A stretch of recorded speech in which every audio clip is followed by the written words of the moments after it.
Boy, we have got a lot to unpack today. What a weekend it was.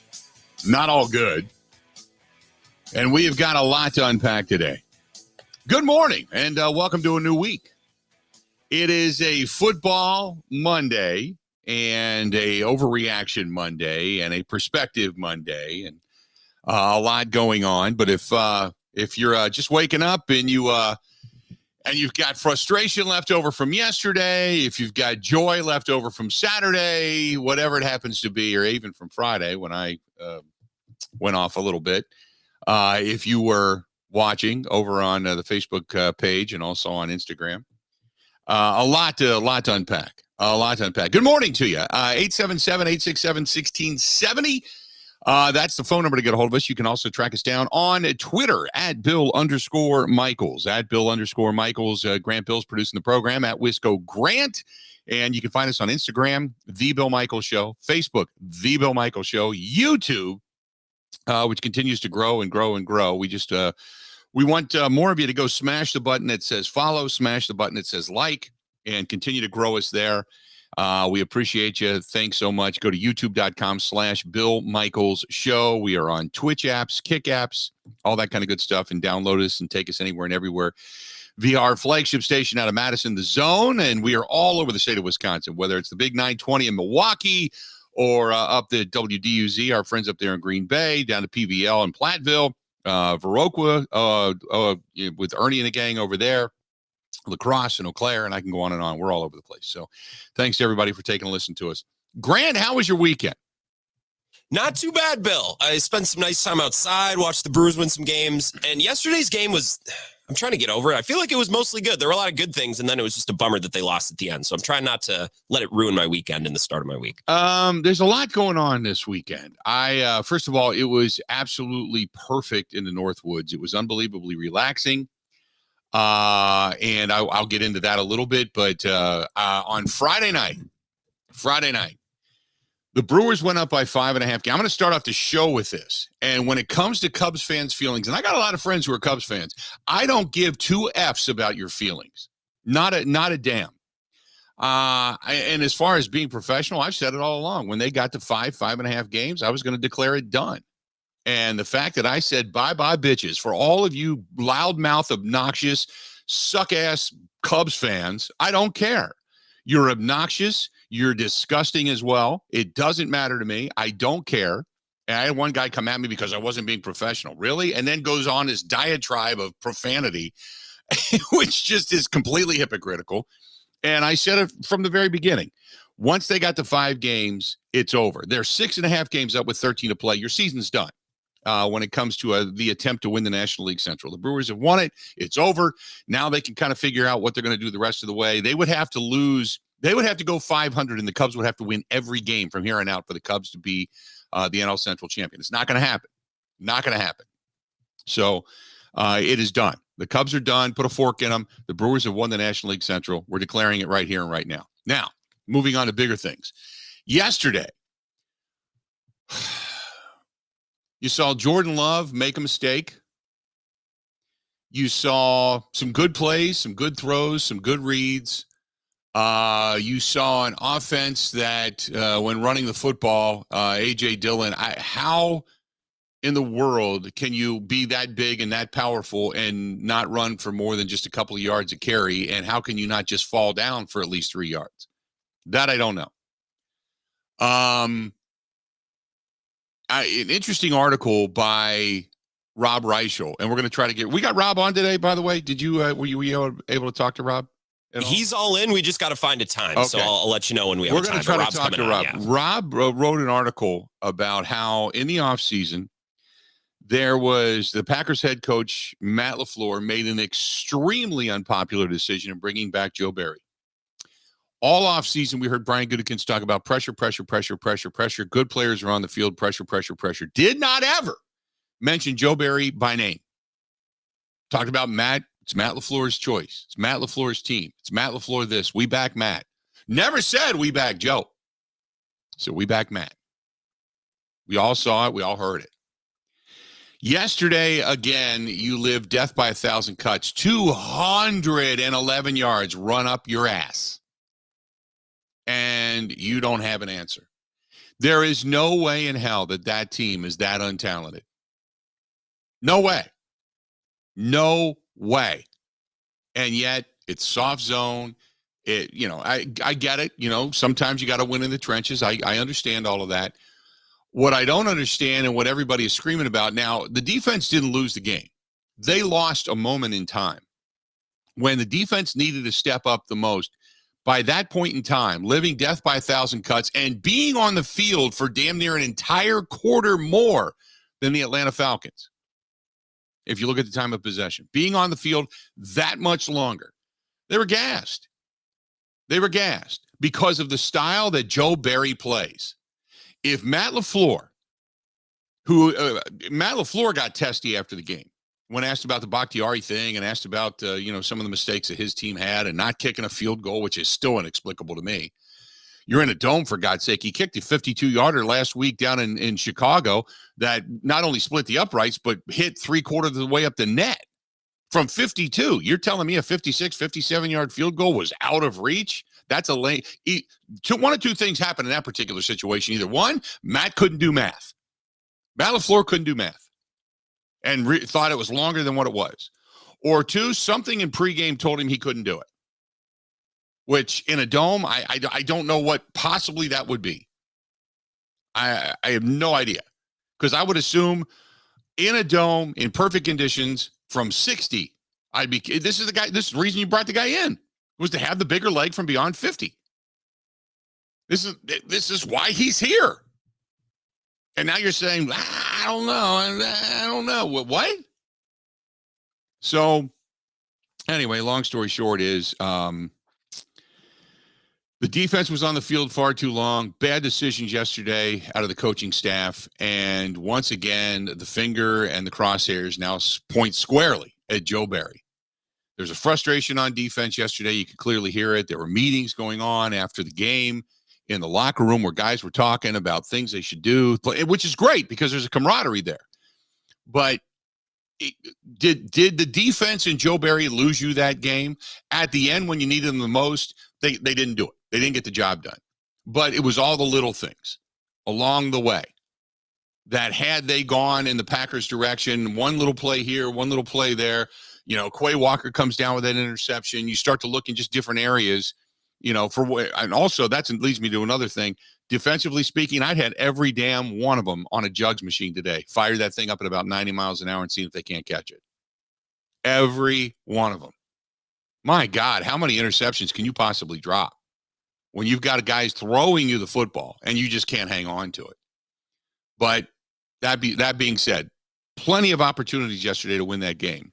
This was one of those games where a good team and a good coaching staff takes advantage of it and wins the game. Even though it was a hard-fought game, good coaching, good playing, good fundamentals win that game. And they didn't have that yesterday. That's a reflection on the head coach. That's a reflection on that defensive coordinator. Big time. So was it a team effort to lose the game? Damn straight. But is there enough blame to go around where you can really start to say same old, looking at Joe Barry? Absolutely. Absolutely. So a lot to get unpacked today, we'll say. 877-867-1670, 877-867-1670. We got, by the way, Rob Reichel tomorrow. We're going to have him on the air with us tomorrow. He can't make it today. He's got some things going on. But tomorrow we'll talk with him because what he wrote is dead on. Because now, as Brian Gutekunst said, it's Matt's guy. It's Matt's choice. It's Matt's team. It's Matt's decision. It's Matt, all of that. They back Matt. Well, if you're going to back Matt, and Matt's going to continually grab onto the boat anchor that is the albatross of Joe Barry and that defense, then you're going down with him. That was a joke yesterday. 211 yards rushing. Don't get me wrong. They got a hell of a running back. No doubt about it. But come on, man. You just flat out look bad. He embarrassed you yesterday. And it wasn't like that was an offensive line that was unbelievably dominant. But Bijan Robinson was just running wild. And then Ritter was running all over the place. And just whoever they threw out there. 211 yards rushing. They had over 400. They had 460 plus yards total offense on you. I mean, that's embarrassingly bad. for a defense that supposedly fixed itself, all these top-rated, top draft choices and, the guys they picked up in the offseason, and now the defensive front is going to be that much better, and they're going to win in the trenches. My ass, you went back to the same old yesterday. 877-867-1670, 877-867-1670. Hit us up. Will Tell says Van Ness being injured was a big deal. The Packers need him. He's fast and can pursue those outside rushes.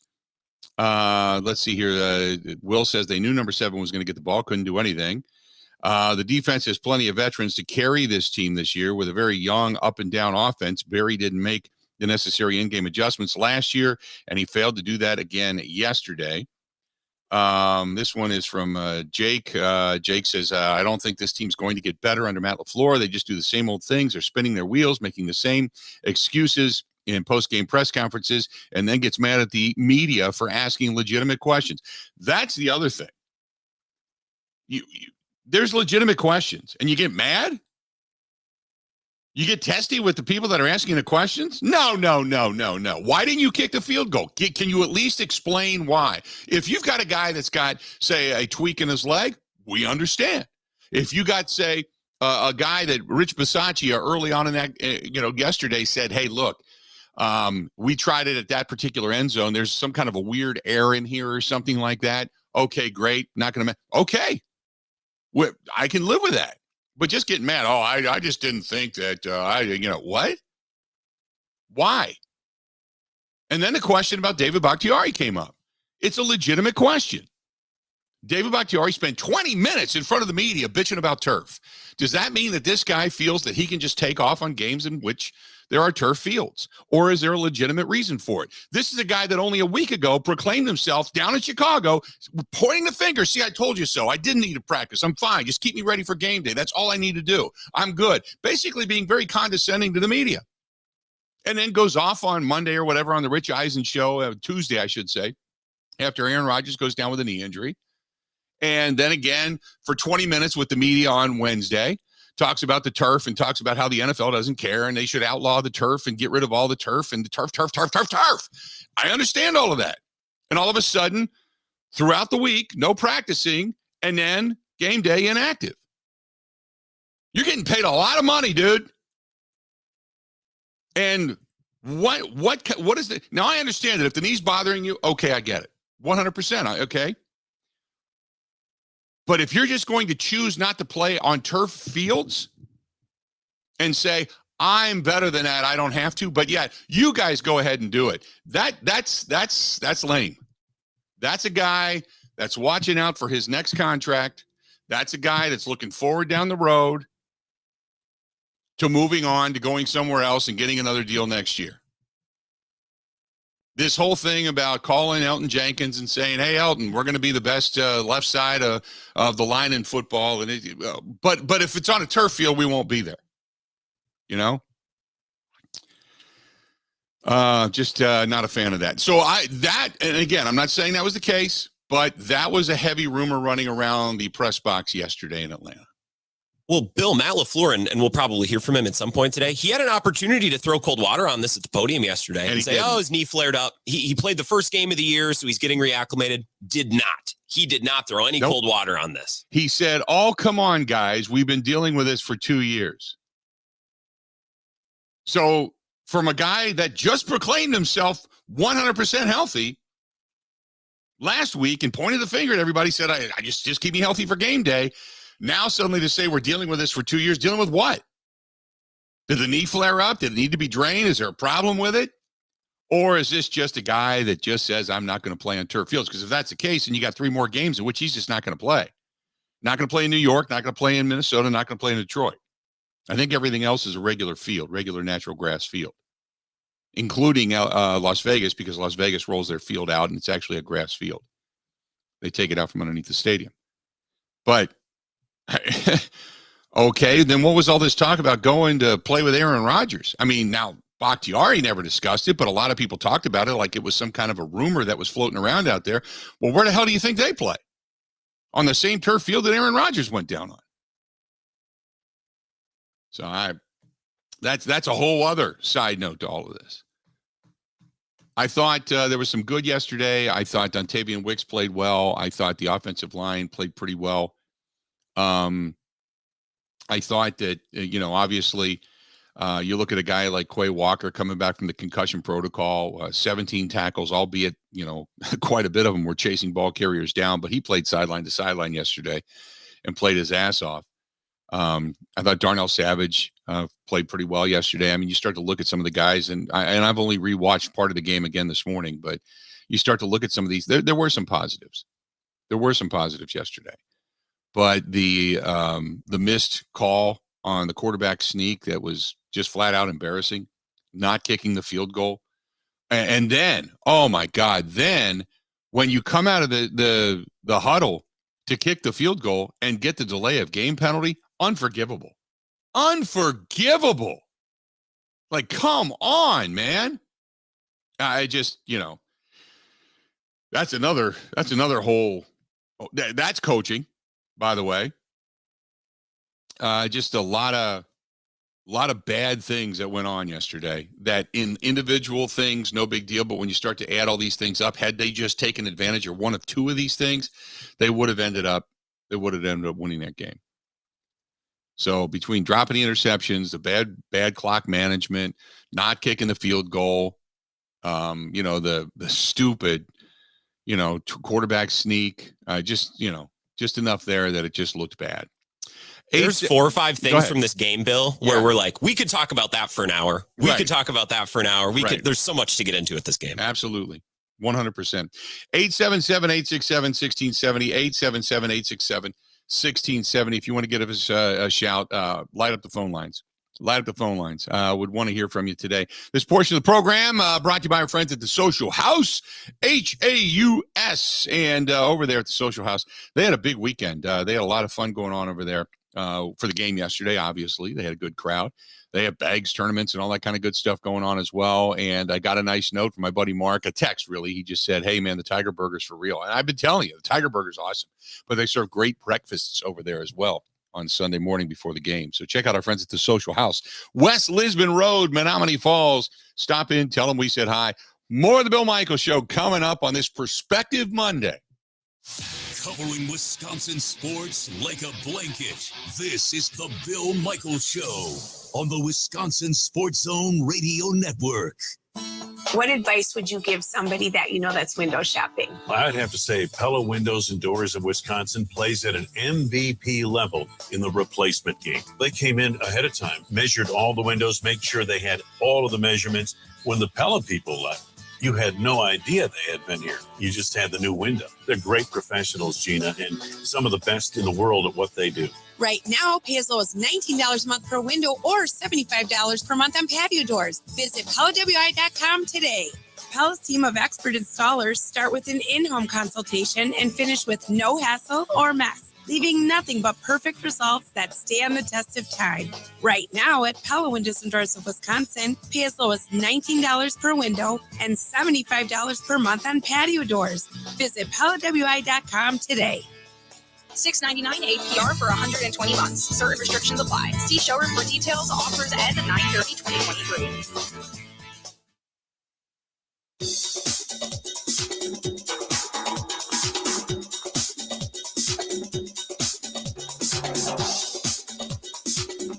Bill Michaels will resume in 3 minutes.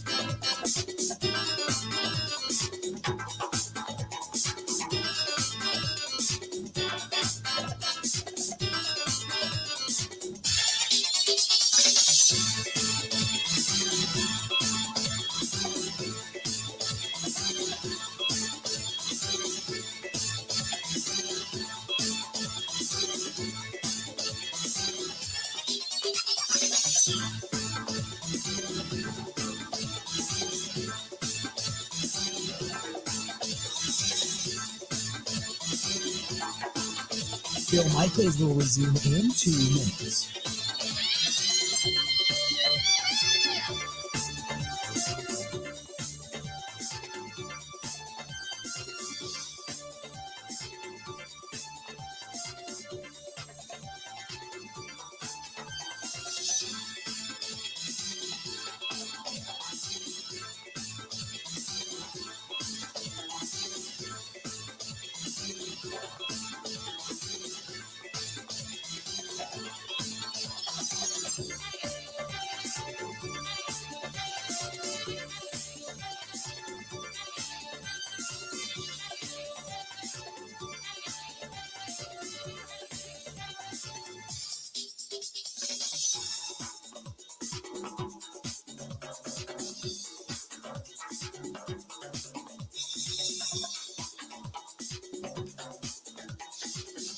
Bill Michaels will resume in 1 minute.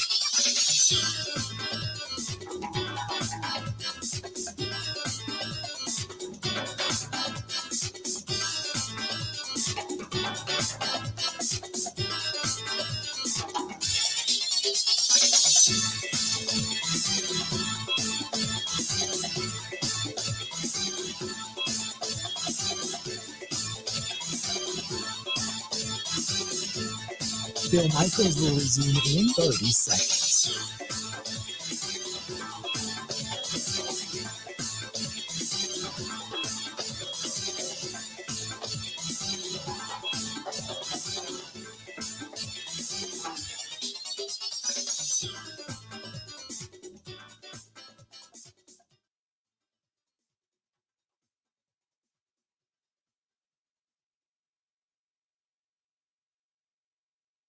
You got to hit it, bang it, rock it, put it in the pocket.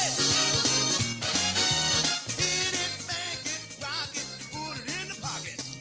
I know now's the time you start thinking about vacations. When you get to February, you're thinking, man, when the winds are blowing and the snow's blowing and it's cold and it's nasty and it seems like winter's never going to end, that's the time you want to get away. But you start planning it now. And if you're thinking about it, whether it's a cruise or an all-inclusive, some type of destination in warmer weather, get a hold of Kirk and the gang over at Cruise Planners. Land and cruise vacations. Call them 262-344-0697 here in the state of Wisconsin, but they're all over the country. Again, 262-344-0697. And get yourself together, get yourself on a cruise, get yourself to an all-inclusive. Head to Mexico, head someplace warm, Acapulco, down to the Bahamas, the Caribbean, the Dominican, whatever it happens to be, head someplace warm. Throw away the shovel for a little while, man, and get out and do something. That's our friends at Cruise Planners. 262-344-0697. Put a little down payment now, a little way the next few months, and all of a sudden that thing's paid off, and off you go to warmer climates. And that's from our friends over there at Cruise Planners. 877-867-1670, 877-867-1670. Dennis says, great take on the incompetent Joe Barry. You, Goody, 99% of the fans and Packer players agree with you that Barry needs to go. What are your, let's see here. He passed by because everybody's starting to fly with the comments today. He says, I apologize for this because it just got lost. All of a sudden, a whole boatload of stuff came flying through.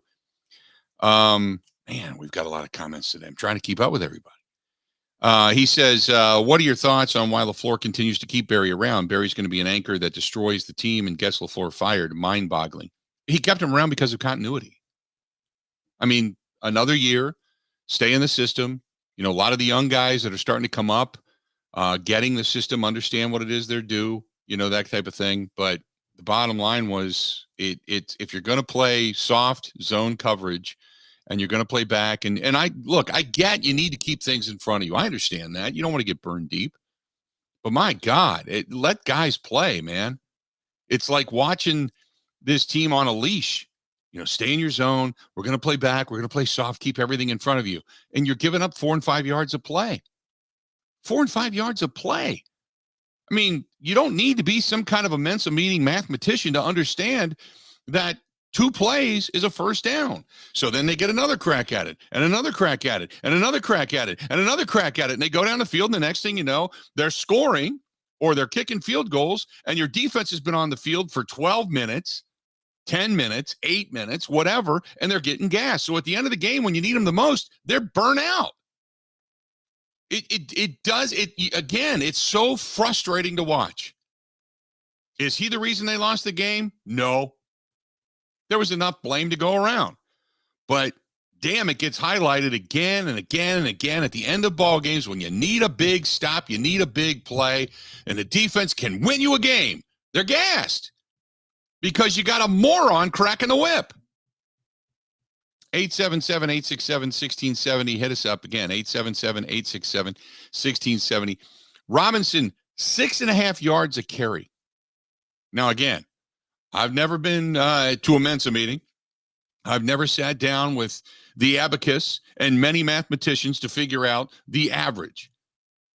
But correct me if I'm wrong, 6.5 yards a carry, it only takes 2 carries to pick up another first down. Just throwing it out there. You gave up 200 and you gave up more than 2 football fields worth of rushing yards yesterday. Just perspective. Bijan Robinson might be the best back in the NFL, but like he's awesome, and you're going to give up yards. I think the damning thing, though, and we saw this last year, is there were a couple of plays where no one was even guarding him. And that is such a damning thing to see for your defensive coordinator. Like week 1 last year, they just forgot about Justin Jefferson. Mm-hmm. And yesterday on a couple of plays, just forgot about Bijan Robinson. That can't happen. I don't get it. Again, I just don't get it. Sometimes I think I've got it figured out, and then it becomes extremely frustrating. 877-867-1670. Hit us up. Let's go to Mark listening to us in Janesville. Mark, welcome to the program, man. How you doing today? Great. Hey, Bill, great opening summary. That's why I listened to you. You summed it up great. 3 points. I'd like your comments. Number 1, Bakhtiari. I don't know how the heck we want to keep this. I know we got to keep him for this year, but get rid of him. You can't have a guy play when they can and then they don't play. You can't have that. Number 2, the interceptions that we should have caught. If I was Barry, I would get these guys out there in the field and throw them the football for like an hour every day. So they can't catch the ball. That's huge. If Alexander catches that, you've got that is unexcusable. And number 3, Barry, nobody should be surprised. We knew this last year, and now we're going through the same issues. This is on LaFleur for not getting rid of him. I'd like your comments. Great job, Bill. This is why I listen to you. Appreciate it. You summed it up perfectly. Thanks so much, Mark. Appreciate it. When it comes to Jair Alexander, let me explain this. Jair has been a guy that can get in the way of the football, can knock it down, or just be good enough in coverage where quarterbacks don't throw at you. What quarterbacks are discovering is that Jair, for all the mouth that he has, can't catch a football. Let me say it again. As a defensive back, he can't catch a football. He's never been an interception machine. He's been a good coverage guy. He can go up and knock it down all day long. But he has never been an interception machine. And I love him because he's got the energy and he's got the belief in himself and he's got a short memory, and that's what you need to be it's like being a closer in baseball. If you get lit up, the next night you got to have a short memory. You come back out and do it all over again. And I love that about Jair. But quarterbacks are discovering if you throw at him, you're really not throwing it in harm's way. You're taking a shot, and if your guy comes down with it, great. If he doesn't, it's understandable. But it's not going to get picked. Jair can't catch. Quay Walker, he dropped that one right in his hands. But if you're going to get better at picking the ball off, then you need to get guys with the jugs machine and get them, just continually going up and up and up and up. But the one thing about Jair is he is really good with his, whatever the opposite hand is that's up against the opponent. He keeps that hand out in that hand checking, that hand slapping downfield, and goes up and knocks the ball down with the other one. He doesn't catch it. He's never been a guy that's been an interception machine. But I agree. When you have those balls that are thrown up and you need to come down with them and that changes the game and you can't do it, and man, that's being paid, being one of the highest paid corners in the league, man. You better figure out how to catch a football. You can talk all you want. I love that, but you better figure out how to catch football. And going back to what he said about Joe Barry and Matt LaFleur, and again, there was mistakes made, glaring ones. And we'll hear part of that post-game presser coming up, because I feel if you didn't hear it, it was Matt LaFleur wasn't happy, and rightfully so, but there was a contentiousness there between Matt and the media, and coming up at the bottom of the hour, you're going to hear some of that. Let's get back to the phone calls. Let's go to our buddy Gerard listening to us in Delaware. Gerard, what's going on today? How you feeling? Well, I tell you what, for all the years I've seen LaFleur waste timeouts, why didn't he call one and kick that field goal? Why didn't he call one and do the quarterback sneak? And why? Look, I understand Walker returned one for a touchdown and he dropped one. Why is Walker playing 15 and 20 yards down the field? Right. This guy should be used like Parsons. They had stills of the Packers defense, Bill. The ends were set up where there were two offensive linemen, not even covered, in the middle of the field. And then they had Walker and Campbell's been awful, but who knows if he's being put in a position to succeed. I don't even know that anymore. This is so ridiculous. You can't even make it up. People, if you go online and watch the stills of this defense from behind, you're going to just bang your head against the wall. Mm-hmm. It is just unbelievable. You can't make it up. How all this personnel look. How does Goody feel?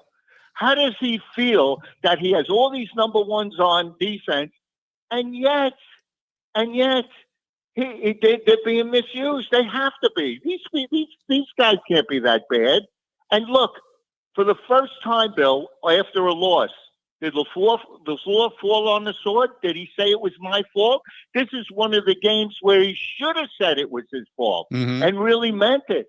I can't believe this. I am so incredible that he can't call timeouts when they needed to call timeouts, and to make an excuse for that kid not kicking, like you said, inside a dome, a field goal.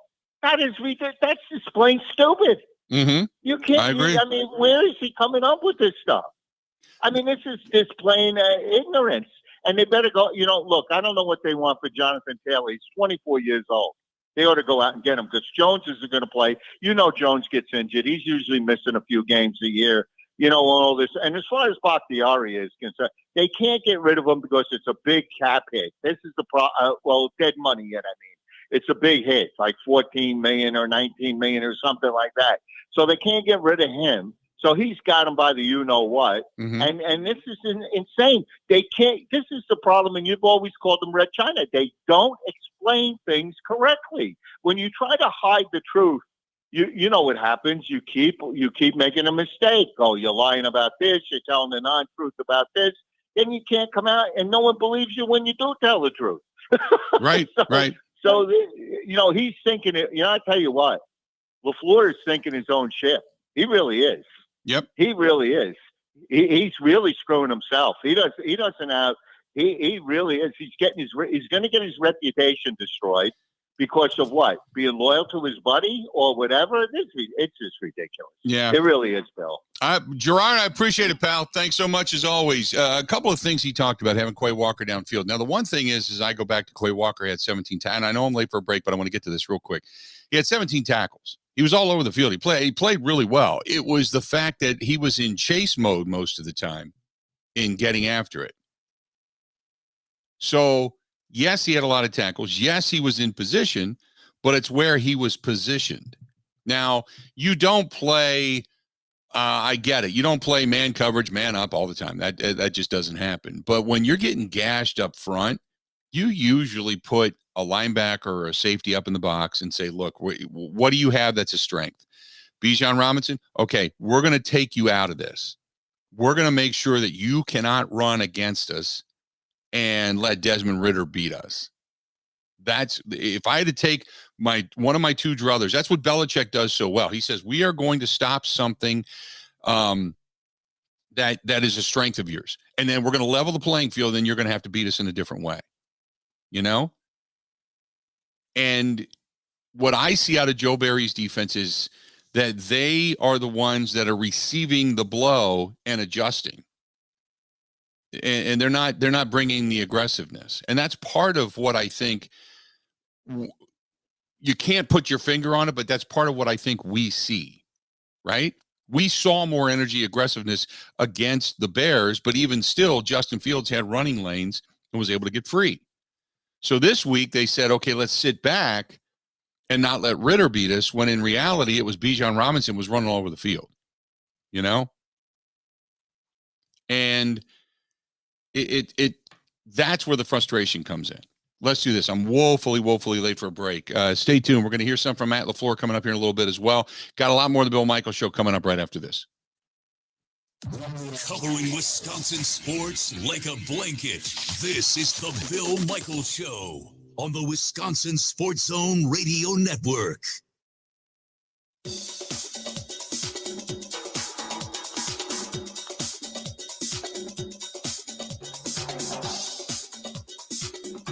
Bill Michaels will resume in 5 minutes.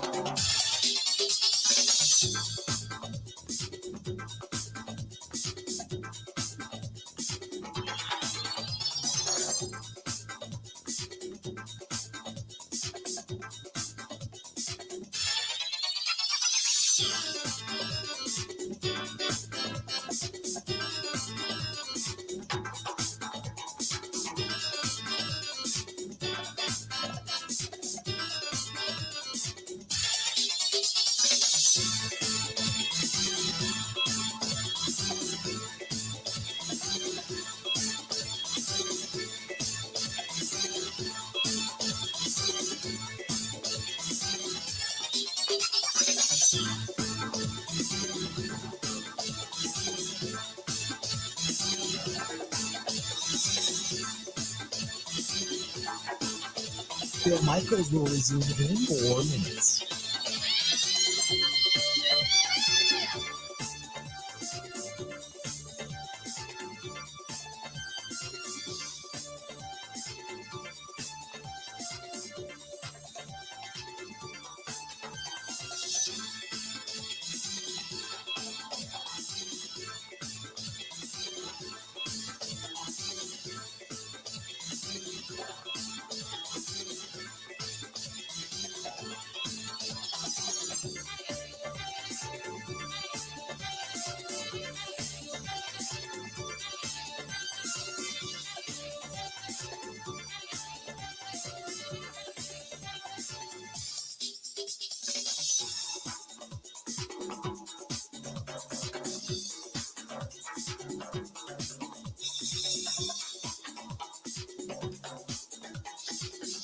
Bill Michaels will resume in 3 minutes.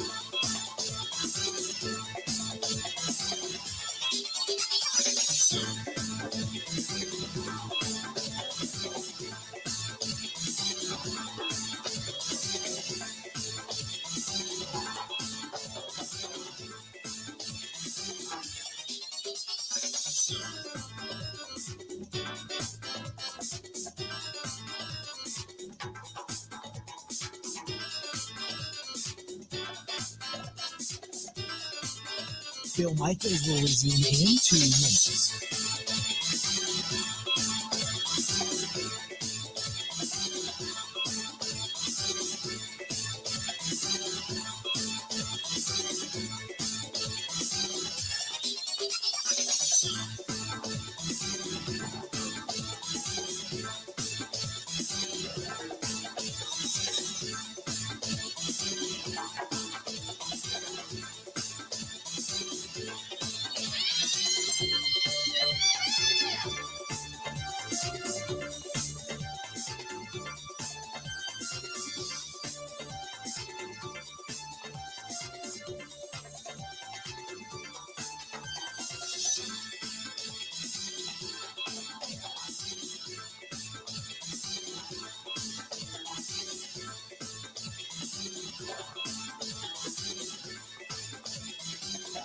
Bill Michaels will resume in 1 minute.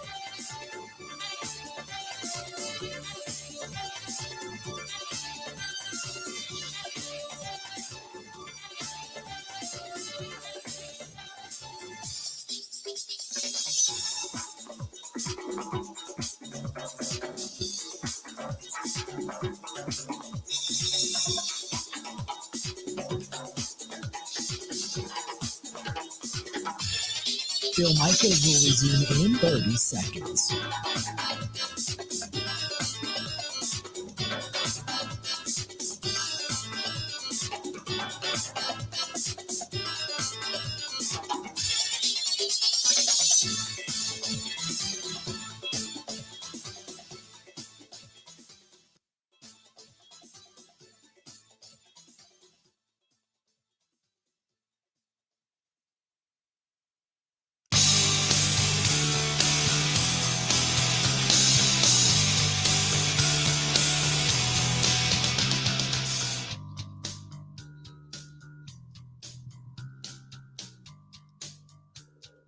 It's a perspective and or overreaction Monday. Good to have you on board. Before we do anything else, and I was talking about this before, and I wanted you to hear it. It's a very short post-game presser.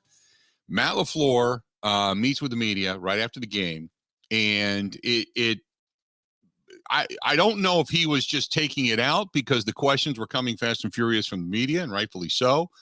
But Matt LaFleur was you can hear it in his voice. He was frustrated. Take a listen as Matt LaFleur talks to the media after the game. It's a very short one. Take a listen. Well, it was a hard-fought game, very physical.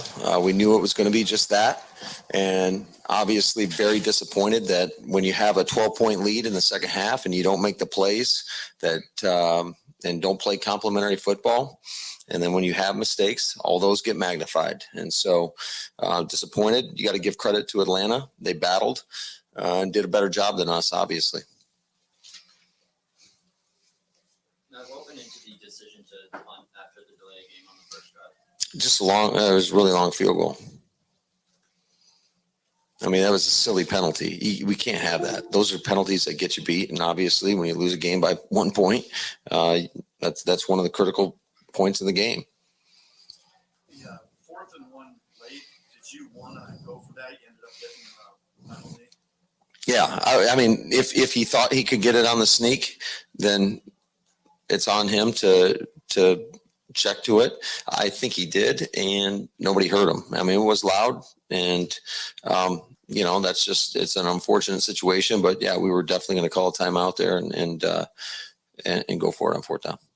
So, what'd you think of the last few possessions? Is this part of the learning curve for a young starting quarterback?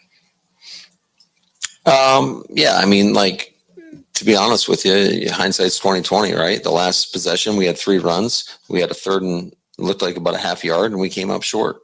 So, you'd hate to. I thought he was playing really well, and I thought he did a lot of great things. I thought he showed great poise, made some off-schedule plays, made the throws when they needed to be made great decisions, did a good job taking care of the football. So there was a lot of positives from that. I think that, quite frankly, I wish we had more opportunities for him. How much concern is there for Elton's technique? Concern anytime a guy goes out of the game and isn't able to finish, there's concern. So Bakhtiari, was that a turf? You're gonna no, I don't. I mean, we all know that Dave's been dealing with this, and so no. So could this be a thing where he doesn't play anything? You guys, I'm not going to get into that. We all know this is 2 years now, so I'm not going to get into it. It's probably going to be like this from here on out. Some of the receivers, Romeo specifically, kind of just was it sort of the coverages on him? Was it just sort of plays the ball just not finding him in terms of his impact in the game, in terms of him getting out there and getting some opportunities? Yeah, I mean, there's a multitude of factors, so I'll have to go back and look at the tape.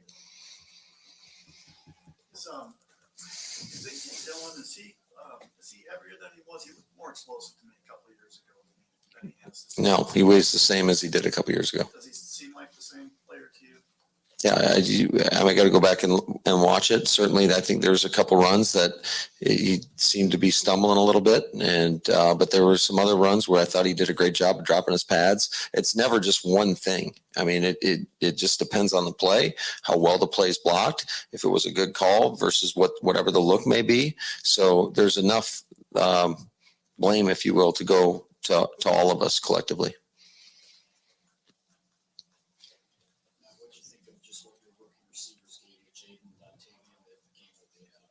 Yeah, I thought that there was a lot of good things. I'm sure there's some, as we go back and look at the tape, there's going to be some things that we want to clean up and improve upon. That's good. Atlanta was able to kind of find some running lanes offensively.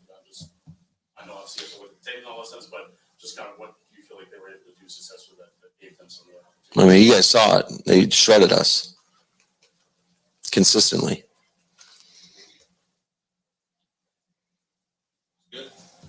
Thank you. All right, guys. That's it. They shredded us consistently.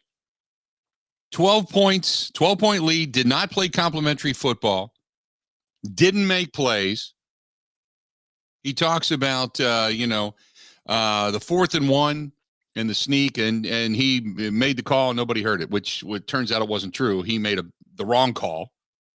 Jordan Love made the wrong call, and okay, and that's a mistake, and you understand it.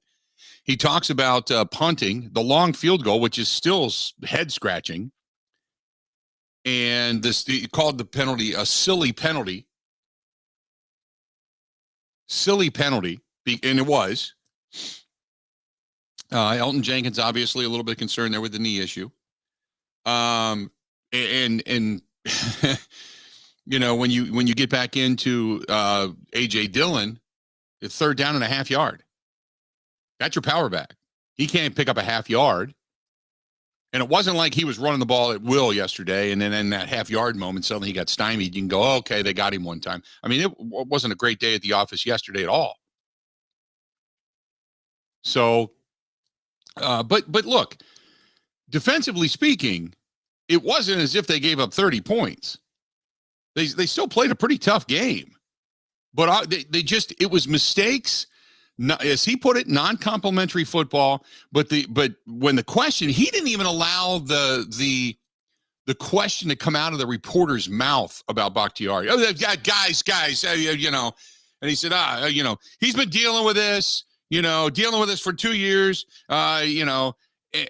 Wait, what? He just proclaimed last week he was good to go. So that's a whole other level of crap. That's a whole other level of crap. But that's another story for another day, I guess. I'll get right back to the phone calls when we come back. I promise you. Stay tuned. We got a lot more of the Bill Michaels Show. It's coming up right after this. Ready? This is the Bill Michaels Show on the Wisconsin Sports Zone Radio Network. What advice would you give somebody that that's window shopping? I'd have to say Pella Windows and Doors of Wisconsin plays at an MVP level in the replacement game. They came in ahead of time, measured all the windows, make sure they had all of the measurements. When the Pella people left, you had no idea they had been here. You just had the new window. They're great professionals, Gina, and some of the best in the world at what they do. Right now, pay as low as $19 a month per window or $75 per month on patio doors. Visit PellaWI.com today. Pella's team of expert installers start with an in-home consultation and finish with no hassle or mess, leaving nothing but perfect results that stand the test of time. Right now at Pella Windows and Doors of Wisconsin, pay as low as $19 per window and $75 per month on patio doors. Visit PellaWI.com today.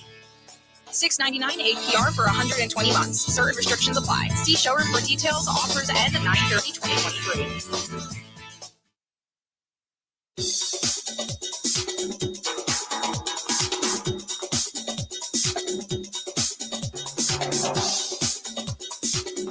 Bill Michaels will resume in 3 minutes.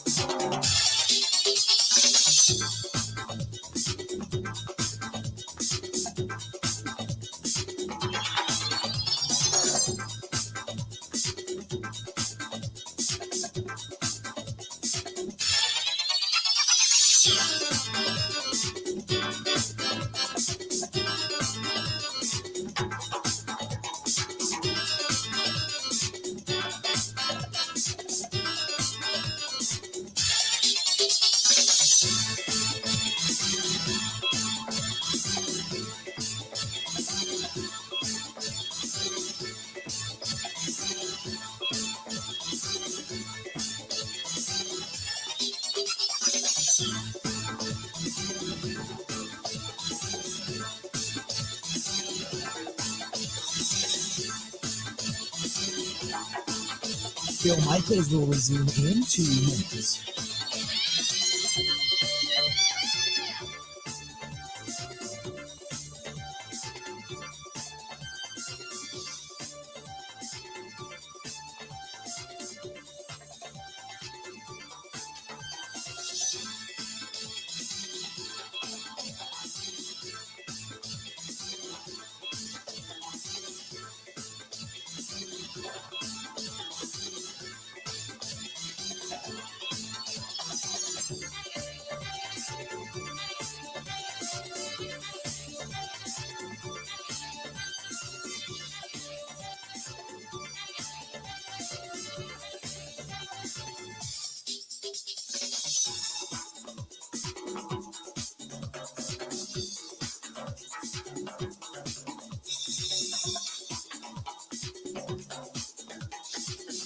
Bill Michaels will resume in 1 minute.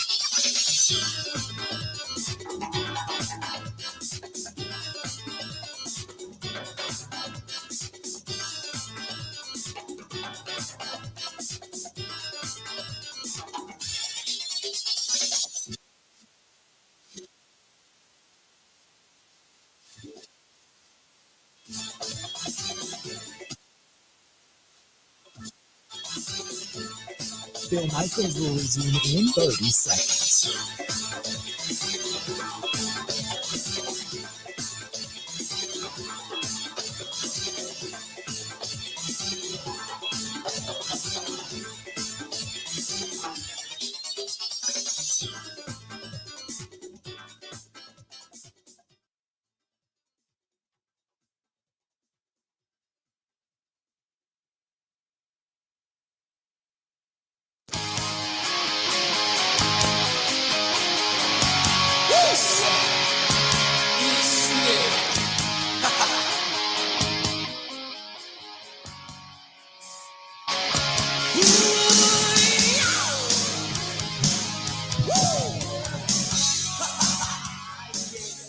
Good to have you back. Thanks to our friends at Point Brewing for being one of our big-time sponsors. We certainly appreciate it. Brewing excellence since 1857. The lagers are starting to come out. They've got the Oktoberfest beers that are out right now, and everybody's starting to gobble those up. And this is the time of year the ciders start becoming more and more and more popular as well. So, and they've got it all. They've got a great lineup. So don't forget about our friends at Point Brewing. Stevens Point, brewing excellence since 1857. Let's get back to the phone calls. And for everybody that's been on hold throughout, hang in there. Todd is in Green Bay. Todd, welcome to the program, man. What's happening?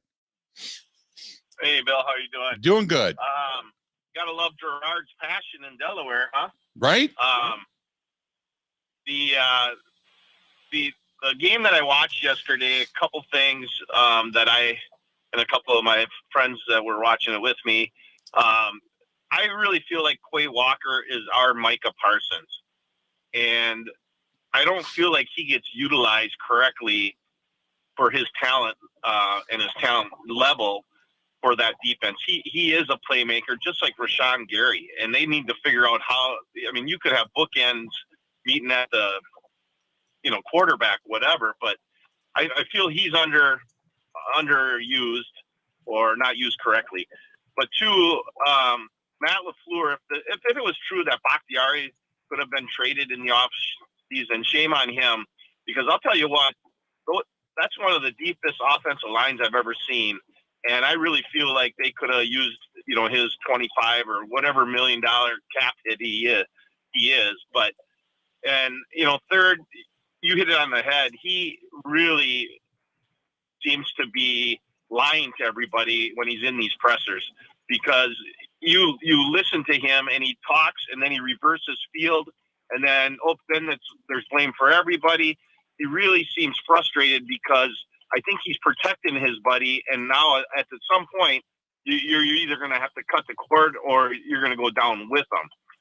But and then lastly, Jordan Love, for the first time, I really felt he looked nervous. He looked scared of the moment in that last minute drive. Right. For the most part, he seems very comfortable back there, but you could tell that he was very uncomfortable in that situation. He felt the pressure, and he kind of looked as if he felt the pressure.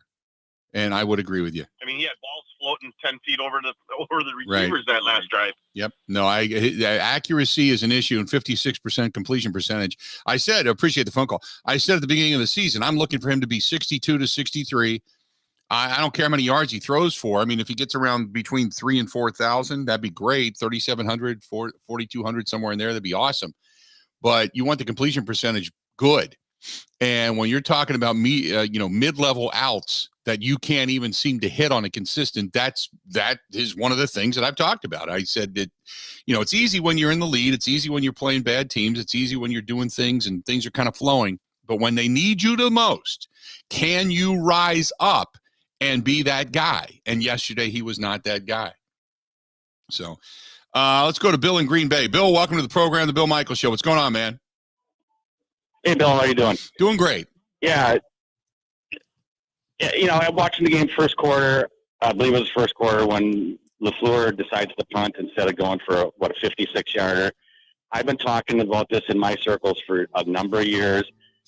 Every team pretty much needs a guy, what I call is common sense guy, who's right on the coach's hip and saying, nope, we're kicking it here. Right. That's why we got rid of Mason, and we have this kid who can hit from 65 fairly consistently. I mean, the guy's got a monster leg.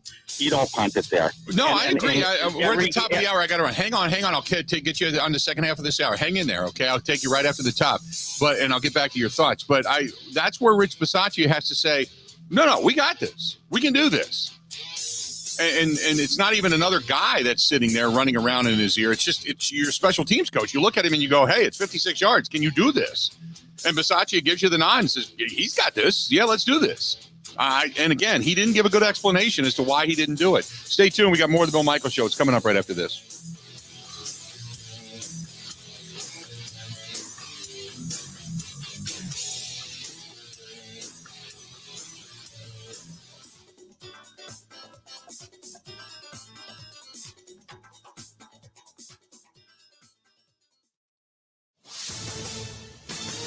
This is a Wisconsin Sports Zone update. Well, the Green Bay Packers have moved to 1-1 on the year after yesterday at Mercedes-Benz Stadium. They squandered a 24-12 lead and 3 more touchdown passes from Jordan Love as they would fall to the Atlanta Falcons 25-24. Head coach Matt LaFleur talks in his team being outscored in the second half. Very disappointed that when you have a 12-point lead in the second half and you don't make the plays and don't play complementary football. And then when you have mistakes, all those get magnified. And so disappointed. You got to give credit to Atlanta. They battled and did a better job than us, obviously. Up next, the Packers face another NFC South team, the New Orleans Saints, in Green Bay's home opener at Lambeau Field. To college, Saturday saw Wisconsin's Tanner Mordecai rush for 2 touchdowns. Braylon Allen did as well. Ches Malusi added another one, and the Badgers defense also forced 6 turnovers, including 5 interceptions, to help the Badgers beat Georgia Southern 35-14. Now sitting at 2-1 on the year, the Badgers will open up Big Ten Conference play at Purdue Friday night. LaUna stands for the Laborers International Union of North America, a skilled and experienced union with the skills and safety training to be your workforce solution for the Wisconsin construction industry. LaUna Wisconsin members build infrastructure like roads, bridges, and skyscrapers, as well as solar and wind farms and even pipelines. LaUna has a long and storied history as they celebrate 120 years as a union. Feel the power of a career as a member of LaUna. Learn more at LaUnaWisconsin.org. Last night at American Family Field, the Milwaukee Brewers could not complete the sweep of the Washington Nationals. They would fall 2-1. They now sit 6.5 games above the Cubs for first place in the NL Central and hit the road to take on the Cardinals at Busch Stadium tonight. For the Wisconsin Sports Zone Network, I'm Ebo.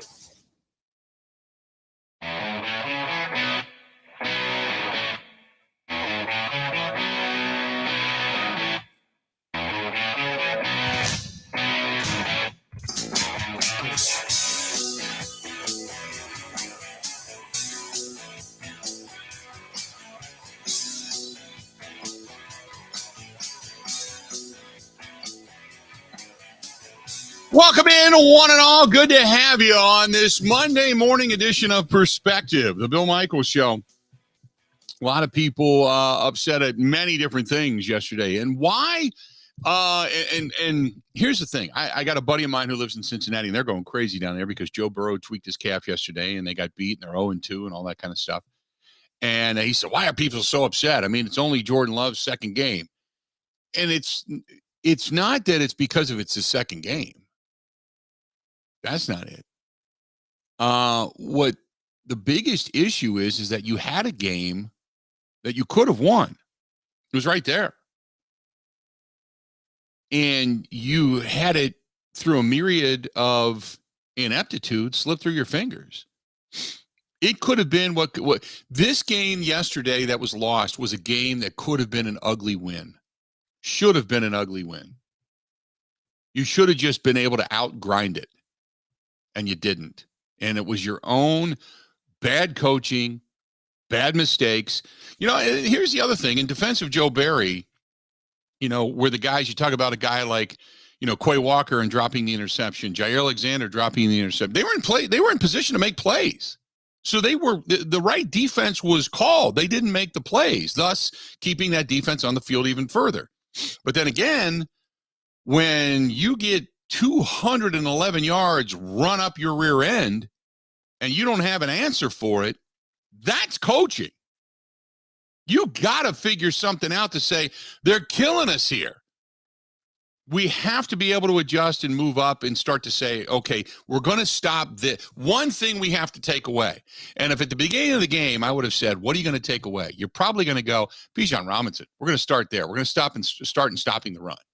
And then make Ritter, who still has a giant question mark on his quarterback capabilities, beat us. And instead, you didn't stop Ritter. You didn't stop Bijan Robinson. You just stayed on the field and kept everything in front of you for 13 more minutes than like a whole quarter more than the Atlanta Falcons were out there. That's it. But there's no impressiveness when it comes to any of that stuff regarding Joe Barry yesterday and regarding that defense. The frustration of Matt LaFleur's voice and the post-game presser and such was all there. And the Packers let a 12-point lead go. Do we still have Bill on the line? Yep, Bill's still here. Okay, let's go, because Bill was with us in the first hour, and I had to cut him short, so I want to give him his full say, so I'll bring him back. Bill's in Green Bay on the line. Bill, okay, sorry to cut you off, but we were at the top of the hour, so I want to make sure you can finish your thought, so go ahead. Yeah, what I want to get to is every game, whether it's the Packers or any team in the NFL, probably once or twice a game, there's a decision made by a head coach, and you're like, what are you doing? Every team, especially the Packers, need what I want to apply for is a guy called Common Sense Guy. I played high school football at Green Bay East. I actually played a high school game at West or at Lambeau back in the day when West had a home field at Lambeau for one season. It's all academic, but the point is, you can't. The fans, the players, and the coaching staffs have way too much invested to have a situation where you go from a 51 to a 56-yard field goal. You say, no, we're not going to do that. You have to have somebody on the coach's hip say, nope, we're kicking this here, and I'll explain to you after the play, Matt, why we'll do it. But, so do a plug for me every show that Bill from Green Bay needs to be the common sense guy. Okay. That's all I got. All right, buddy. Appreciate it, man. Talk to you later. Play some high school football over Lambeau Field once. There you go.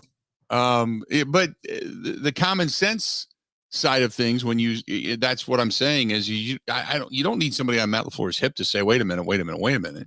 That's what your coordinators are for. Your special teams, your offensive and your defensive coordinators are to get in your ear and go, dude, wait a minute.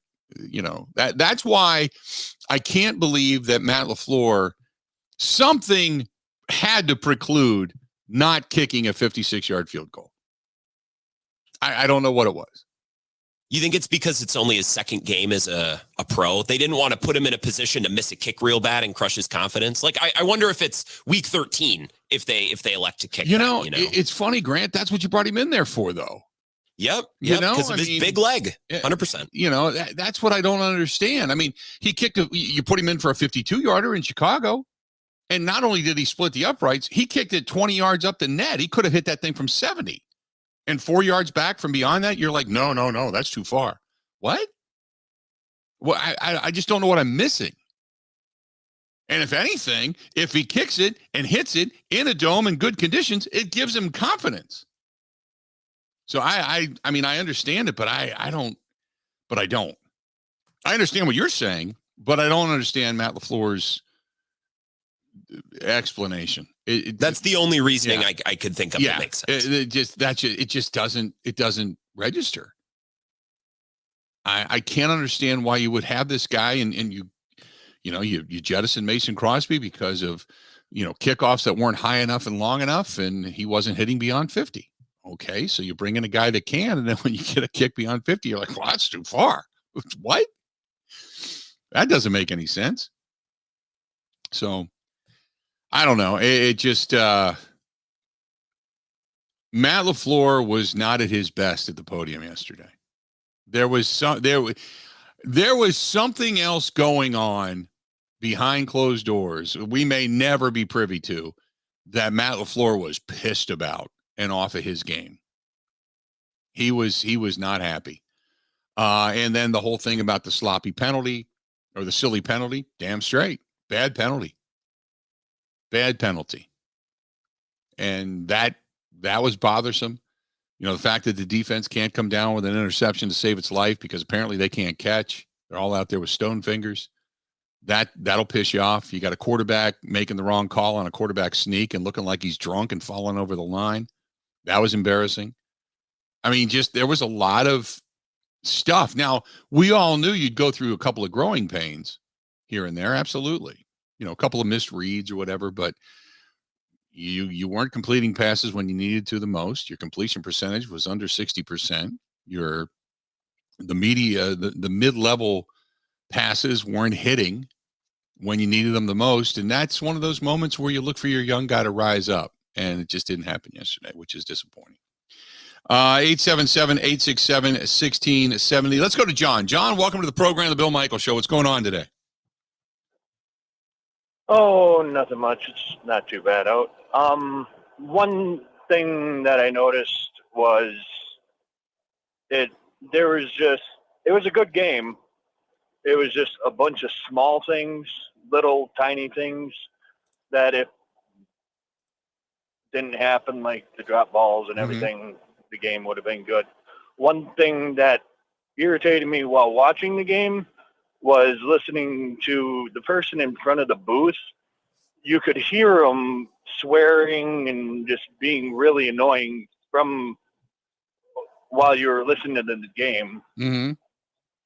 I don't know. You talking about on the radio side? No. Oh, on TV. On TV? Okay. I think I heard it once or twice, yeah. But the one good thing about the weekend was I was a little nervous on Saturday with the Brewer game because they let them come back to tie it up, but then the grand slam walk-off pretty much.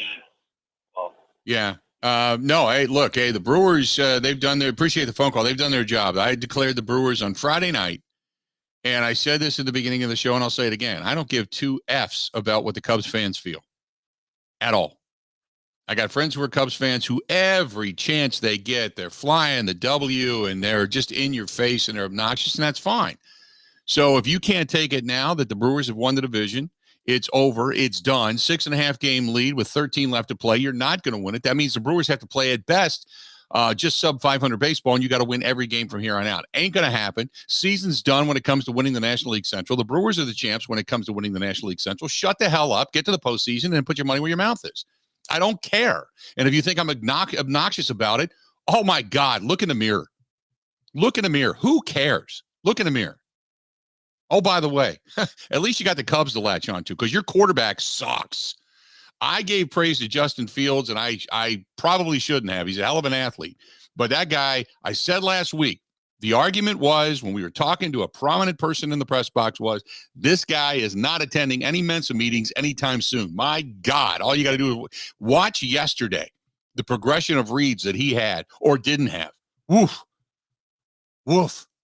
We can talk about a lot of things here in Green Bay, and we can get on Joe Barry and get on Matt LaFleur and get on David Bakhtiari and all that kind of stuff. But my God, another bad quarterbacking decision. He's probably one of the better quarterbacks you've had in a while, athleticism-wise. But oh my God, that was embarrassingly bad for the Chicago Bears and that offense yesterday, and specifically Justin Fields. Oof. Bill, I was talking to one of my best friends this morning, texting with him. He's a diehard Bears fan. And I'm like, dude, why do you even watch? Why do you give this team the time of day? I know that's hard as a fan, but what have they done to earn their fans' respect and trust and interest over the last 2 years? It's just a disaster. Right. Yeah. It's that I got sucked in. And there's areas like Tua, I was wrong. Tua's a hell of a quarterback. He's really progressed. And as long as he's healthy, he's really turning into a hell of a quarterback, and I was wrong in that area. I didn't think he'd be that good. Justin Fields, I said coming out of Ohio State, I don't trust a lot of Ohio State quarterbacks because of the system they run and the way they run it. It's not a mental system. It is strictly a system run by the coaches, follow the X's and O's on the board, and that's the way they run it. It's not a lot of reads and deception and such. They just have better athletes most of the time. So I don't trust quarterbacks coming out of Ohio State. And so you see Justin Fields, and he started to play pretty well. And yesterday he was willing them to a couple of different wins. They only won 3 games, but a couple of times it was because of Justin Fields. And he played well enough to give you hope and the aspiration to be better. And then they were supposedly fixing the offensive line and giving him more weapons to throw to. And it doesn't matter because the guy can't see him. You know, I mean, I'd have been better off playing out there myself with a blindfold on. There were wide open receivers. And at this point in time, just come after Justin Fields because he's too stupid to understand how to read an offense and read a defense and to be able to see downfield. So the Bears, they got their own problems. Nobody won in the NFC North, by the way, this week. Nobody. Lions got beat by Geno Smith and company yesterday up at Ford Field. We saw what happened on Thursday night between the Vikings and the Philadelphia Eagles down at the Link. The Bears get beat down in Tampa Bay, and the Packers gave one away yesterday in Atlanta. Nobody won yesterday in the North. So anyway, 877-867-1670. This one's from Thomas, who said, Bill, throw everything out of the last 59 minutes. Matt LaFleur is the one that let him down because he didn't have any rollouts, didn't have any half field plays for Jordan Love. Where were the completions to get out of bounds? Only down 1. That was it. I said yesterday in the fourth quarter, the Packers gained a whopping 11 yards. In the fourth quarter yesterday, the Packers gained 11 yards. That was it. Tough day at the office yesterday for the Green Bay Packers late in that ballgame. A lot of things to talk about. A lot of things to go over. And we want to do it all. Hey, if you are looking for terrific food in downtown Milwaukee as you're going to start heading down maybe to Bucks games, Marquette games, what have you. Admirals games are right around the corner. Once we get into October, you got some hockey. Or you just want a great night out. Downtown Milwaukee, that's Calderon Club in San Giorgio, both places. Old World 3rd Street. Wonderful, wonderful food. The best Italian food you're ever going to put in your mouth. That is our buddy Gino and the gang. 838 Old World 3rd Street, right across the street from the Hyatt Hotel. You cannot go wrong, whether it's Calderon Club for spaghetti and meatballs or the sashina and the chicken marsala. I can go on, or over to San Giorgio, the authentic and certified Pizzeria Napolitana. You can go over there as well. Either place, you can't go wrong. More of the Bill Michaels Show coming up next. This is the Bill Michaels Show on the Wisconsin Sports Zone Radio Network. What advice would you give somebody that you know that's window shopping? I'd have to say Pella Windows and Doors of Wisconsin plays at an MVP level in the replacement game. They came in ahead of time, measured all the windows, make sure they had all of the measurements. When the Pella people left, you had no idea they had been here. You just had the new window. They're great professionals, Gina, and some of the best in the world at what they do. Right now, pay as low as $19 a month per window or $75 per month on patio doors. Visit PellaWI.com today. Pella's team of expert installers start with an in-home consultation and finish with no hassle or mess, leaving nothing but perfect results that stand the test of time. Right now at Pella Windows and Doors of Wisconsin, pay as low as $19 per window and $75 per month on patio doors. Visit PellaWI.com today. $6.99 APR for 120 months. Certain restrictions apply. See showroom for details. Offers end 9/30/2023.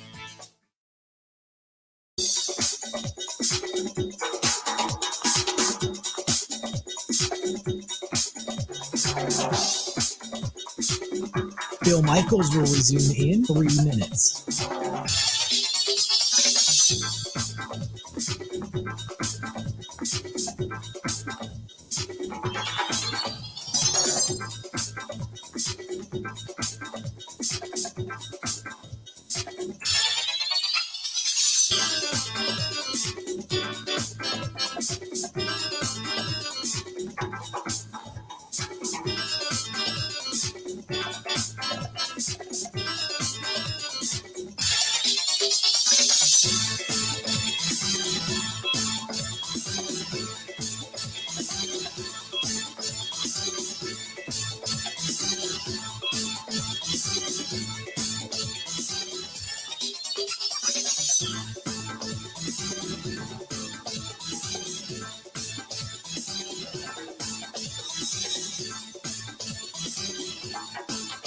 Bill Michaels will resume in 2 minutes.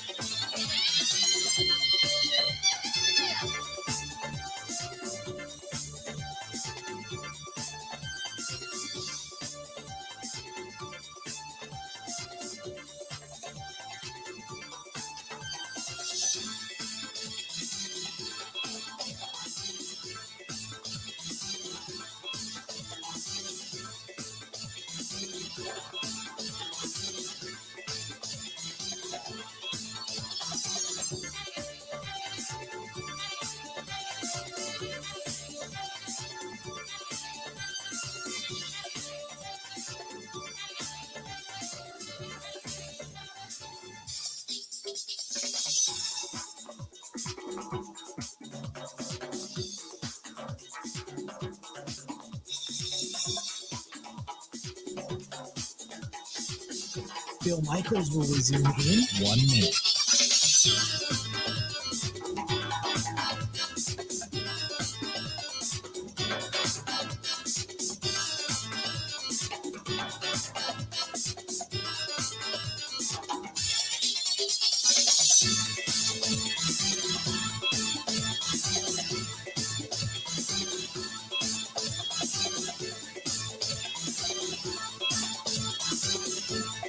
Bill Michaels will resume in 30 seconds.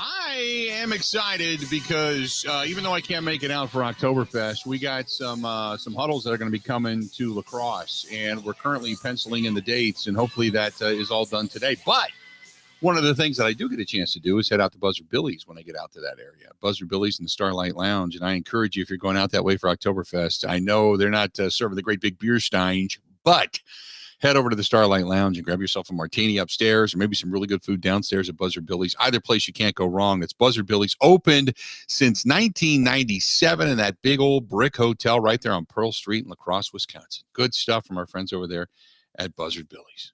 Good stuff. 877-867-1670, 877-867-1670. If you want to hit us up. Yeah, when the Packers come the fourth quarter, they at 11:48, they went 3 plays, 2 yards, out. Now, this is after they had scored their touchdown and went up on Atlanta. What was it, 24-12 or whatever the hell it was. The next 3 drives, 3 and out, 3 and out, 4 and out. Turned it over on downs. They ran a total of 10 plays that gained 11 yards. With the penalty, it gained them 7 yards. 10 plays, 7 yards. That was all she wrote.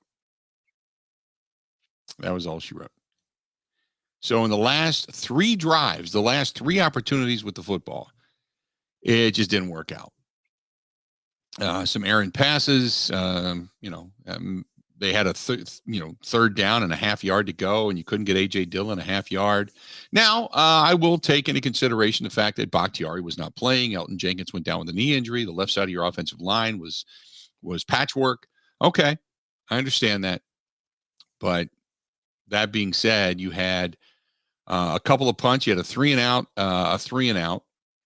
and then after that, you ended up driving 11 plays, 84 yards. And you threw a touchdown pass. The next drive, you had 10 plays, 44 yards. You kicked a field goal. And after that, you took a knee and ended the half. Your next drive out, 6 plays, 60 yards, touchdown, 4 plays, 35 yards, touchdown. And after that, you couldn't do anything with the football.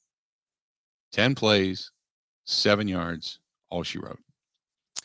877-867-1670, 877-867-1670 if you want to hit us up. Don't forget, coming up at the bottom of the hour, Eric Baranchik of the Green Bay Press-Gazette. We're going to go back with him and look at the film and get his thoughts on all of this, specifically asking him about what he saw defensively speaking. We'll get into that. That's coming up. Also, Peter Bukowski of the Locked On Packers podcast coming up in about an hour from now, so hang in there. Tony in Sussex. Tony, welcome to the program, The Bill Michaels Show. What's going on today, man? How you doing, Bill? Good. What you thinking? One question. Okay, that's a terrible connection. Put him back on hold. Let's go to Dennis. Dennis, welcome to the program, man. How you doing, Dennis? Dennis just dropped off. People's connections. I think they must be maybe deep sea welding. I guess. I don't know. Maybe they work in tunnels. People are living on top of mountains. People are, whatever. But man, today we've had some horrific, terrible cell phone reception. I don't know what it is. Maybe there's a cell phone provider that is I got Dennis anywhere. back. I got him back. Let's get Dennis. Dennis, welcome to the program, man. What's going on? Thanks. I got to disagree a little bit with the offense. Yes, they should have gotten the first down in the fourth quarter. I understand. But 24 points, you should have won that game. You had 2 interceptions you dropped. Savage, what are you doing back there?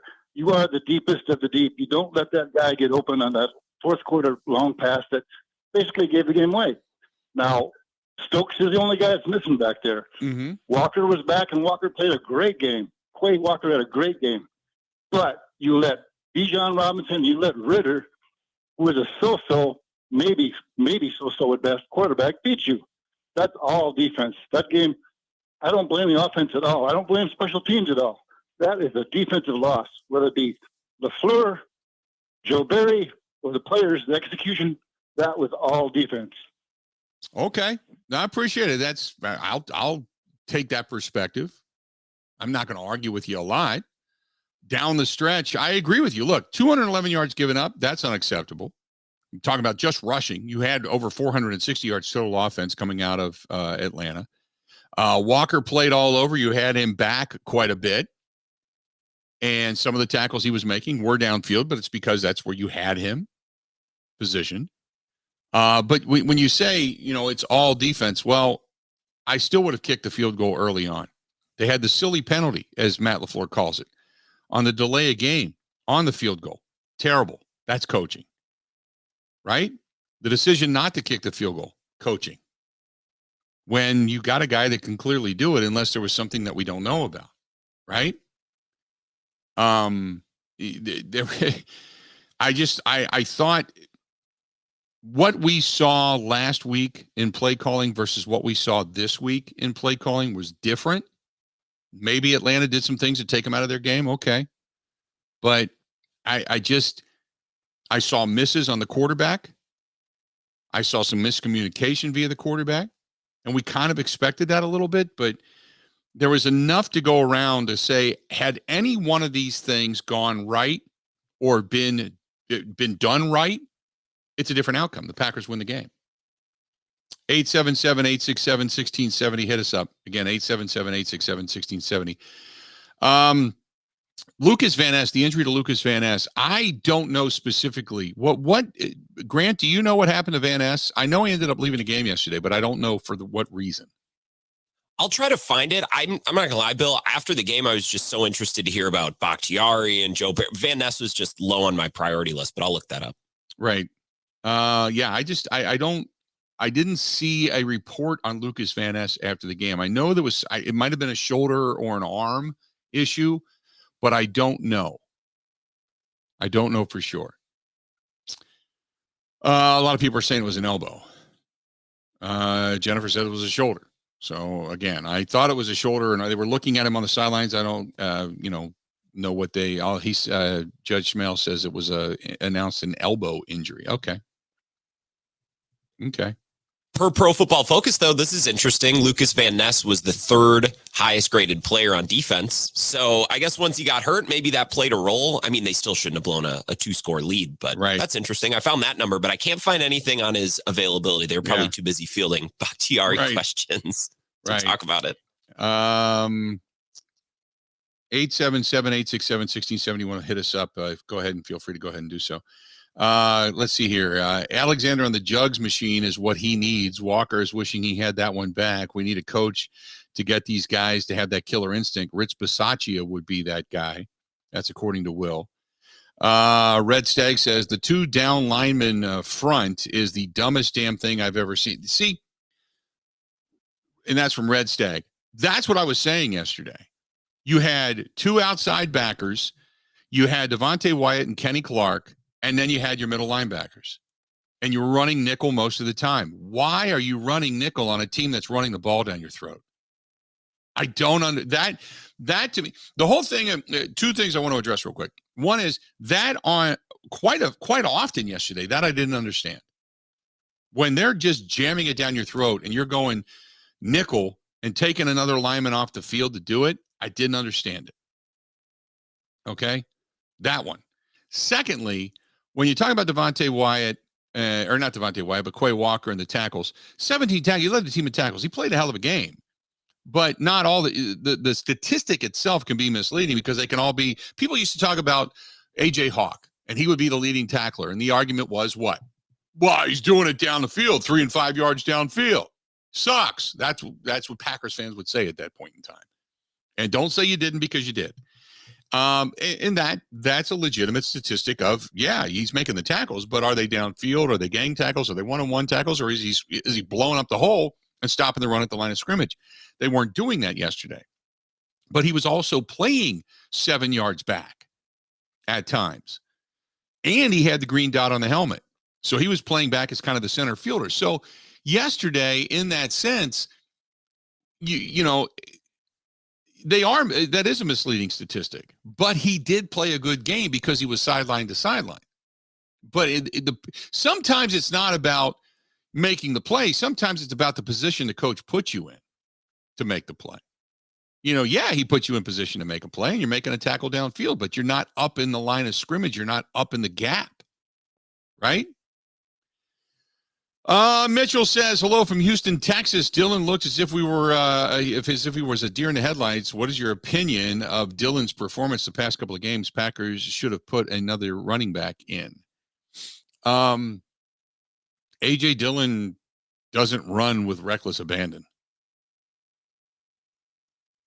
He runs, I know Matt LaFleur alluded to his pad level a couple of times. He had a couple of good runs, but he's not you need him to be a plow horse, and he's not. It's as simple as that. You know, he was supposed to be a 250-pound thunder in the thunder and lightning punch, and he's not. After 3 years of the experiment of, you know, let's see what he can do, he can't do anything. He doesn't have enough cojones to run people over. He doesn't run with, I'm going to knock you out.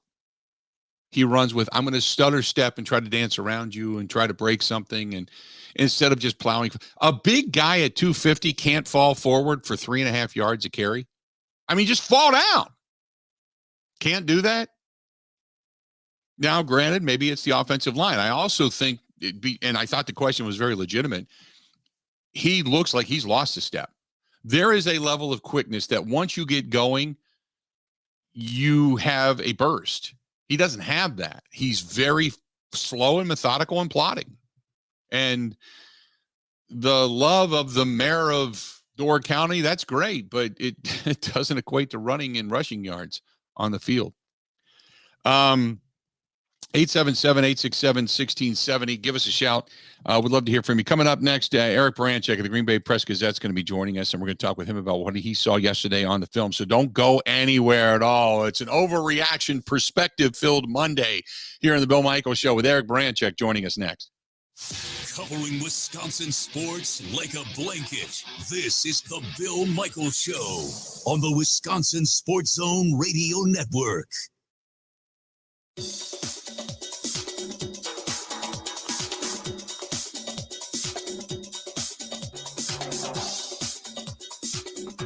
Bill Michaels will resume in 5 minutes.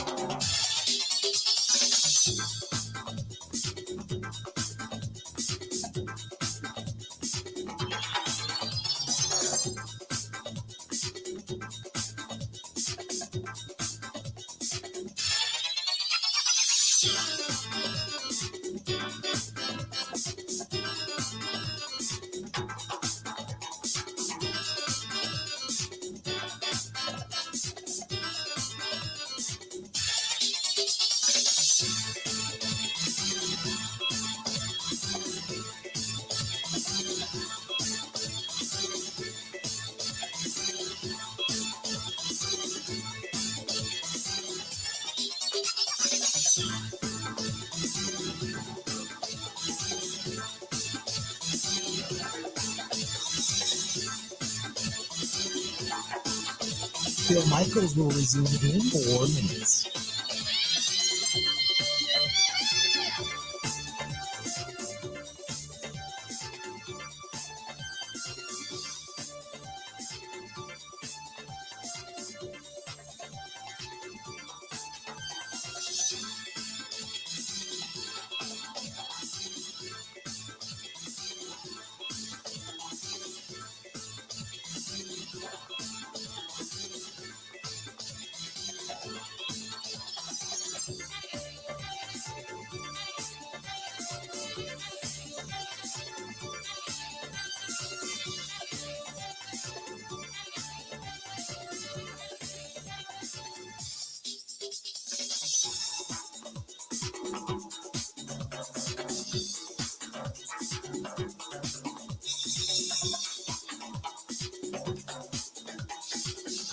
Bill Michaels will resume in 3 minutes.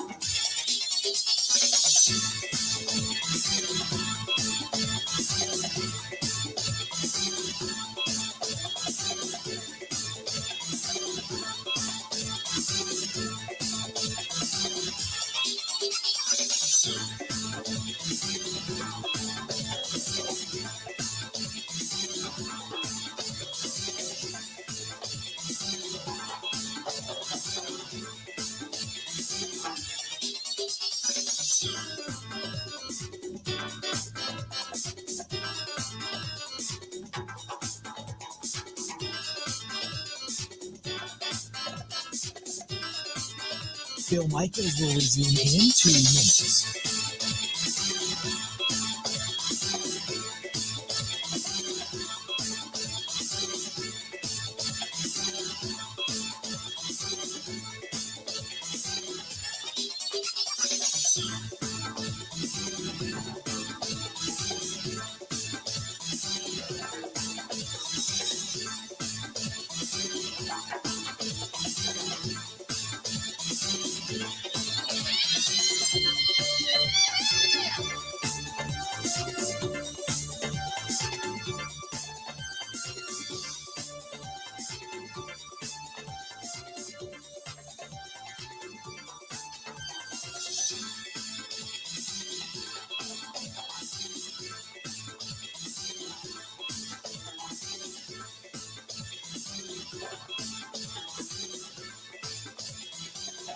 Bill Michaels will resume in 1 minute.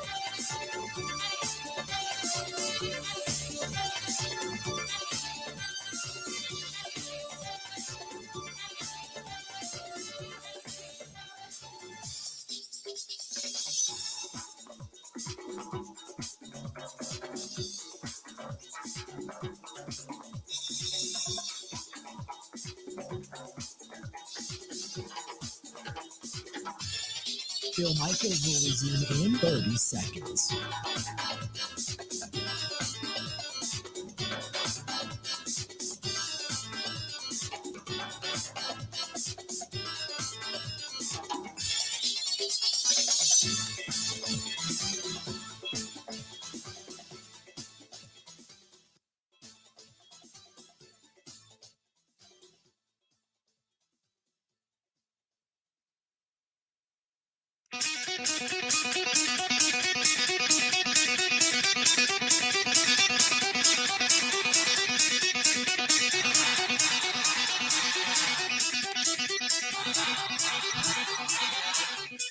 It is a perspective and overreaction Monday on the Bill Michaels Show. Packers get knocked off yesterday 25-24 in a game in which they should have won. Had it in their hands in many different facets and just kind of let it all slip away, unfortunately. Joining us now to take a look at the film and, kind of pick his brain as to what he saw, Eric Baranchik of the Green Bay Press-Gazette. Eric Baranchik 1 over on Twitter. EB, as many people that are screaming about the defense, there was quite a few little sprinkles of mistakes that any one of those things could have gone the Packers' favor and they win this game, Well, thanks. First of all, hello. Good morning. Thanks for having me on. I appreciate it. there's a level of crap that I'm going to add to your conversation, and that is everybody wants to talk about false starts and jumping off sides and not taking a timeout, all of that, and your left tackle not playing, all of that is certainly a high level of crap. But it boils down to one thing, and I'm going to disagree with Matt LaFleur on this 1,000%. And that was, he said, everybody's going to make one play better. It came down to one play yesterday, one single play that would have changed the outcome of the game, in my opinion. And that was 4th down and 4 on the 6-yard line. Ritter, excuse my language, he booted around for the touchdown. We just saw last week where the Bears tried to do that to Lucas Van Ness, which was a really smart play with a young guy there, and he did it, played it perfectly. Kept his shoulders square, kept perfect leverage, made the play. Now they're going to kick the field goal.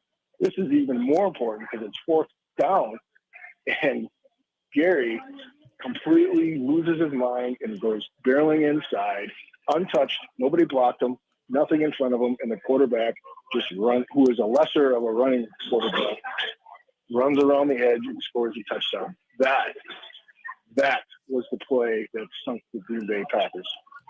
So you tell me your thoughts on, because everybody today is screaming about Joe Barry and the defense. And I said what we witnessed again yesterday was death by 1,000 cuts, to the point where at the end of the game, when you need them the most, they were gassed. They got gashed over and over and over again. And it seemed like it was just keep the ball in front of you. Don't let them get the big play. And we watched first down after first down after first down. And suddenly this team claws their way back into it. Is there a large modicum of blame that should be heaped upon Joe Barry and the play calling, defensively speaking? Well, I think looking at that play, you got a 4-year vet, you should know better. And if he doesn't know better and continues to make the same mistakes, then you gotta sit him down. And he becomes only pass rush specialist. If that play costs him the game, and that's coaching. That player has to sit down.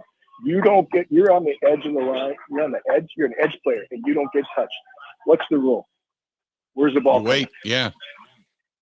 The ball's coming right at you, so you better be home. And he wasn't home. He turned his shoulders like a overly aggressive player. And I like overly aggressive players primarily, but he turns his shoulders to the cardinal sin. You can never do that as an outside player when you're not touched. Is turn your shoulders, because the ball will come back at you every single time, and it did.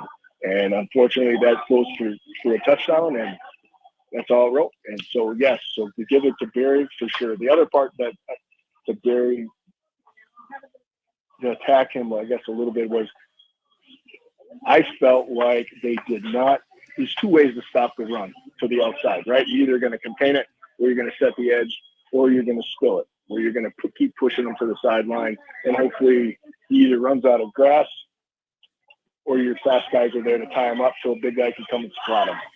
That's really the only 2 ways to play it, C-gap, D-gap runs. And I felt the only thing that he had in his arsenal was to put another guy with his hands on the ground. And that's well and fine in many cases, especially when they're getting beat on C-gap. That we have a big guy in there to handle that double team coming down with the tight end. But there wasn't anything else. I really was hoping to have them change up their philosophy a little bit. I mean, that's something a professional football defense should be able to do is, hey, listen, we're going to start spilling. We're going to attack inside shoulder, the guard, or tight end, wing, or who's ever coming out to hit you. We're going to spill that out to the outside. And then on top of that, I thought the safety play was they were way too. I'm trying to find a word I can say on the radio. They came in not under control. They come flying in there, and the running backs just got to either stutter step over the top, little jump cut, and then off to the races again. If you're going to fill, we all love that safeties come and fill the alley hard. Hey, let's stay up and just take some punishment and grab on to something and let the rest of the guys come and clean them up. I just felt there's far too much from both Ford and from Savage. They want to come running up and grab an ankle. And I just think when you have a real running back, or Bijan Robinson is a real running back, that's easy for those guys to beat that. Talking with Eric Branch I at Green Bay Press Gazette. Hey, I wanted to ask you about Quay Walker. 17 tackles yesterday, but I thought at times they were moving him back as if to say, just kind of be the center fielder, keep everything in front of you, and not bringing him up enough to help out in run support. Did you see that? A little bit. You know who he reminds me of a little bit is a really fast, a little bit more athletic Urlacher. Urlacher was kind of that guy that he's gonna bloody your nose in the run game, that's for sure. But in the pass game, I think a lot of people don't realize how really good he was at playing back there. It's probably because he played D-back when he was young, and you really like Quay Walker in that role. I mean, he unfortunately dropped that one pass, but he's pretty tough back there when you do that. And I think the other end of it too is I guess I don't feel 100% the same way because I like turnovers. So, if you could make sacks happen because you got a really good athletic linebacker who's patrolling the middle of the field, I like that.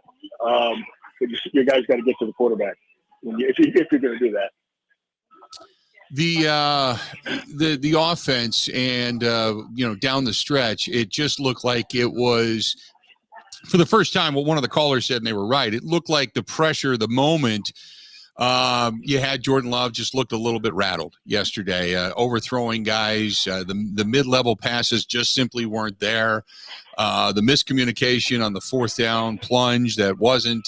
Obviously, with third and a half a yard, you can't get A.J. Dillon a half a yard, even to fall forward, for God's sakes. I mean, it just seemed like things just kind of unraveled offensively. Yeah, it really did. It kind of, because it was going so good, it was kind of a rocky start, but then they started clicking. I really liked his, Love's presence. He didn't look overly rattled. He missed some balls, but he didn't look overly rattled back there. He looked like he was under control. My big challenge to the thing is on that fourth down, why did you even leave it up to him? Just have a play called and ready to go. And you got a back there that's 240 pounds. Just ram it. That's his strength, is A-B gap rams. Just do it and take it out of your young quarterback's hands. To me, I like him, and I understand they like his poise and they like all that, but I mean, take it out of his hands. Don't let him be in a position where he can make a mistake. Hand the ball off and get the yard. What do you think of Matt LaFleur, for whatever reason, not kicking the field goal from 56, rather punting it? How about you call a timeout, first of all? Right. Come on. You're going to delay a game? Come on. Just call timeout and then go kick the field goal. So we just talked about 10 points, a 10-point swing. The Packers go kick that field goal, and it's probably a different ball game. Sean Gary doesn't have a brain fart. Different ball, different score. Where everybody's celebrating instead of being angry right now today. Right. Real quick before I let you go. So defensively, we know that there's not a whole lot of cavalry on the way. You hope Lucas Van Ness and the elbow/shoulder are okay. Stokes isn't coming back for at least 2 more weeks. I mean, this is what it is. What do you expect to see out of a Joe Barry-led defense this coming week? Anything different? I don't know. This is going to be a really good week because this is the first time they're going to get a veteran quarterback that's been through it all, and probably the best quarterback they've seen. So the key is going to be whether or not they can get pressure from the inside, which they've been able to. The other thing that I personally would like to see is they send Quay Walker more than they have in the past, which is, I think, his speed and his size that makes a ton of sense. I'd like to see him run A-gaps and get in this quarterback space right now, so it gives that quarterback something to think about a little bit. So that's what I would like to see different. And hopefully it's going to be a home game, so hopefully they're running around like they were at the Bear game. It just seemed like they had a little bit more pep in their step. Maybe it's because they were on the field so long in the second half, but that's what I'd like to see. And be a shade more aggressive. And I realize they're getting some pressure with their down guys, so they don't have to do a whole lot of exotic blitzes or anything like that. And I would like to see just a shade more of that. Just let's get the quarterback moving a little bit and primarily A-gap. Get someone in the space right now. Great stuff as always, bud, and appreciate it. We'll talk again soon, okay? Yeah, make sure if you get a chance to get in the press room this week, ask LaFleur if he's going to call timeout next week to see if he's going to be able to do that. So they're not committing the, quote, silly penalties. 100% agree. There you go. That's our buddy Eric Baranchik of the Green Bay Press-Gazette joining us for a couple of minutes on the hotline. You can find him at Eric Baranchik1 over on Twitter, breaking down the Packers film each and every week with us. Always good stuff. Always good stuff. Let's do this. We'll step away just because I'm looking at the time and I'm a little bit late for a break. So I want to get to the break and then we'll come back. We'll continue on with the discussion. This portion of the program brought to you by our friends over there at Steel Tank Brewing. They're in Oconomowoc, right on Robruck Lane, with terrific food and craft beers that change. They rotate pretty continuously. They've got some staples, don't get me wrong, but nevertheless, they do change for the seasons and such. And that's our friends at Steel Tank Brewing. Robruck Lane in Oconomowoc, right behind the Exonia Bank, right off of 67. The big music venue. The floors are now done. The bathrooms are finished. The back of the bar is being put in. They're getting ever so closer to opening that thing up, hoping to do it by the end of the week or end of the month, maybe into the first week or two of October, but it's right around the corner. Stay tuned for the announcement on that. That's our friends at Steel Tank Brewing Company out in Oconomowoc. Covering Wisconsin sports like a blanket. This is the Bill Michaels Show on the Wisconsin Sports Zone Radio Network. What advice would you give somebody that you know that's window shopping? I'd have to say Pella Windows and Doors of Wisconsin plays at an MVP level in the replacement game. They came in ahead of time, measured all the windows, make sure they had all of the measurements. When the Pella people left, you had no idea they had been here. You just had the new window. They're great professionals, Gina, and some of the best in the world at what they do. Right now, pay as low as $19 a month per window or $75 per month on patio doors. Visit PellaWI.com today. Pella's team of expert installers start with an in-home consultation and finish with no hassle or mess, leaving nothing but perfect results that stand the test of time. Right now at Pella Windows and Doors of Wisconsin, pay as low as $19 per window and $75 per month on patio doors. Visit PellaWI.com today. $6.99 APR for 120 months. Certain restrictions apply. See showroom for details. Offers end 9/30/2023.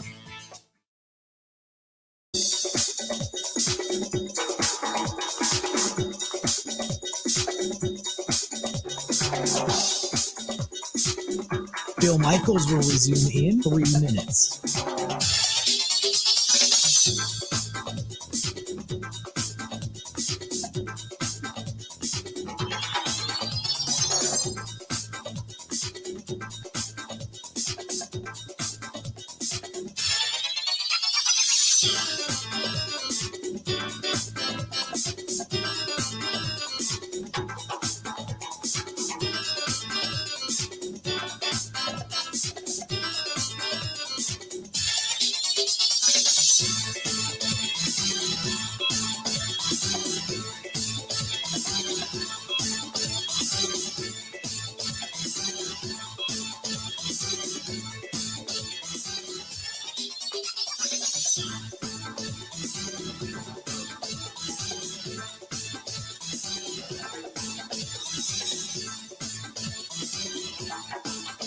Bill Michaels will resume in 2 minutes.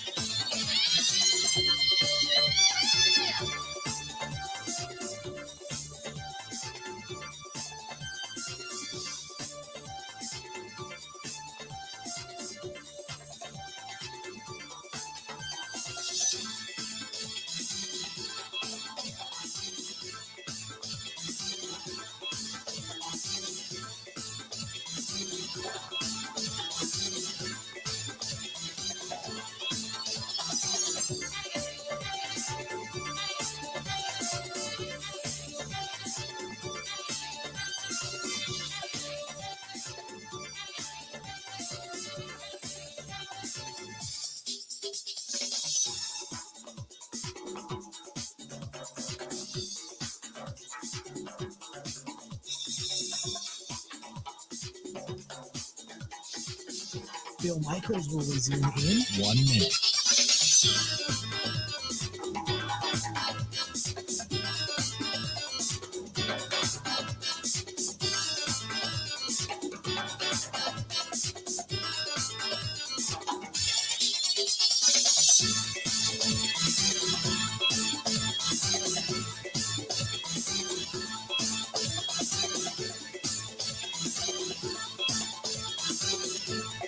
Bill Michaels will resume in 30 seconds.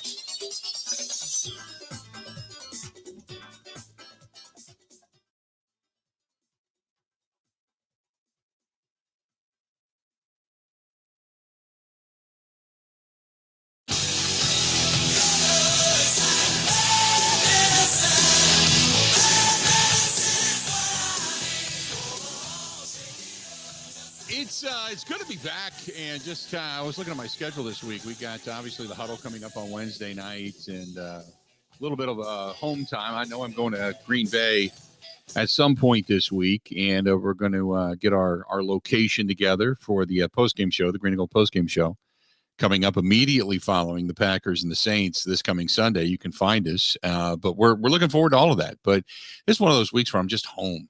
And I'm just getting stuff at the house, getting all this paperwork I've been meaning to get done, caught up.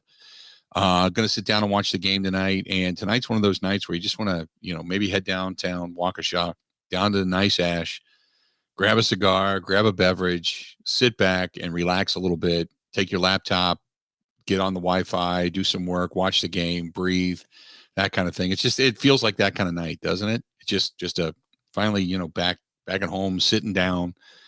Loved the trip up north, had a blast, but that sounds like the Nice Ash is in the future. So I'll probably be down there tonight. 323 West Main Street, downtown Waukesha, whether it's catching a sporting event or down there on Thursday, Friday, Saturday for live entertainment, the different hookahs, the huge walk-in humidor for cigars, or if you don't smoke at all, that's fine. Go in and get a couple of beverages, say hi to some good friends, make some friends. Good stuff down there. The Nice Ash Cigar Bar, downtown Waukesha, Wisconsin. Good stuff. We'll get back into it coming up after the top of the hour. I got to say thanks to a couple of people. First of all, Rick and the gang at Bonnie and Clyde's over the weekend. Fantastic job. I did not, and a couple of people asked me about it, but I did not expect to be on stage and to be able to do what we did with Jackal and the gang. Thanks to Jesse James Dupree, the band, everybody there. For those that don't know, that weren't there, their last song, what they end on is usually the Lumberjack song. If you're not familiar with it, you can find it, but they actually use a chainsaw at the end of the show. But normally they cut up a bar stool or something just to show that the chainsaw is actually real. And it is this big, steel chainsaw. But what they did was they had a painter custom make this bar stool, and Jesse felt bad about chopping it up and banging it up and all that kind of stuff, but that's what they do. But at the end of the night, they saved the top of it that had been painted, and he brought me on stage and allowed us to do an on-stage auction for Fisher House, Wisconsin. And we auctioned off the top of a busted up bar stool that was signed by the band. And we raised $700 just in that quick moment in time. And there was also a nice donation from a 50-50 that they did at Bonnie and Clyde's as well. And Dawn and the gang did a great job there. So anyway, long story short is I wanted to say thanks to them. Thanks to Rick. Thanks to everybody at Bonnie and Clyde's. Thanks to the guys from the band Jackal who played up there and just put on a hell of a show on Saturday night. And thanks to all of you who bid and spent money, and obviously our auction winner and such. But we had a great time. But we raised, I think it was like $1,400 total between the auction and then the 50-50 for Fisher House, Wisconsin. And it was just it was a lot of fun, but it was even more so meaningful, and that was so cool. So I wanted to say thanks to them, and thanks to everybody for all the support. The place was damn near sold out. They had almost 6,000 people. Yeah, from what I understand from what was Rick was telling us, that they had about 6,000 people there for the Jackal show on Saturday night. And the Chamber of Commerce and everything in Tomahawk, I thought this year did a fantastic job. And so no complaints. We discovered a couple of new bars up there. Sideways Wine and Craft Beer Bar is fantastic. Castaways is fantastic. So a lot of good stuff up in Tomahawk this past weekend. And it was just nice to go up and relax and crash a little bit and get ready for the remaining run of the football season. But what a great weekend. And now it turns out it was for a great cause too. So thanks to all of them for being so kind to us and helping us out. 2 hours down, 2 hours yet to go. The Bill Michaels Show on this Overreaction Perspective Monday. And we haven't even talked Badgers yet. Haven't even gotten into that. Got a lot more to get to. Stay tuned. 2 hours down, 2 hours yet to go. More of the Bill Michaels Show coming up next.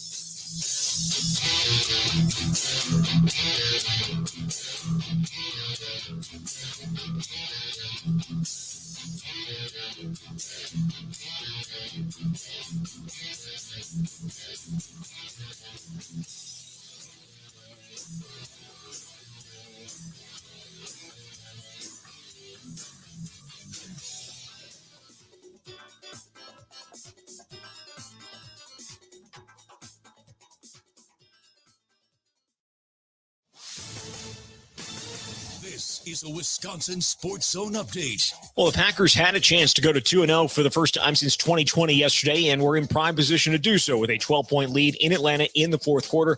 Coach Matt LaFleur's team couldn't, blowing that double-digit lead, losing 25-24. Very disappointed that when you have a 12-point lead in the second half and you don't make the plays and don't play complementary football. And then when you have mistakes, all those get magnified. And so disappointed. You got to give credit to Atlanta. They battled and did a better job than us, obviously. The more concerning thing coming out of the game may have been the injuries to key players. Elton Jenkins lost to a knee injury in the second quarter. First-round pick Lucas Van Ness went out with an elbow injury. The team was already playing without Aaron Jones, Christian Watson, and David Bakhtiari. The loss dropped Green Bay to 1-1 as they get ready to face New Orleans back at home on Sunday. Turning to Wisconsin, they will get Big Ten play going this Friday when they head to 1-2 Purdue. They will do so with the reigning Big Ten Defensive Player of the Week in Hunter Wohler. The safety earned the honor after posting 10 tackles, 2 interceptions, and a sack in the win over Georgia Southern this past weekend. Rural Mutual Insurance, keeping Wisconsin strong. They believe in protecting the families and children in our farming communities. Kids love to be included in the daily farm activities, but accidents can happen quickly. Reduce the chance of injury by making sure your farm is a safe environment for adults and kids. Learn more at ruralmutual.com. Rural Mutual Insurance, keeping Wisconsin strong. Well, the Brewers are in St. Louis. It's where they're going to open up a series against the Cardinals tonight. They will do so with a 6.5-game lead on Chicago for first in the NL Central. Milwaukee's magic number to clinch the division is 7. First pitch down in St. Louis is slated for 6:45. With this Wisconsin Sports Zone Network update, I'm Zach Heil, Print.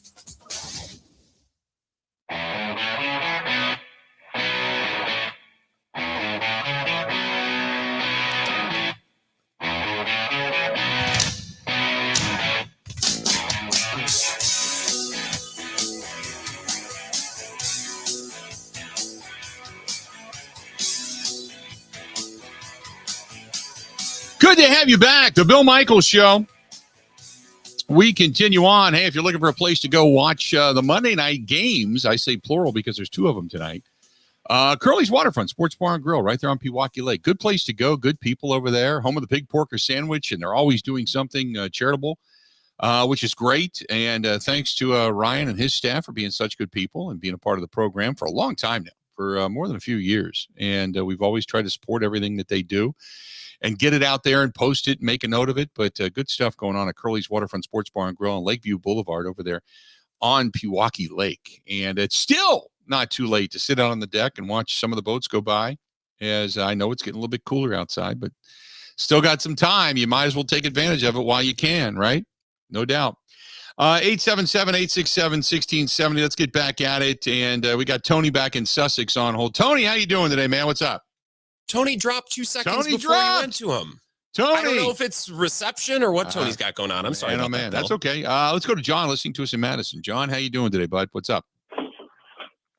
Bill, love the show. Love an overreaction Monday. It's just great to have football back like this. Leaves are changing, and now we get to yell at each other about our Packers takes after a week 2 loss on the road against a potential playoff team. So couldn't be better. I think your guest kind of nailed it. I wanted to push back on something that you said earlier in the show about this defense being aggressive. And rewatching lots of the game last night and this morning, I think the problem might have actually been that in the running game specifically, this defense was actually a little over-aggressive. And what I mean by that is exactly what your guest said. When you have Rashawn Gary crashing down overly hard, totally ignoring the quarterback as a run option, not staying home, not staying in their lanes. Everybody's trying to do a little bit too much. Everybody's trying to make the big play. That's how running game defense, that's how you give up gashes, right? Everybody's kind of overextending. Number of plays where, whether it was Walker, whether it was Gary, whether it was one of the other D linemen, they get immediately into the backfield, and then they realize, crap, that's exactly what Atlanta wanted. Now they're running a trap, and now it's well blocked behind, and now it's an 8-yard run instead of, a 2 or 3 yard run when you stay home in your lane. So after rewatching, on the run game specifically, I think the defense was a little aggressive. I know I called in after the game Sunday and pushed back hard and wanted to defend this defense, but, in terms of the coach versus players, who's at fault, who are we pointing blame to, I got to stand up for the defensive coordinator a little bit. There are a lot of players in position to make plays, whether it was not knocking down a pass, whether it was dropping an interception, whether it was letting the tackle slip because you're trying to grab a running back around the shoulders. It just felt like our defense was in a position to make a lot of plays. Didn't seem to work out. Yeah. I appreciate it. No, appreciate it. We kind of talked about that and said, look, you play soft, you live death by 1,000 cuts. Philosophically speaking, that's not what you want to do. That I agree with. But what you just said, playing aggressive, going back to what Eric Baranchik said, where Rashawn Gary crashing down instead of staying at home and setting the edge, allowed Ritter to run into the end zone for the touchdown. Things like that, that'll get you beat. And that's where, as a coordinator now, today is the day you're looking at film and you're going, dude, you can't grab a guy like Bijan Robinson around the shoulder pads. You can't crash when you got to set the edge. Yes, we love you guys to be aggressive and energetic, but when you're starting to get burned because of it and it's hurting the team because of it, you can't do it. These are learning lessons, and I get it. Guys want to make plays. You can't take that away from them, but you also have to play smart football and you have to play fundamentally sounder football. And they didn't do that. And whether it's, you look at what Atlanta did. Now, I'm not a really big halftime adjustments guy, but they came out and kind of took it to the Packers in the second half of that game, specifically in the fourth quarter. And what I look at is what the Packers did in the first and second quarter, even partially the third quarter, is what set up the fourth quarter, is what set up to be gashed and run on. And you're, instead of getting your shoulder in there and getting into the hole, you're reaching and you're grabbing and you're because you're losing a little bit of that steam, a little bit of that gas is out of the tank now because you've been on the field so damn long going back to the first three quarters. So to me, I agree with you. And that's why I said last night it was the attack Joe Barry. Today it's like, nah, there was enough to go around. And people can put it solely on Joe Barry and the defense. That's fine because he becomes the easy target because it was the defense that gave up that last drive. But no, you can look at a lot of different decisions and say that game could have been put away much earlier had any one of those plays. Jair made the play. Quay Walker made the play. They picked up the 3.5 yard and made that play. The choice to kick the field goal or not kick the field goal, the stupid penalty to take on the delay of game early on in that contest. That's 5 things I just labeled off right there that had any of those changed, chances are they win the game. And it was a myriad of mistakes. So I completely understand it. 877-867-1670. Hit us up. Let's go to Larry listening to us in Eau Claire. Larry, how you doing today, bud? Yeah, I'm all right. It's a young team and making mistakes, but I very rarely defend this guy, but I thought Barry's defense was pretty good. The problem with it is that it is a bend, no break, and then when your opportunities come, you're supposed to take them. Jair Alexander and Walker, no ITs. One should have been for a touchdown. Those are the backbreakers. Come on, guys. You guys are professionals. You got to be able to catch the doggone ball when they're wide open. What would we do if Watson dropped it or Dobbs dropped it? We'd be all over those guys for passes like that. This is their job. Alexander, I know he's one of your favorites, and he does a good job defensively, but I see him drop a ball, it seems like about every other game. And let's get on it. Those are major, major mistakes. And so Barry's defense of play soft and wait for mistakes, it worked. We just didn't do anything with the mistakes. Yeah. You know, that's my opinion of it. And Love, my son and I get into this. He just thinks Love is going to be phenomenal. And I go, this guy is passing for, what did he pass for? 169 yards or something like that? What was it to that game? Yesterday, when it came to passing the football, it was like 151 yards. Yeah, and when it comes down to crunch time, he can't throw a completion. Right. Goodness sakes, you should be able to get 50% of your passes easily when you're passing, less than 10 yards. Yep. Normally, he just doesn't do it. He wasn't accurate yesterday. I completely agree. Appreciate the phone call. When you look at his completion percentage, 14 of 25, 151 yards, still had 3 touchdowns. It's good numbers across the board because of the touchdowns with a 113 quarterback rating. But yeah, it's you got to complete more than, 56% of your passes. You'd like to see that be like 19 of 25. If it's 19 of 25 for 170 something yards and you're more assured, especially driving the ball down the field late in the ball game, then you feel a little bit better about that. But no, I completely agree. You got to be more accurate, and it'll come. Some of that stuff you can kind of live with. It was the mistakes. It was the delay of game penalty, not making the right call on that 4th down and falling forward like a stumbling drunk, trying to get the quarterback sneak and not sending him to the line of scrimmage with a play, an either or type of thing. And, it just, and dropping, sure interceptions and such. That kind of stuff. If any one of those hit, this team's talking about a different outcome. They're coming back home at 2-0 and somewhat surprising people. Now here's the perspective side of things we've been talking about today. The Packers, we kind of thought would come back at 1-1, right? We thought, you come back home at 1-1, man, that's really good for Jordan Love getting his first start, is under center and this and that. And, we kind of questioned, raised an eyebrow, maybe possibly losing in Chicago, the rivalry and such. And instead they battled with the Bears and beat the Bears. And then they had a battle yesterday and they should have won that game. But instead of coming back, you're coming back with what you thought they would be. However, they could be 2-0. They should be 2-0. And that's what's painful. That's what makes you so mad, is you had the lead. You had a 12-point lead late in the ball game, and you pissed it away. And you had the lead, and you watched the defense, again, give it up. And that's where the ire of Joe Barry starts to come in. The ire for the play calling starts to come in. That's when you're like, you let this game slip through your fingers. Every fan could see it. Every fan understands it. We're all passionate. Sometimes we're over the top and crazy in a goofy way, but everybody knows you could have won this game. And it wasn't anything unbelievably dynamic that the Atlanta Falcons did. You couldn't stop the run and you made mistakes. That was it. Nothing more. And that's why people are so frustrated, because you had an opportunity and you let it slip through your fingers. That's part of it. 877-867-1670.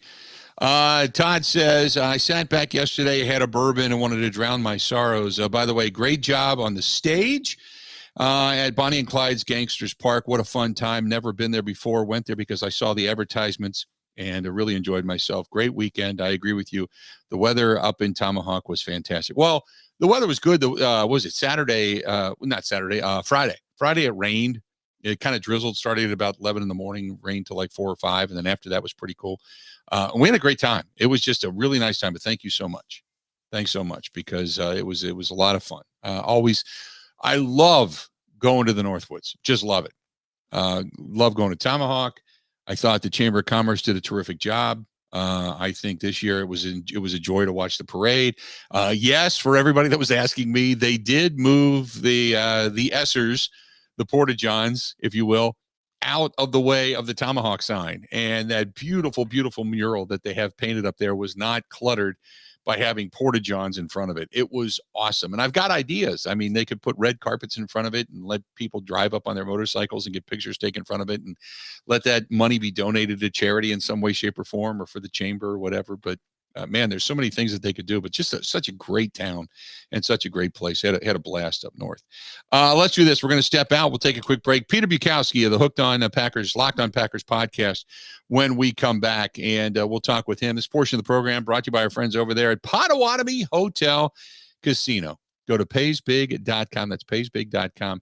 They have the beautiful sports book that they're building. They have a temporary one in place. You've got the new restaurants, the Rock and Brews. You've got the 360 bar if you just want to go have yourself a beverage. And then all the slots and the game tables and the bingo is back and just keeps getting bigger and bigger and better down there at Potawatomi Hotel Casino, Milwaukee. Go to paysbig.com. That is paysbig.com. Peter Bukowski, Locked On Packers podcast next. This is the Bill Michaels Show on the Wisconsin Sports Zone Radio Network.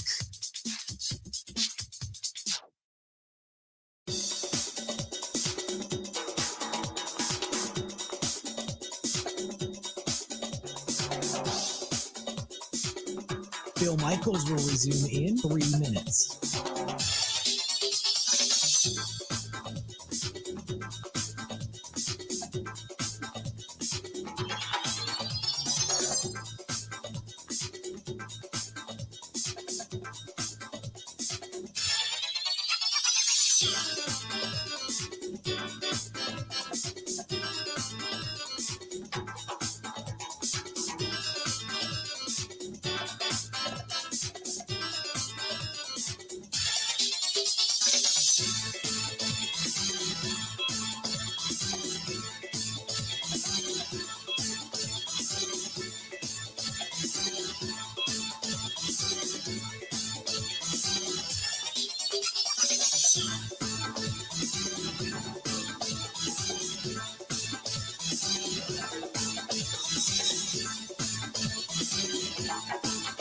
Bill Michaels will resume in 2 minutes.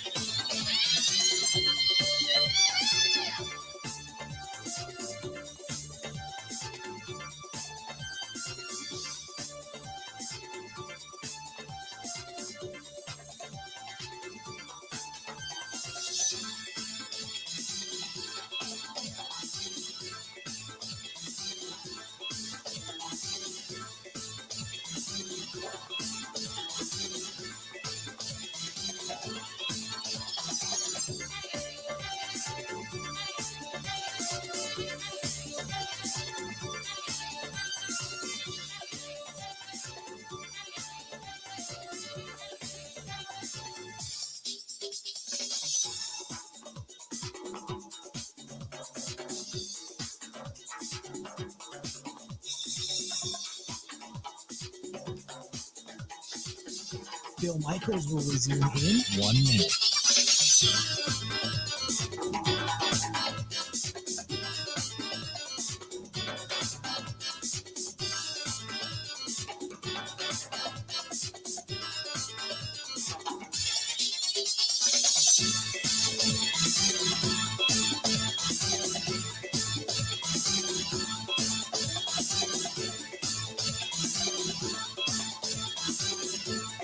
Bill Michaels will resume in 30 seconds.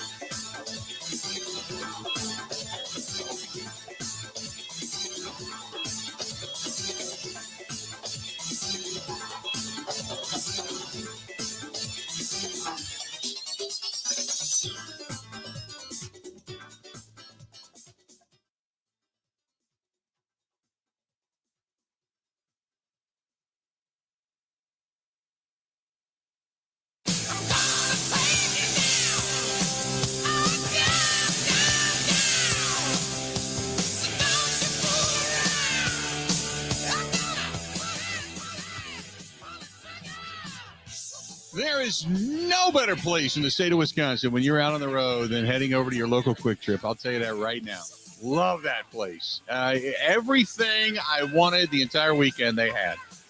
Whether it was grabbing a breakfast sandwich or a take-home meal or the beer cave or a little bit of milk and bread and some of the snacks and stuff. I mean, it was you could have done all your grocery shopping right there at Quick Trip. Not to mention the fact that I filled up the motorcycle and the truck. At Quick Trip. I love that place. You put in your Quick Rewards card and you just never know at what point in time you're going to get that little reward back. And it's so satisfying and so pleasing. You cannot do better than our friends at Quick Trip. And don't forget, every time you're there, use your Quick Rewards card. Great stuff from our friends at Quick Trip. Bring him in now. Peter Bukowski of the Locked On Packers podcast, co-founder of The Leap. Pete, let me ask you this first and foremost. For all the ire that is now, right now, with the crosshairs squarely on Joe Barry, is it deserved?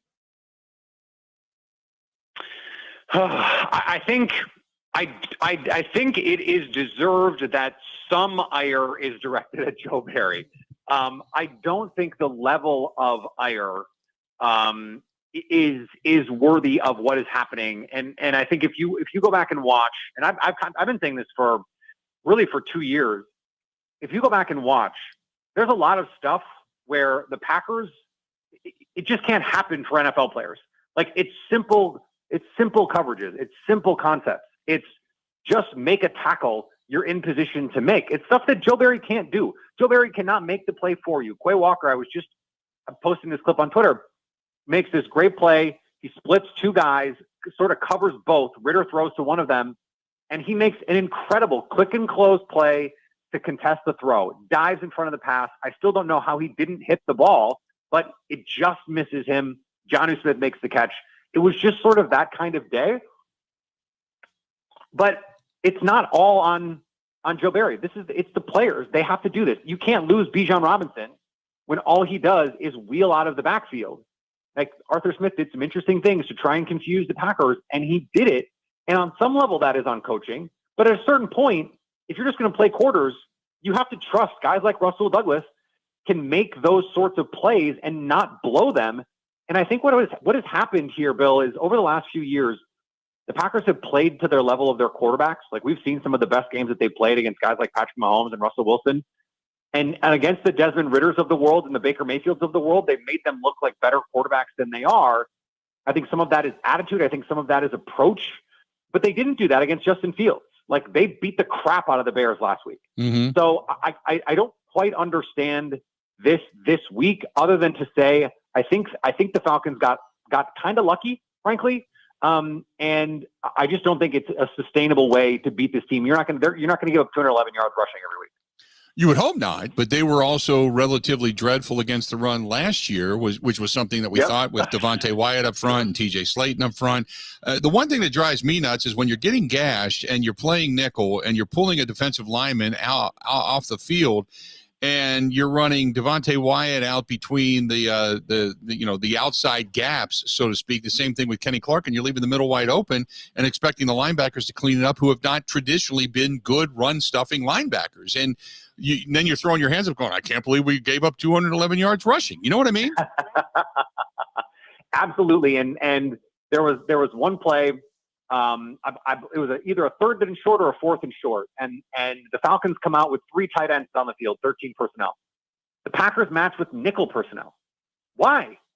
This is heavy offensive personnel. 3 tight ends screams, we want to run the ball. And I understand with 2 tight ends on the field with Atlanta, like Kyle Pitts is a big receiver. So I understand wanting to match him. You're more worried about Kyle Pitts beating you in coverage, beating a linebacker or a safety, than you are with him blocking a DB and springing a big run. Like you're just not worried about that. Right. But when they come out in 13 personnel with 3 tight ends, how do you not have the extra defensive lineman on the field? How do you not have, they experimented with it a little bit, the extra linebacker. Okay, you don't want to have the extra defensive lineman. Okay, I get it. Then put Isaiah McDuffie on the field. Let's see what that looks like. And it is just, I don't understand some of the approaches. Those are things where you go, okay, that is a Joe Barry problem. Like that's not a player's problem. The players in that situation were just set up to fail. And so those kinds of things, like we're talking about year 3 now with Joe Barry, and this stuff is still happening. I just don't know why you would expect it to change at this point. The offense, give me your impression of what you saw yesterday. I thought it was good. I thought there were some misses. I know early on they didn't really, other than the pass interference penalty, they didn't put up a ton of yardage, but then they seemed to get into a little bit of a rhythm, and then all of a sudden that rhythm was gone come fourth quarter. Yeah, and it's hard to really understand what happened because I don't think the structure of the offense changed very much. Like if you go back and watch those drives, the last drive, you're playing from behind, so it's just a different set of circumstances. The Packers played the whole game with the lead, and 2 of those 3 fourth quarter possessions, they still had the lead. If the second to last possession is the one that I think is the absolute backbreaker for the Packers, because on first down, You get 5 yards on a run by A.J. Dillon. And you're thinking 2nd and 5, there's 7 minutes left. This is one of those, you get in your 7-minute, like it's called the 7-minute offense. You have a 4-minute offense and 2 minutes, all that stuff.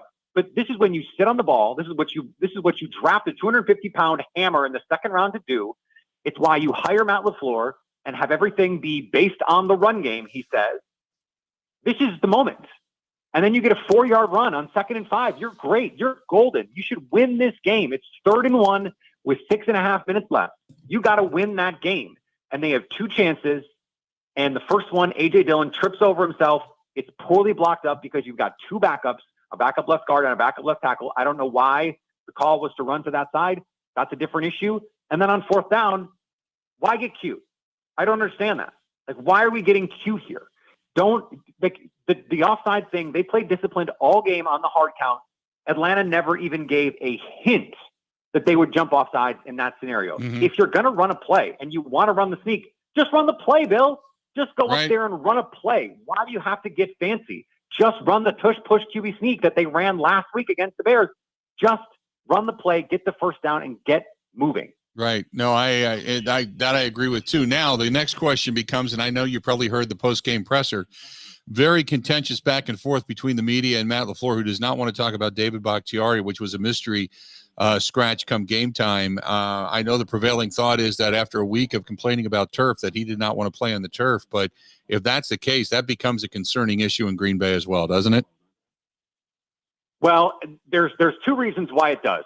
And the first is, in the immediate term, you're setting a precedent with a very young locker room that at a certain point in your career, you get to dictate terms to the team. And all of this is predicated on the idea that he did, in fact, just say, I don't want to play on turf. Correct. We don't know for sure at the moment that that's what's going on, but let's just operate under that assumption for the moment.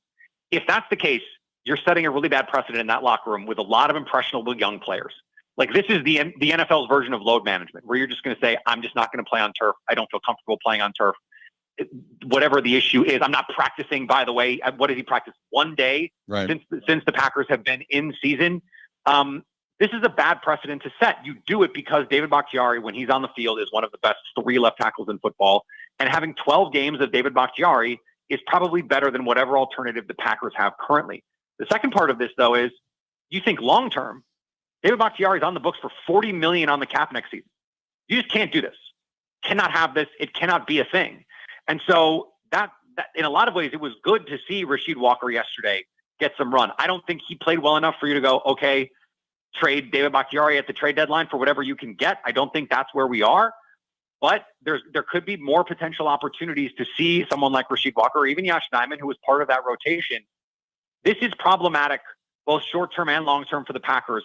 And, you can see the frustration on Matt LaFleur's face. Like, I want to play poker with everyone in that Packers organization. Matt LaFleur, no poker face. Mark Murphy, no poker face.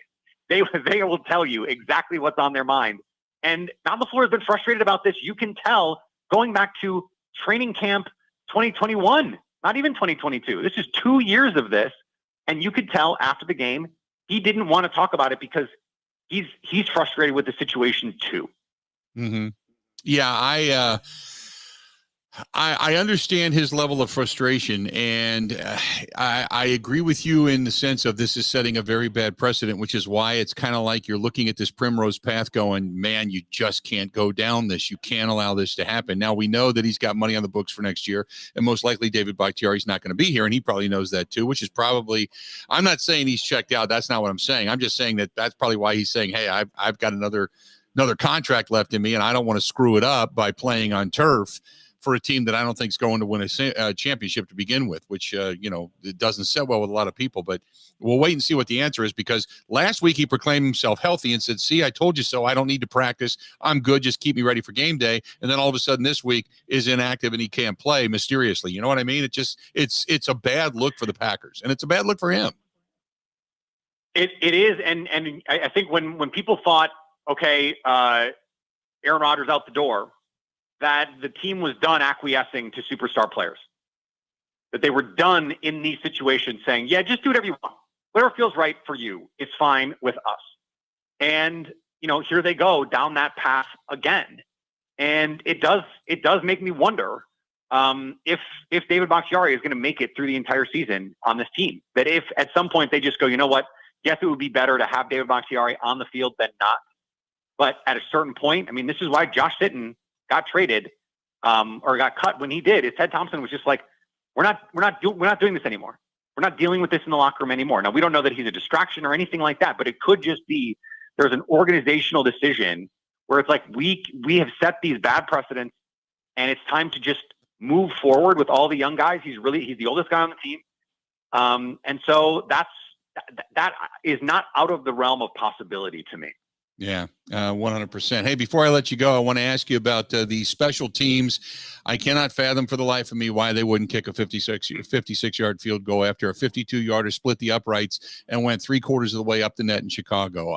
That I don't understand either. It would have been good from 70. Well, and don't forget, Bill, that first field goal you're talking about in Chicago, they let 30 seconds run off the clock before they decided to kick it. Right. That was an absolute botch job on the operation. They could have run 2 or 3 more plays, gotten a chance to throw one in the end zone, gotten a chance to get a lot closer to make that field goal a lot closer. And it was like Matt LaFleur and Rick Bisaccia, who, by the way, got promoted to assistant head coach this year for exactly these moments.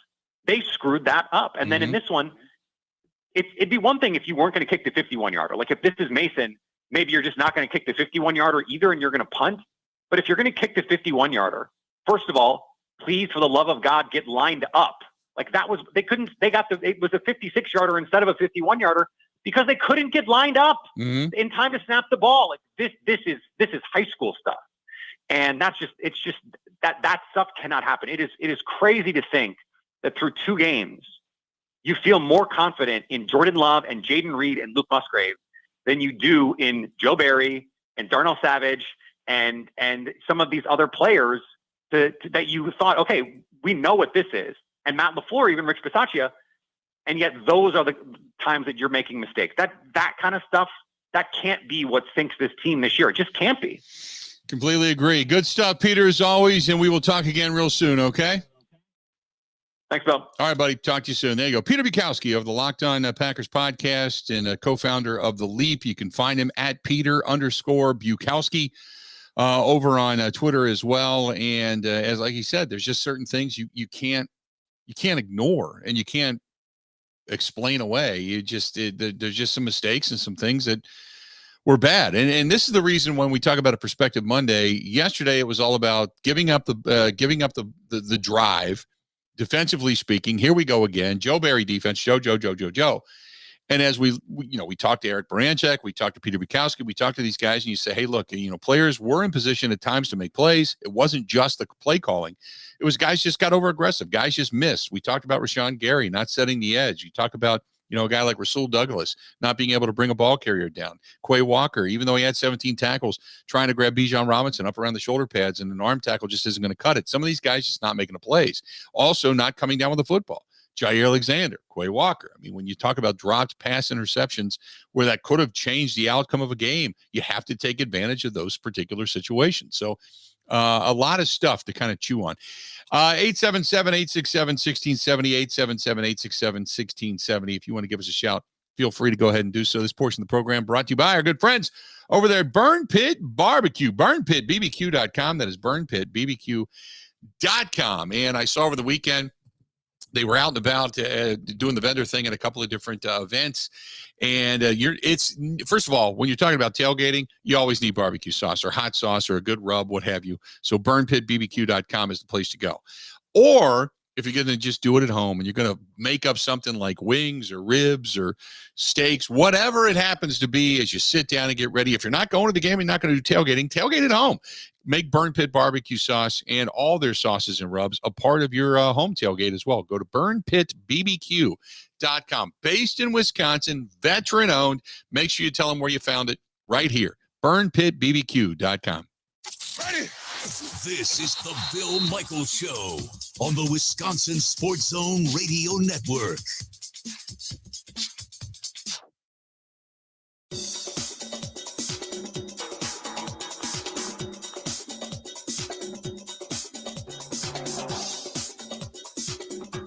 Bill Michaels will resume in 5 minutes.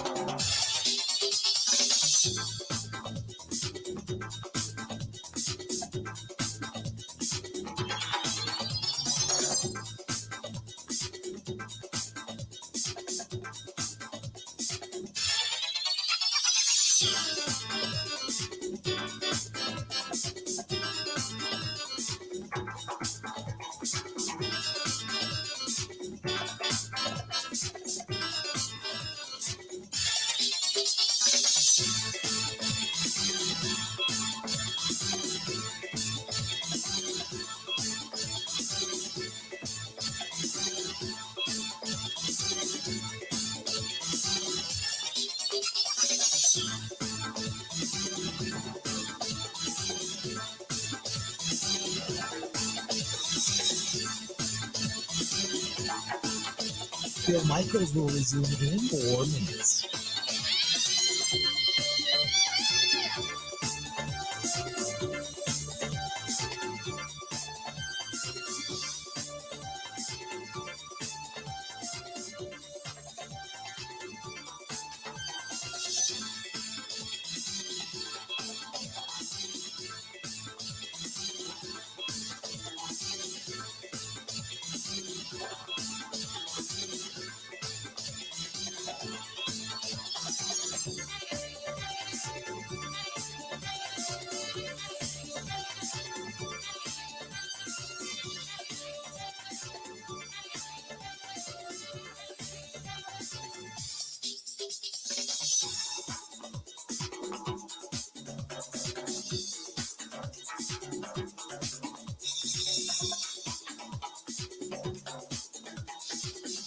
Bill Michaels will resume in 3 minutes.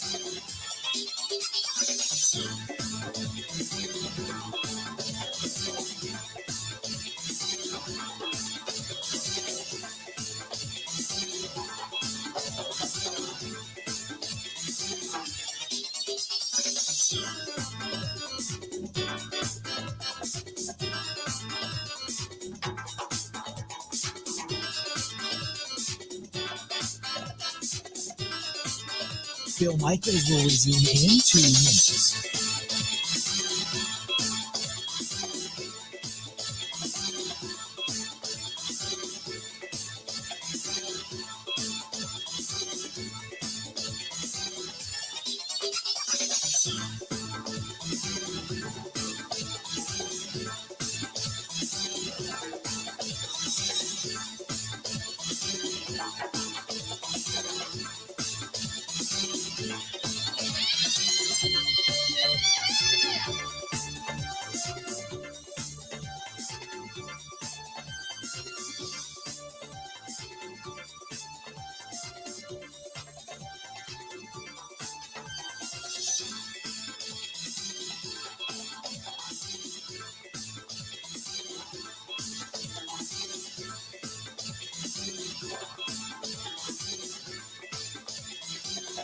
Bill Michaels will resume in 1 minute.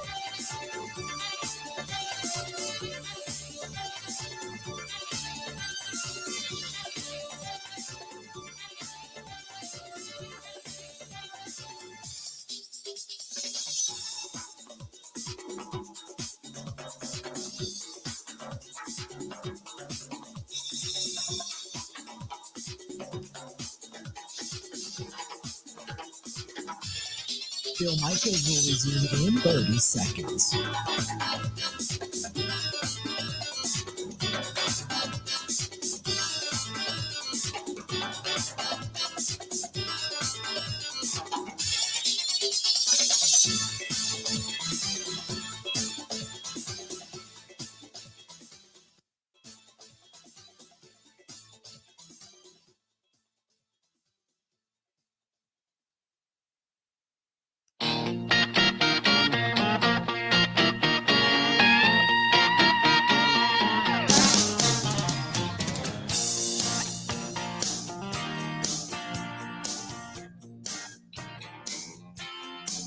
Billy man, come on. 6 o'clock news says somebody been shot.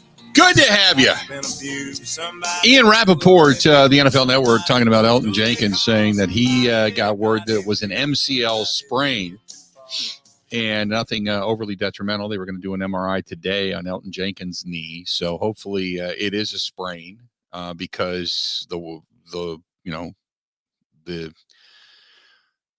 worst news could be a tear or, God forbid, anything even further beyond that. So if that's the case, I'll take it. If he has to miss a game or two, rather than losing him and Bakhtiari and the left side of that offensive line for an extended period of time.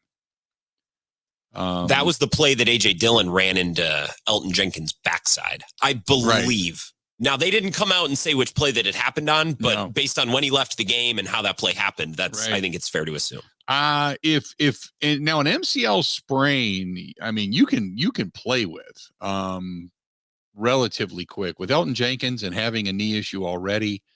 They'll probably at least a couple weeks, if not 3-4 games. But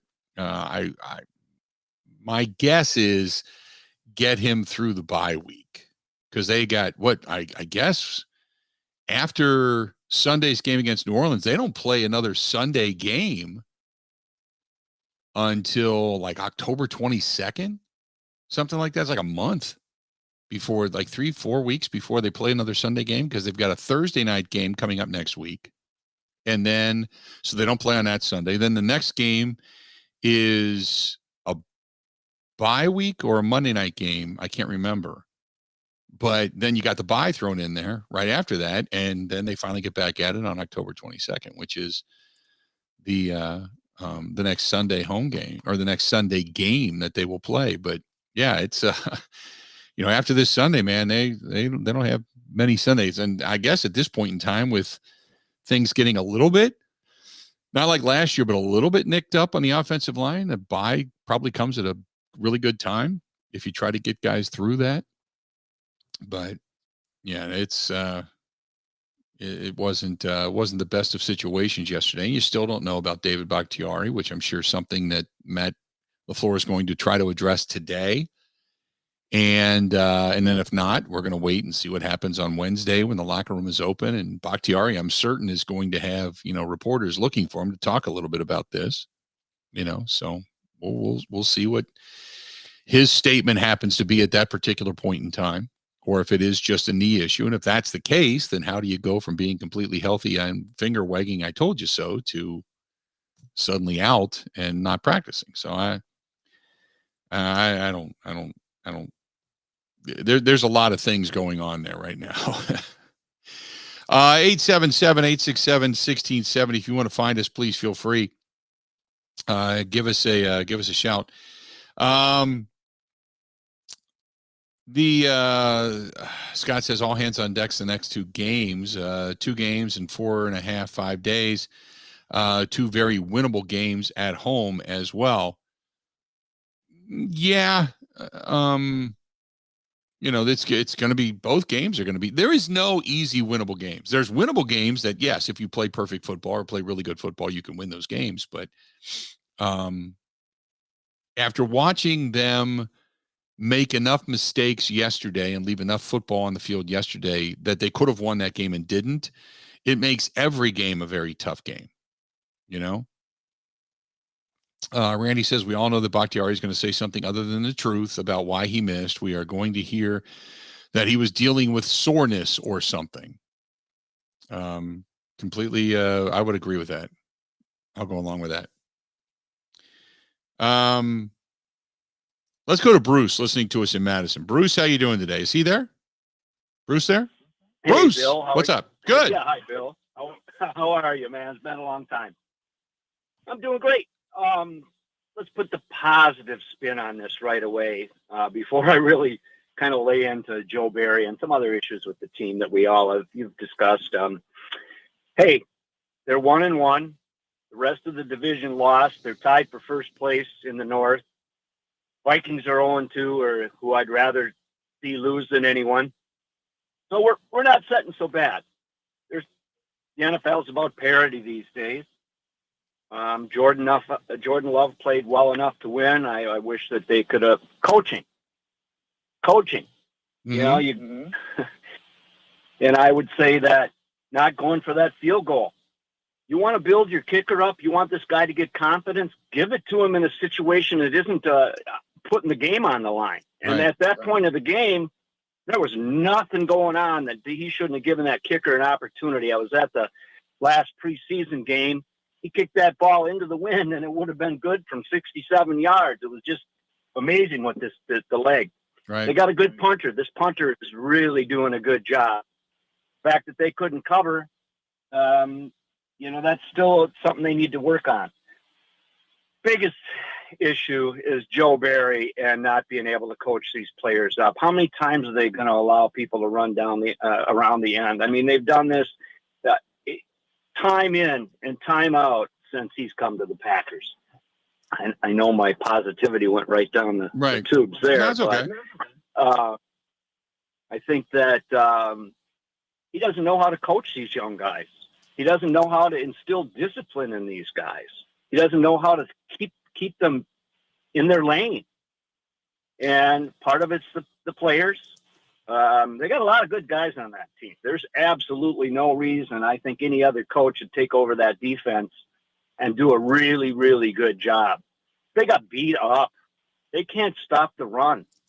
And they haven't done it in Joe Barry's regime. So I'm just going to sit back and listen to what you have to say, listen to some more of your comments, and enjoy the rest of your show. Really, really appreciate it. No, appreciate it. Thanks for giving us a buzz, Bruce. What you talked about in Joe Barry and coaching these guys up, I think Peter Bukowski had a terrific point when he said, at times it looks like this defense comes to play against the likes of Patrick Mahomes and company, and then they get a Desmond Ridder, and you're kind of like, we should be able to beat this guy, and then they get overly aggressive, and much like last week, they beat the hell out of Justin Fields. They got after him. They brought him down. There were times he had run lanes, and they didn't necessarily get to him, but it wasn't a detriment to the game. And all of a sudden, Bijan Robinson and Ridder are off to the races and tearing the Green Bay Packers up, and the Packers can't stop the run, and the aggressiveness cost them, and just some of the play that we witnessed last week that we were kind of praising this week kind of came back to bite them. So there's again, my feelings regarding the defense and the defensive coordinator. But the more you kind of get into this, it's, if players in a position to make plays, that's all the coaches can do. I don't like pulling guys and big bodies off the field when you can't stop the run. I'm not a fan of that. Philosophically speaking, to me, it just doesn't work. It's, it's like, you go into a gunfight and they've got a howitzer, and you're walking in there with a 22 hoping to do the best, and it's just, and then you're, by the way, we're going to go down to a squirt gun. You're not going to win that fight. So why are you lessening your arsenal? That I don't understand. But when you do have guys like Jair, like Quay, like Rasul, like Rashawn Gary, when these guys are in positions to make plays and they don't make the plays, that's on them. That's not on the D coordinator. But like we've discussed, and pretty much ad nauseum at this point, is there was enough mistakes in this game via coaching and execution that you could say, had any one of these things gone in the Packers' direction and been executed properly, that it's a different outcome of a ball game. Quay Walker comes down with the interception. Jair comes down with the interception. He had 3 or 4 touches on the football. Had any one of those come down with an interception, it's a different story.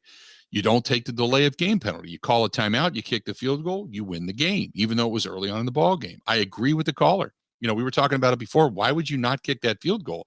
And we thought, well, maybe you don't want to take away the guy's confidence. But again, it's not a game winner. It's early on. Why would you not kick a 56-yarder indoors? It doesn't make sense when you bring in a guy that's got a big leg, who booted one from 52 last week with no problem.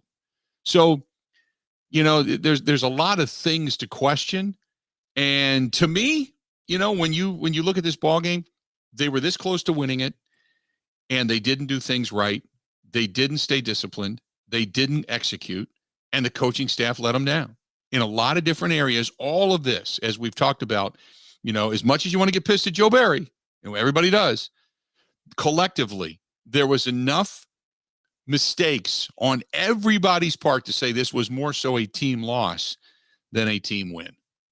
It's very Bill, we knew possessions. Sorry to cut you off. No, we knew okay. possessions were going to be at a premium in this game. We talked about it last week. The point total was like 40, and the Packers got to run, less than a dozen plays in the second half. Yep. So that opportunity that they had to get that field goal, albeit a 56-yarder in the first quarter, that proved to be huge, and we should have known that, because that's the type of game this was going to be. At the very least, Matt LaFleur, you got to take a timeout, because that the way the Falcons run the ball and the way your defensive coordinators maybe not the best, you knew that those 3 points were going to be massive. So at the very least, like Eric Branchik said, you got to take the timeout, and he didn't even do that. So it was like 2 mistakes in one. Yeah.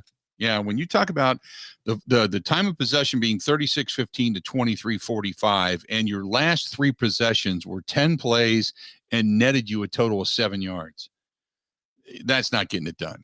So as much as you want to blame the defense, it's also, you can look at the offense and go, yeah, that didn't work either. We're going to step out, take a quick break, come back. Don't forget, coming up in the next hour, we got Mike Clemens live in Atlanta, still hanging around down there. We'll get his perspective and some of the insight from the locker room coming up here in just a little bit regarding all of this.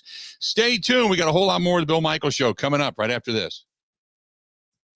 This is the Bill Michaels Show on the Wisconsin Sports Zone Radio Network.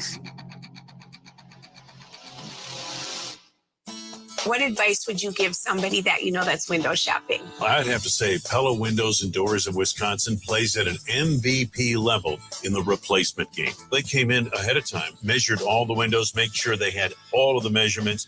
When the Pella people left, you had no idea they had been here. You just had the new window. They're great professionals, Gina, and some of the best in the world at what they do.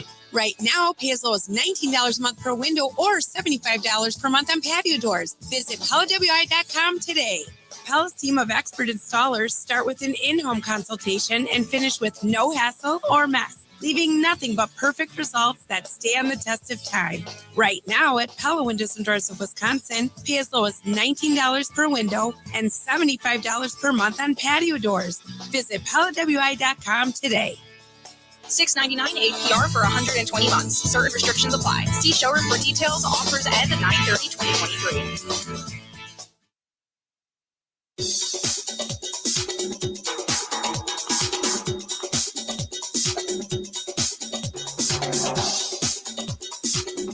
Bill Michaels will resume in 3 minutes.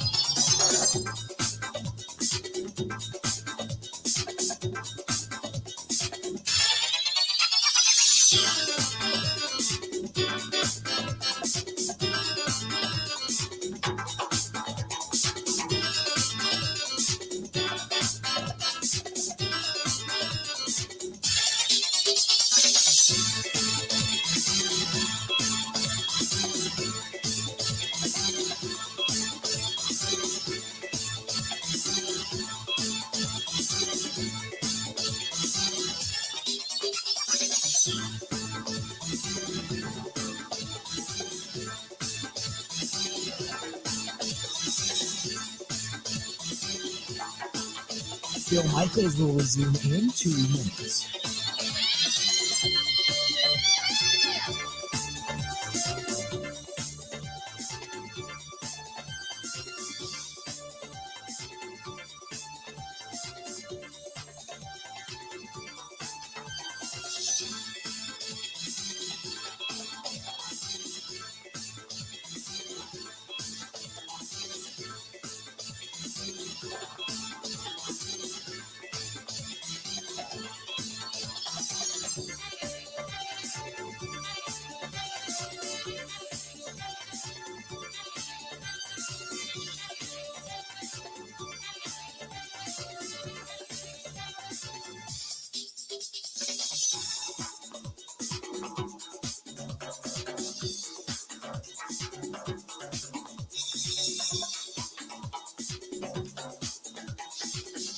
Bill Michaels will resume in 1 minute.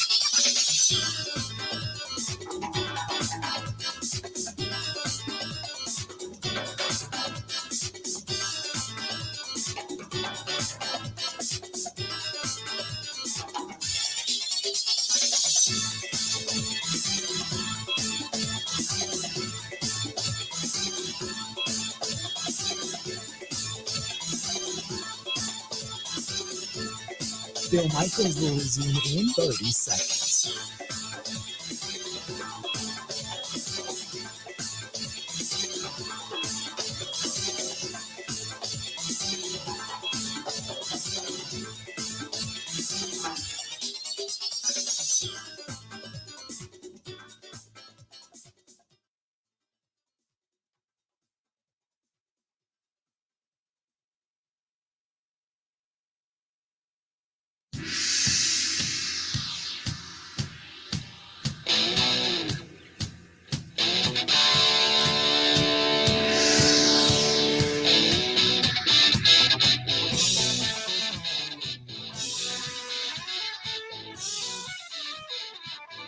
Welcome back. Good to have you.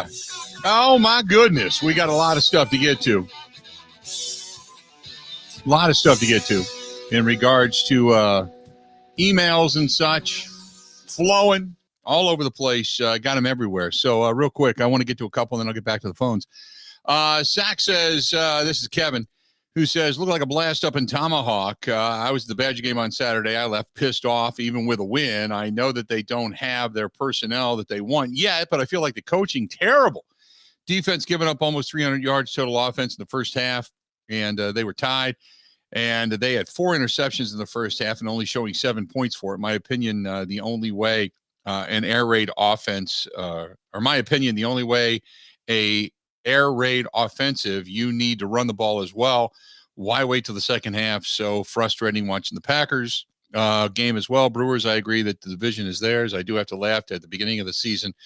We were making fun of the division, and up until yesterday, if the season ended, the Central would have had 3 teams in the playoffs. I'm not going to say so much about the Packers because you guys have covered a lot today. That's our buddy Sack. Darren says, on the short third down play where A.J. Dillon came up short, I thought the Packers should have reviewed it. Did you see it? I have not gone back and looked at it yet, to be honest with you, but at the time, I thought he was stopped. Hey, Bill, if you're going to point out the offense going 3 and out in the fourth quarter, why not point out the defense not forcing any 3 and outs? Also, it seems to me Rashawn Gary always falls for the fake and gets caught inside way too often. That's John listening to us in Howard, Wisconsin. So thanks for chiming in there. T-Dub says that the game reminds me of the playoff loss of the Seahawks under less critical circumstances. That was the beginning of the end for Mike McCarthy. Could RBIs be the same for Matt LaFleur, T-Dub in Tulsa? Only if it continues to go this way. You know what I mean? Only if it continues to go this way. This one's from Bear. Says, on the decision to punt instead of kick the field goal, maybe Matt LaFleur doesn't trust the defense enough to make a stop because the Falcons would have started at their own 39-yard line if the field goal was not good. That's the only thing I can think of as to why not to kick it there, and it didn't matter anyway because the punt was a touchback. That's the other thing, which I haven't even talked about yet, but you decided to punt the football, and instead you punted it into the damn end zone. Ugh. On Joe Barry, Matt LaFleur held on to the special teams coach way too long before hiring Rich Bisaccia. I'm not confident that he makes the change of D coordinator this year. This is now Matt LaFleur's team, and all the stuff covered up by Rodgers and winning games is coming to the surface, and there's nowhere to hide. Thanks. That's from Bear. Bear, appreciate the email. 877-867-1670. Let's go to Derek listening to us in Albany. Derek, how you doing today, man? What's up?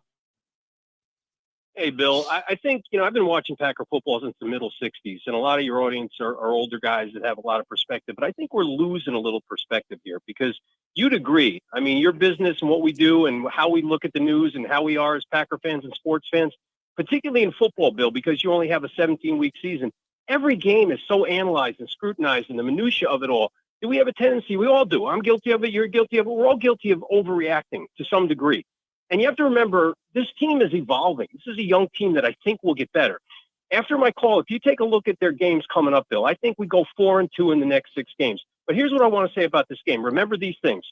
Aaron Jones did not play, our best running back. Right. We didn't have our best offensive lineman. We didn't have our second best offensive lineman who went out of the game. We didn't have, theoretically, our best wide receiver. Okay. And we dropped 2 sure interceptions. If we make one of those plays, either Jair Alexander or Quay Walker, particularly the Alexander play, because he might have been gone, okay, we would be in a position where the Falcons would have to pass. Right. And we wouldn't be talking about Joe Barry so much. I don't think we would. I think that they would have been in trouble if they were forced to pass. And the last thing, that running back in the Falcons, that guy's deadly. He's got to be in the top 3. No, I agree. Bill, Derek, I got to run. We're at the top of the hour. Derek, I appreciate the phone call. A lot of good points there. We'll get to it after the top of the hour. Stay tuned. We got a lot more of the Bill Michaels Show. It's coming up right after this.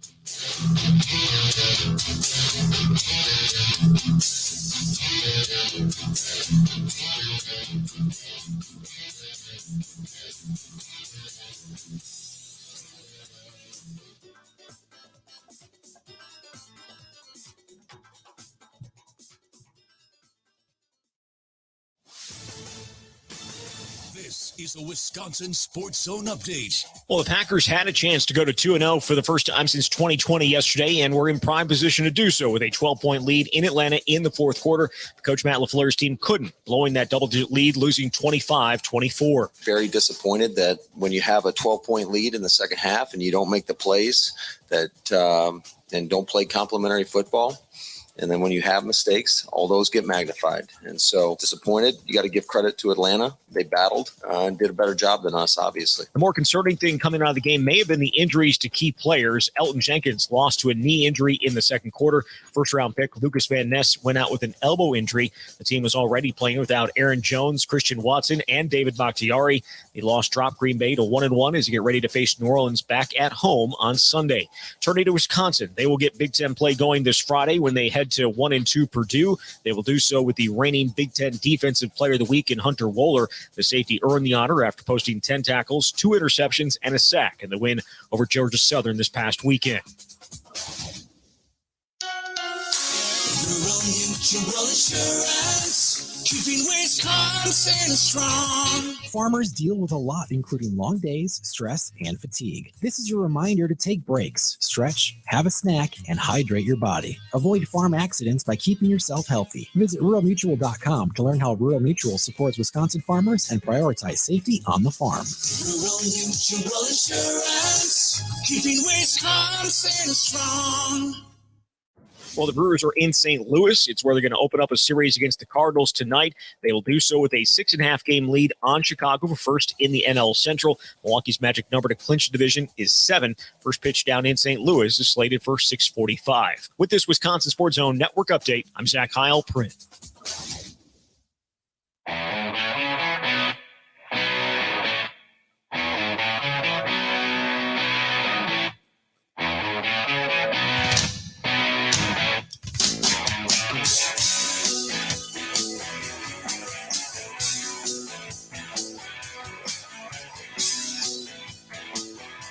Welcome back in.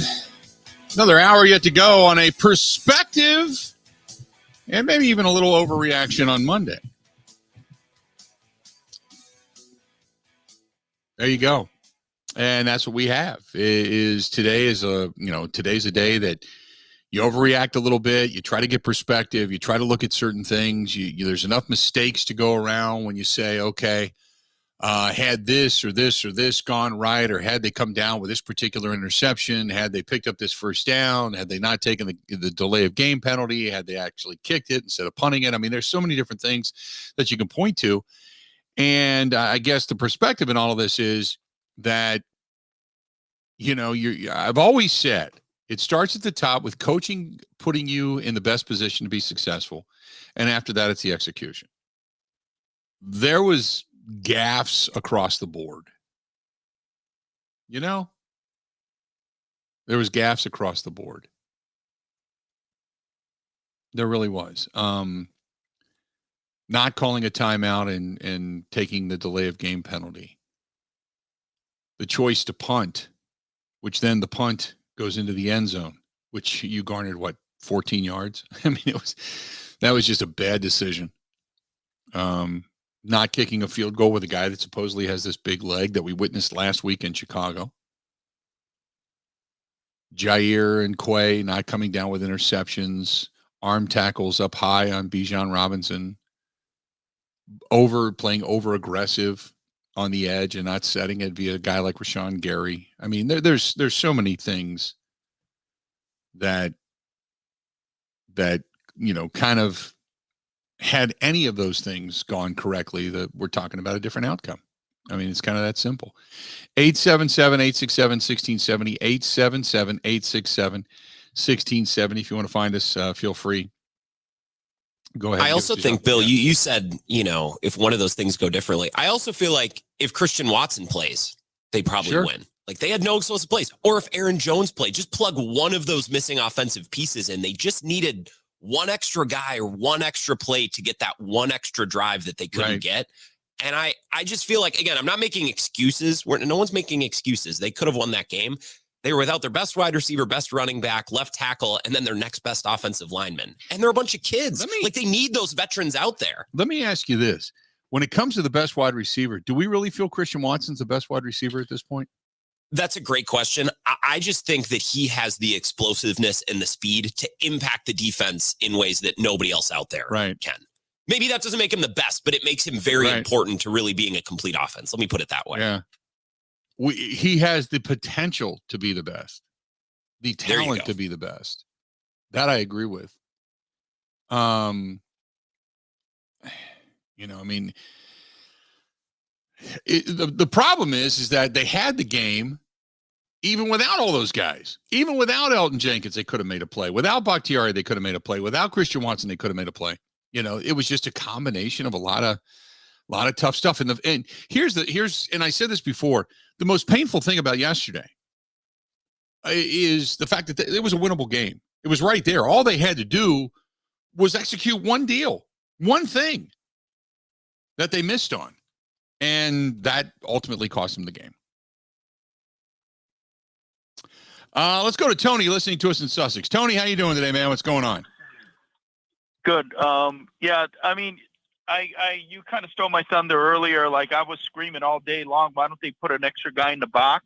Yeah. You know, instead of playing this nickel yesterday. But if we have Joe Barry for the rest of the year, there's teams that are going to be licking their chops.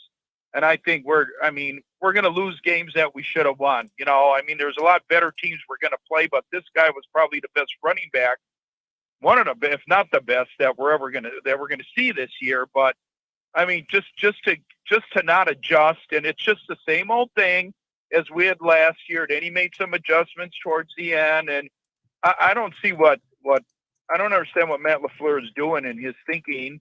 You know, with Joe Barry, you know, and, you know, not even, you know, doing the timeout and things like that. And I don't think we can get on Jordan Love. Like you say, he's young. This was his second full game. He's done very, very well so far, more than expectations. He's got a quarterback rating, a 118, you know, and in the 2-minute drive, you know, they couldn't do anything, but, you know, I don't think that was all his fault. There was a little miscommunication between him and Dobbs. And all in all, I'm real happy with him. But what I wasn't happy with is the way our defense got torched. I mean, it was just terrible that there was no adjustment made, you know, for this guy. I would have had the quarterback beat us. That's what I said. Okay, if he can beat us, he can beat us. But there was it was the same thing in the second half, and it got even worse in the second half. Yeah. So I think he's got to go. He's got to go. I mean, the guy. I mean, you know, everybody needs to make a living too. I feel bad about somebody getting fired, but he's over his head. I don't know where he's at. You know, he's not. We have better talent on this team than what we have shown on defense, because they're out of position of where they should be playing. I appreciate the phone call, Tony. That's the thing that everybody says. And in the back of my head, I always ask myself, is that true? Is everybody believes?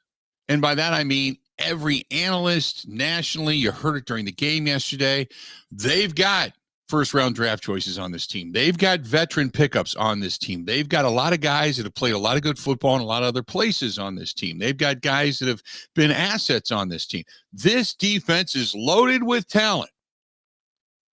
And yet, when you start to look at things via position-wise, they're ranked mid-pack in everything. 15th in offense, 14th in defense, and you know, they're higher up in scoring, but, you know, there's nothing there that is going to tell you this team has the talent that everybody says they have. So you have to believe one or two things. Either the coaching sucks and that is dragging them down, or they have overestimated the talent on this team. Now, by the end of the season, we'll know. But damn, it just every effing year we're talking about this. Oh, they got talent. They drafted a lot of talent. There's a lot of good talent here, big talent. Every year. This year we're 15th. This year we're 14th. Oh, if they can only get to 10th. If they can only get to 5th, they should be top 5. They should be but they don't. They don't get there. So is that coaching or talent? Is that an overestimation of talent or coaching? Now, I can't tell you here sitting here today because it still hasn't played itself out. But damn, it's something it's a broken record. It's recurring.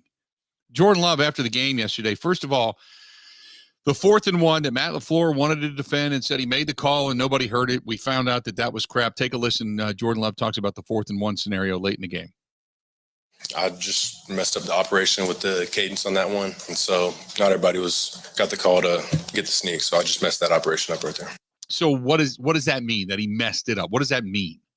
Yeah, I said the wrong thing. So it's pretty much not a play until I give the live word pretty much. And I give the wrong live word on that one. So he screwed it up. Matt LaFleur wasn't sure, said he did make the call. Nobody heard it. Turns out, no, that's not true. He made the call. It was the wrong call. Used the wrong word. Whatever that key word, whatever that catch word should have been, used the wrong word. Nobody else recognized it. This is the reason when, people say, well, Jordan Love, it's Josh Myers. He's been screwing up everything. I said, wait a minute. Nobody else in that line moved. It wasn't like everybody took off and Myers didn't snap the ball. Nobody moved. The only guy that did was Jordan Love. He looked like a drunk dancing bear. So it was Jordan Love who ended up screwing that up. Now, he was asked, look, these are the reasons why we lost. I think it just comes down to execution and being better in the fourth quarter and being able to play a full game. And I think we didn't execute well enough in the fourth quarter. We weren't able to move the ball and convert third down. So that's really what hurt us. So how does he think he played in this contest? Decent. I mean, obviously, other than second half and fourth quarter, I think third downs we weren't good enough tonight. But other than that, it was all right. I think the biggest miss of the game when we talk about having Bakhtiari and Elton Jenkins and all the guys that they were missing, I think the biggest miss in this game was not having Aaron Jones. And he was asked specifically, as much as you want to talk about Christian Watson, we haven't seen him play, on the consistent for a while now. So whatever. But not having Christian Watson, but more so not having Aaron Jones, how much did they miss them? I mean, it's tough, not having those guys out there, but it's never an excuse. It's always just next man up. Other guys got to step up. I think guys did step up, but it sucks not having them. The fourth quarter, like we said, 10 plays, netting a total of 7 yards. Just not good. 10 plays net you 7 yards. Whew, boy, that's terrible. So what needed to happen on that final drive, so to speak? Get a completion to get the drive started. And that's what we weren't able to do right there. Was get the drive started. So ended up being a fourth down play and, it's tough. But we got to do a better job just getting the drive started. Now, some of us look at it as, well, this is a learning element, It shouldn't have come down to this, but it did. This is a time to learn for a new quarterback kind of taking things over. So when you're learning and you're looking down the road, how many of these game-winning drives do you need to get under your belt before you really kind of learn how to do it? Sorry, Bill, I'll apologize. I don't have this next Jordan Love cut. Really? Okay. I can cosplay what he might have said. It's probably something very boring, and it was probably very presidential. Probably say, well, I shouldn't need one at all. We should have got it done today. Yeah. Which I believe is what he ends up saying, but he just said basically it just wasn't good enough. So no, I get it. Let's do this. We're going to break, and we got Mike Clemens going to be joining us coming up here in just a couple of minutes, and we'll talk with him down in Atlanta before he wings his way back from the ATL. We'll talk with Mike about what he saw, what was said inside the locker room yesterday, question marks and such. We're not going to hear Matt LaFleur on this program speak today, but he will speak today. We'll catch up with those comments coming up tomorrow. But we'll talk with Mike when we come back about what went on and what he witnessed down in Atlanta now that he's had a chance to kind of absorb it as well. Stay tuned. This portion of the program brought to you by our friends over there, Dwayne's, D-U-A-N-E-S. Dwayne's Cover It All, and fall is coming. I hate to say it, but up in the North Woods, the colors were really starting to turn. I would assume in about 2 weeks, it's going to be beautiful up there, which means the leaves are going to fall. The boats are coming out of the water. Maybe you're looking for a top for it, a bimini top, or maybe you're looking for a cover, something to keep it for the entire winter. Maybe you want to get some of the upholstery and stuff that the kids tore up this year. Maybe you want to get it fixed. That's the place to go. Whether it's boat covers, upholstery, awning, gym equipment, office furniture, you name it, he can do it. D-U-A-N-E-S, Dwayne's CoverItAll.com. Call him 715-870-2119. 715-870-2119. 715-870-2119. It is so worth it. Give my buddy Dwayne a call. Covering Wisconsin sports like a blanket. This is the Bill Michaels Show on the Wisconsin Sports Zone Radio Network. What advice would you give somebody that you know that's window shopping? I'd have to say Pella Windows and Doors of Wisconsin plays at an MVP level in the replacement game. They came in ahead of time, measured all the windows, make sure they had all of the measurements. When the Pella people left, you had no idea they had been here. You just had the new window. They're great professionals, Gina, and some of the best in the world at what they do. Right now, pay as low as $19 a month per window or $75 per month on patio doors. Visit PellaWI.com today. Pella's team of expert installers start with an in-home consultation and finish with no hassle or mess, leaving nothing but perfect results that stand the test of time. Right now at Pella Windows and Doors of Wisconsin, pay as low as $19 per window and $75 per month on patio doors. Visit PellaWI.com today.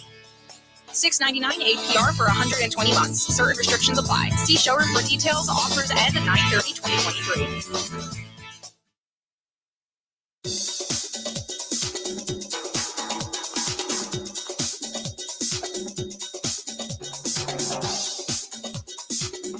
Bill Michaels will resume in 3 minutes.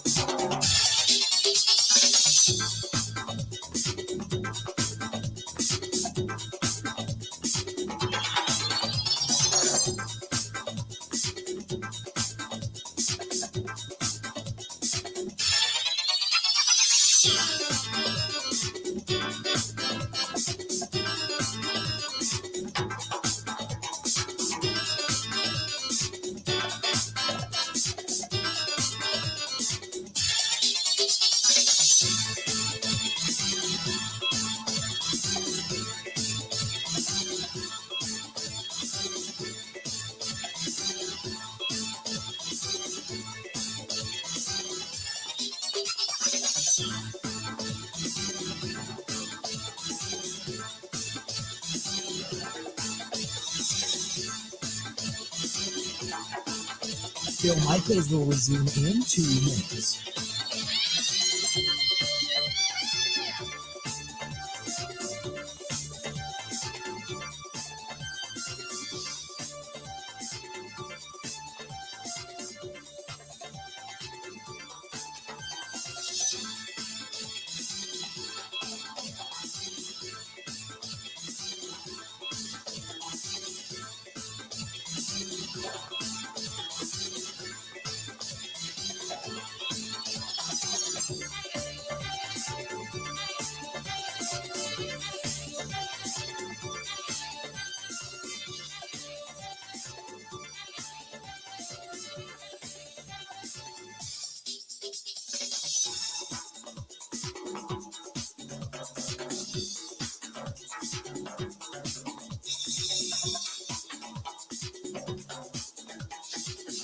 Bill Michaels will resume in 1 minute.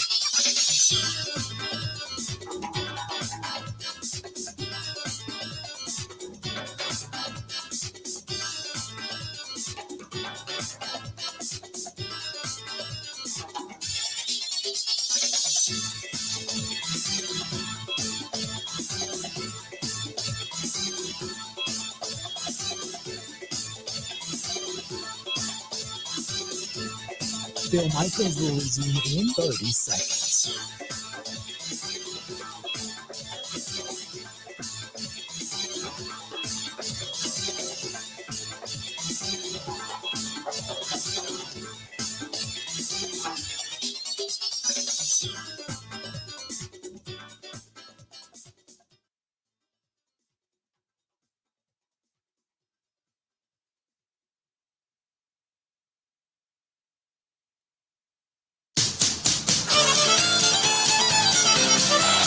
Love, pressure from Dupree once again. Fires downfield, incomplete. Sailed over the head of Rolio Dobbs. It comes down to this for Green Bay. They must pick up a first down. Love on 4th and 10.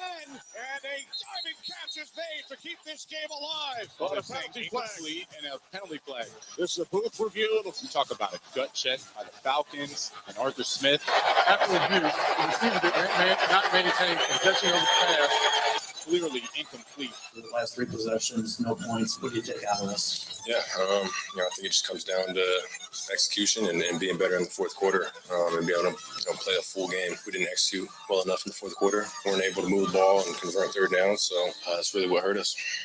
When the devil finished, Johnny said, well, you're pretty good, old son, but sit down in that chair right there and let me show you how it's done. Welcome back to the program. We bring in now our guy down in Atlanta as in Georgia, Mike Clemens, our Packers insider. And Mike, not a great day at the office yesterday for the Packers. Just a lot of mistakes, a lot of things left out on that field. Well, I thought they looked pretty good on offense for the first 3.5 quarters. And I saw some progress in various areas. And then the wheels came off. And it was kind of surprising.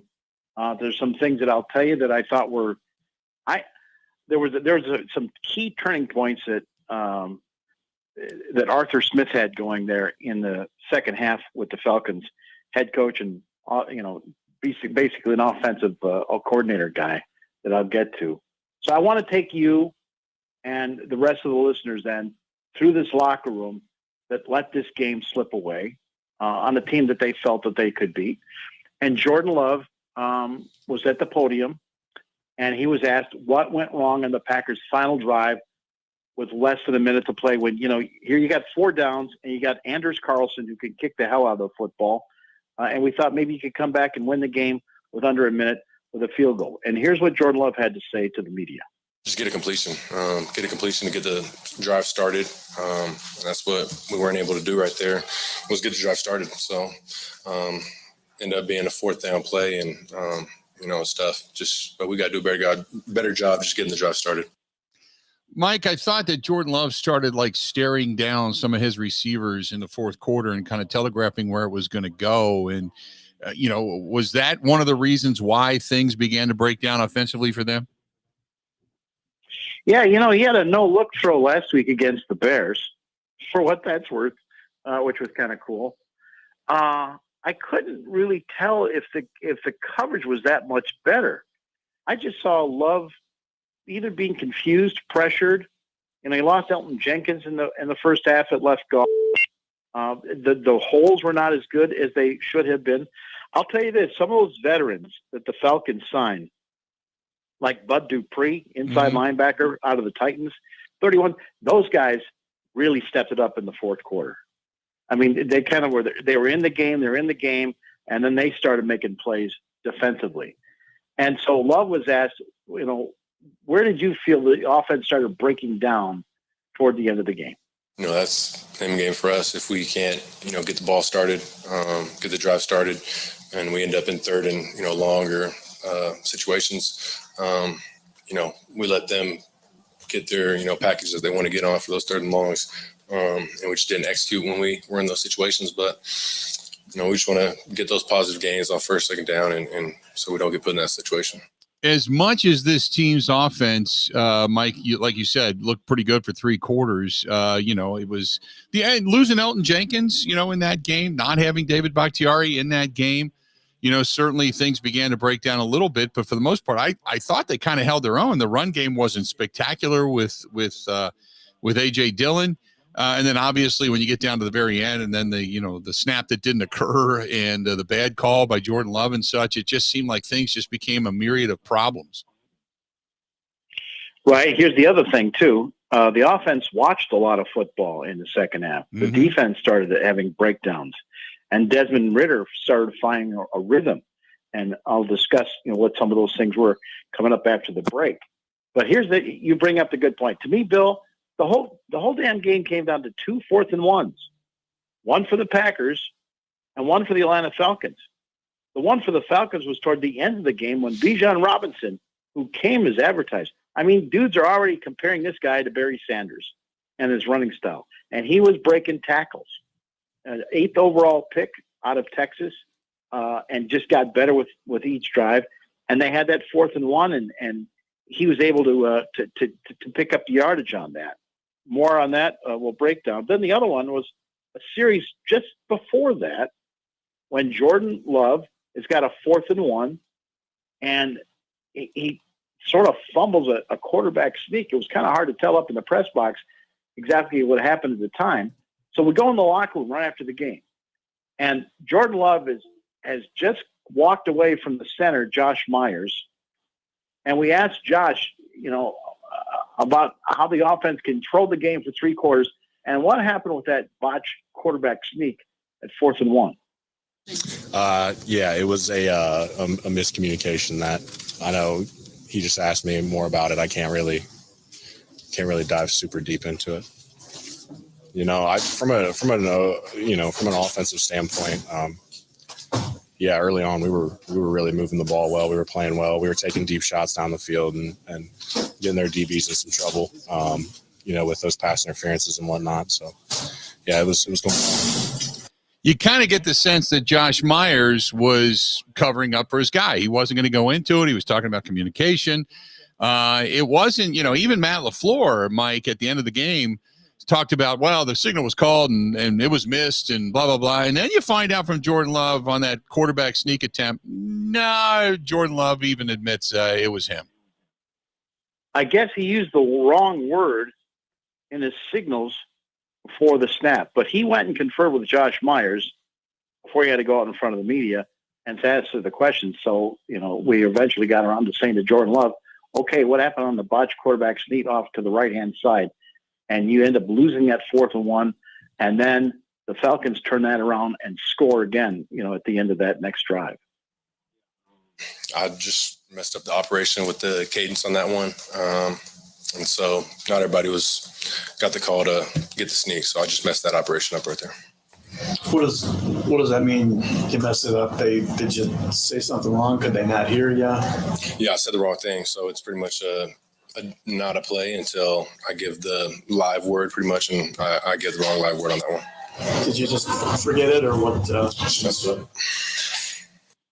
Mike, Matt LaFleur, I will say this, you were there, but he was not a happy guy after the game by any stretch. Normally after a loss, subdued, gives credit to the other club and such, but this was a loss in which you felt like he was a little bit angry.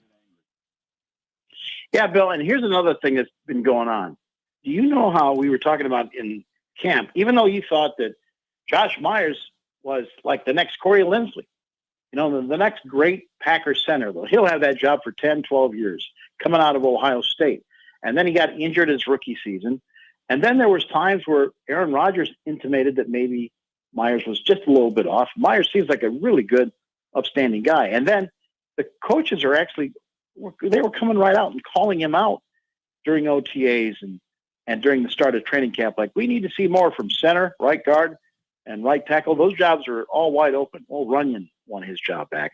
But there was one day at practice where there was they were doing like 2-minute and things were moving along, and there was a bad play breakup, kind of like that botched quarterback sneak. And it looked like Jordan Love had screwed up, and or the Myers had maybe screwed up the snap to him. So we went to Myers a day or two later, and he kind of intimated, no, the quarterback called the wrong thing.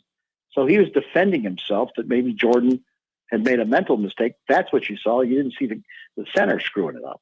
So there's been that kind of cooking underneath there. But then you talk to Matt LaFleur, he can't believe that suddenly this game shifts where the Falcons have got the ball for 38 minutes, and his offense is sitting there watching this game.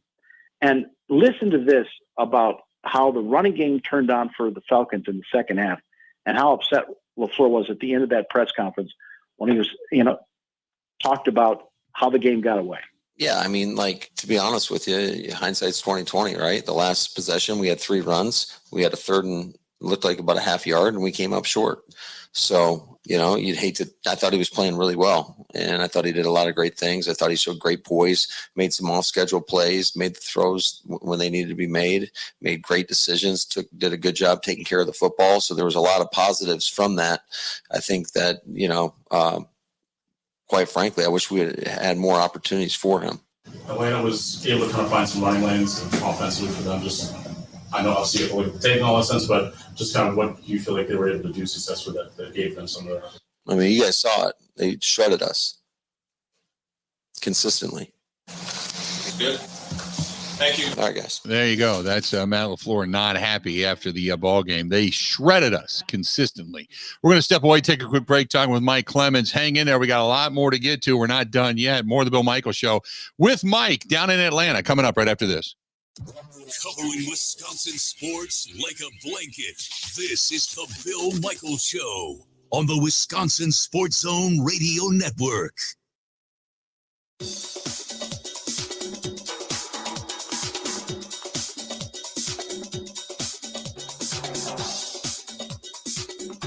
Bill Michaels will resume in 5 minutes.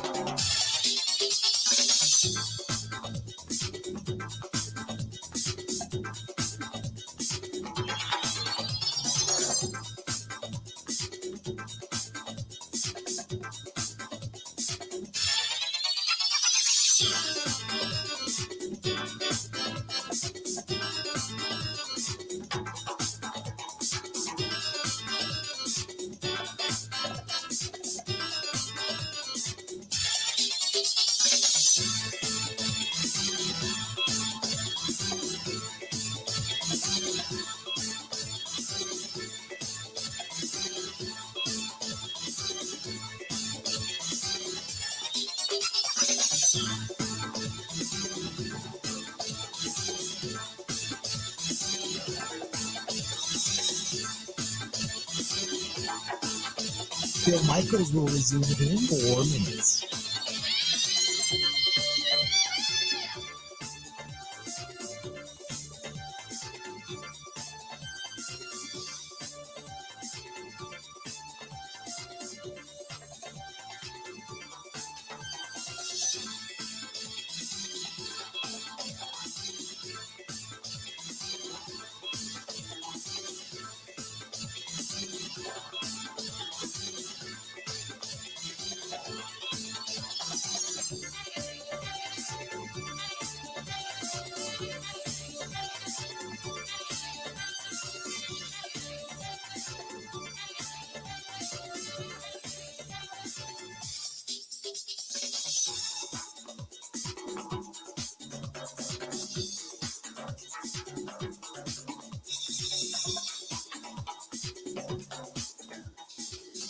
Bill Michaels will resume in 3 minutes.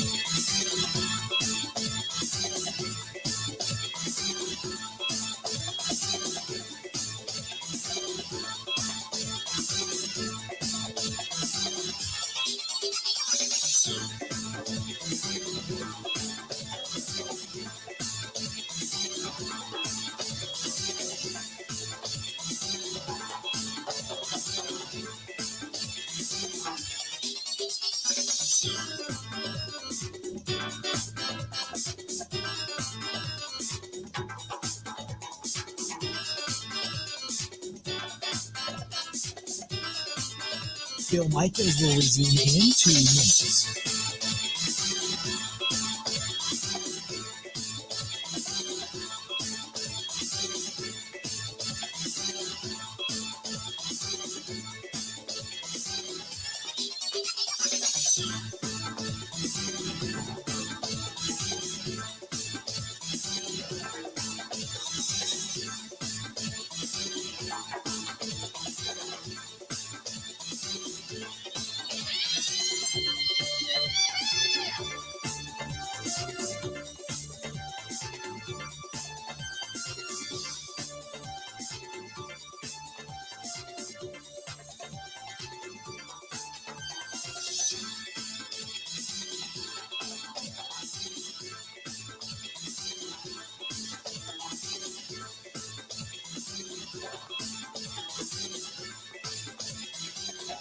Bill Michaels will resume in 1 minute.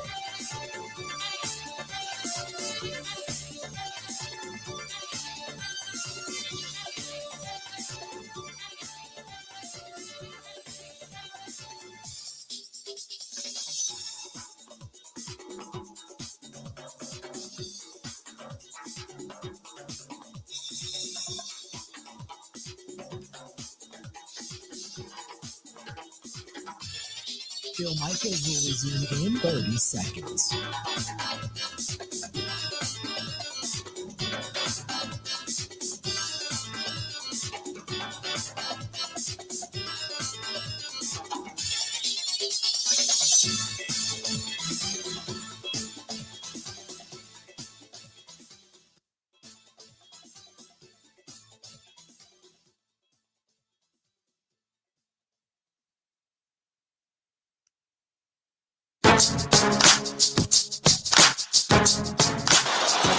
Came to line very quickly.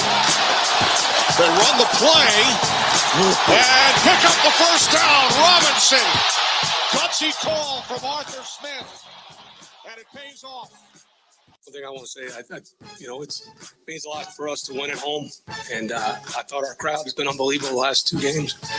And it really made a difference. Our guys fed off that energy. And so, like I said, it's a shared experience when you get into it like that, and you could feel them, especially that last drive. Welcome back to the program. Good to have you. And it was the trouble stopping the run yesterday. Bijan Robinson, very, very solid, the rookie running back for the Atlanta Falcons, and the Packers really didn't have much of an answer after giving up 211 yards rushing, 460-plus total yards of offense yesterday. Mike Clemens joining us down in Atlanta, coming off of yesterday's ball game. Bijan Robinson, man, he's still running at this point. The Packers, Mike, not much. When they did bring guys up in the box, they were arm tackling. When they didn't, and they didn't miss a ton of tackles, but it seemed like sometimes they overran a couple of these plays. Sometimes they had some big holes. Bijan Robinson had big holes to run through. It was just a myriad of problems yesterday up front for the Packers. Yeah, and Robinson is not that big of a guy, 5'11" or so. And the speed's pretty good. It's just his ability to break through tackles. The guys just can't seem to get an arm on him. And then, of course, if he gets to the second level, then he takes off. He's really gone. But just time and time again, you saw him breaking tackles. And then on this key 4th and 1, where Arthur Smith goes for it, and it was what was interesting and frustrating about watching the Packers on this play was they determined it's 4th and 1 and they're going to go for it. And like the play gets in like that, and then Desmond Ridder is like instantly calling it, and they run up to the line and snap it. I mean, and the linebackers are still kind of wandering around. Like, you guys have got a 4th and 1, and you're not set yet. And, that's probably something that the Falcons caught the Packers on in some of those situations. So now you've got a snap, and you've got some of these Packers that are, half in their stance that are struggling, stumbling, fumbling. It looked like Kenny Clark was about to get his foot, and he missed. He bounces outside. And the only guy who was able to wrap up on him was Rudy Ford, but unfortunately that was already 7 yards downfield. First down, deep in Packers territory, they chip, and they end up, kicking that field goal to go ahead. And so Bijan talked to the media after that, about 124 yards in only his second NFL game. And here was the other thing that made such a difference. I was watching some series where the Falcons had the ball in their own territory, and on first and second down, they were going 5 wide. Empty backfield. And all week long last year, the Packers stressed how good a running team this was. They weren't even really concerned about the Desmond Ridder passing game. And even though Ridder, he had played in 5 games so far, including their win last week over the Panthers, and thrown 0 interceptions. And we talked about that was epic, historic. That hadn't happened since 1970. And then when Dak Prescott took over for Tony Romo. Well, he ends up throwing a pick in the first half. So, that ends up breaking up that run. But they're going 5 wide, and he had nobody to throw to. The Packers second were in their dime.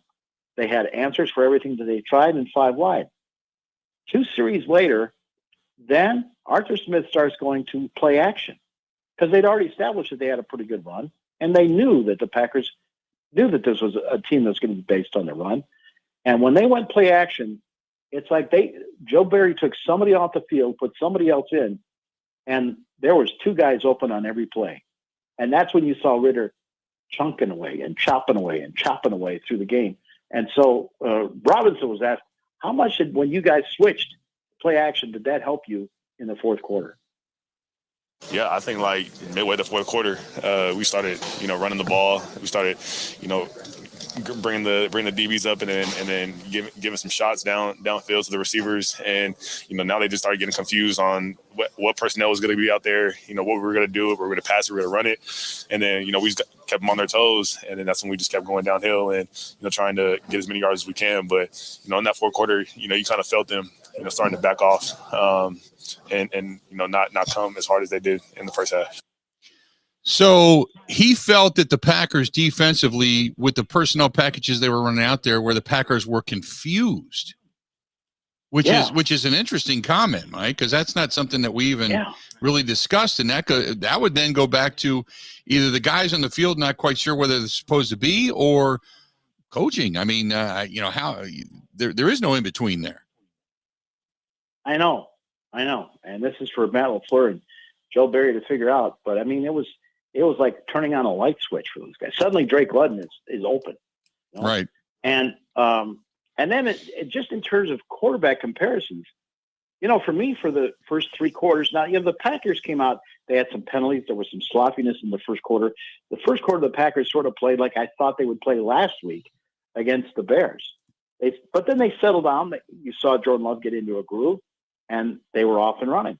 Whereas Desmond Ridder, he looked a little stiff and not as loose. Well, then all of a sudden, somewhere this kid just kicks in. Now, it's not like he and Jordan Love are, both kind of new starters. They're not.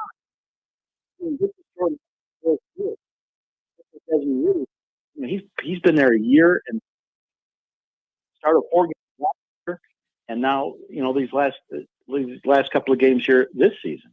And so then you see where the competitor in this Ridder kid comes out, because a guy asked him in the media, and they've got a big fancy press conference, down here in Atlanta, all kind of marketing, all kinds of money spent on this place and for the fans. And Ridder was asked about, did you guys feel like you were, your backs against the wall in this one? Can you just talk about how that game was? It was so crazy. You guys looked like you were, kind of down for the count, and then you come back and you just kind of take us through. No, hold on. Never down for the count. Okay. Yeah, when you see the Atlanta Falcons out there, we'll never be down for the count. We're going to fight until that clock hits 0. So, that's what I'm proud of this team and everyone on this team for not giving up, and just keep going out there and just fight until that clock hits 0.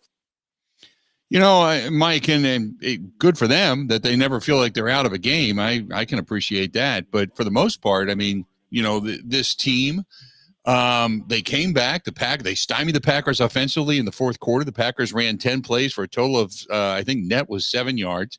And offensively, they looked like they confused the Packers. And the Packers were aggressive. We talked about that with Eric Baranchik a little bit earlier. Rashawn Gary at one point not setting the edge, and Ridder running right past him. It was just like you had talked about when Bijan Robinson said it looked like we were confusing them. Yeah, Rashawn, they said they would be on a little bit of a pitch count. He had about a dozen plays last week against the Bears, 7 pressures out of those. So let's talk a little bit about Rashawn and the guy that he is. He's interesting to cover because when you engage with him, he's polite, he listens, but he challenges. He takes your questions and re-asks them. He tries to get you to speed up. He tries to get everybody around him to speed up. And so he's either kind of this hard guy, intimidating guy 1 minute, he's not polite. It's just he moves things along. And then at the next minute, though, he can be so emotional and so grateful that he came from such a crummy situation in New Jersey.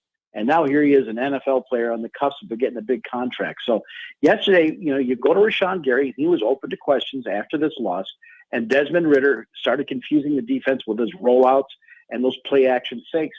And we asked Gary, was that a turning point in terms of what you guys were doing on defense? I wouldn't say he did anything to confuse the defense. Like I said, it's just about locking in for a full 60 minutes and everybody doing their assignment. Was Ridder running way different? Say that again? Was Ridder, as his mobility and moving around, running around, was that way more than you guys kind of game planned for or expected out of him? No, because y'all know who we played week 1. So, coming into here, we knew he's a mobile quarterback, but at the end of the day, we knew coming in here, we had to make him be quarterback. A lot of guys are saying, of course, that there's a shift of momentum. When would you pinpoint that, and why was there a shift of momentum? What do you mean, throughout the game, shift of momentum? Yeah, when they started coming back that second half. And you're asking me what? When would you pinpoint that, and then why? I really can't pinpoint it. I'll probably say when they hit that little zone read and I was chasing them, I think Sewell ended up hitting them. That's when he started like putting together, piling on plays and plays on plays. But they've been game plan wise, it was smooth for them. The zone read.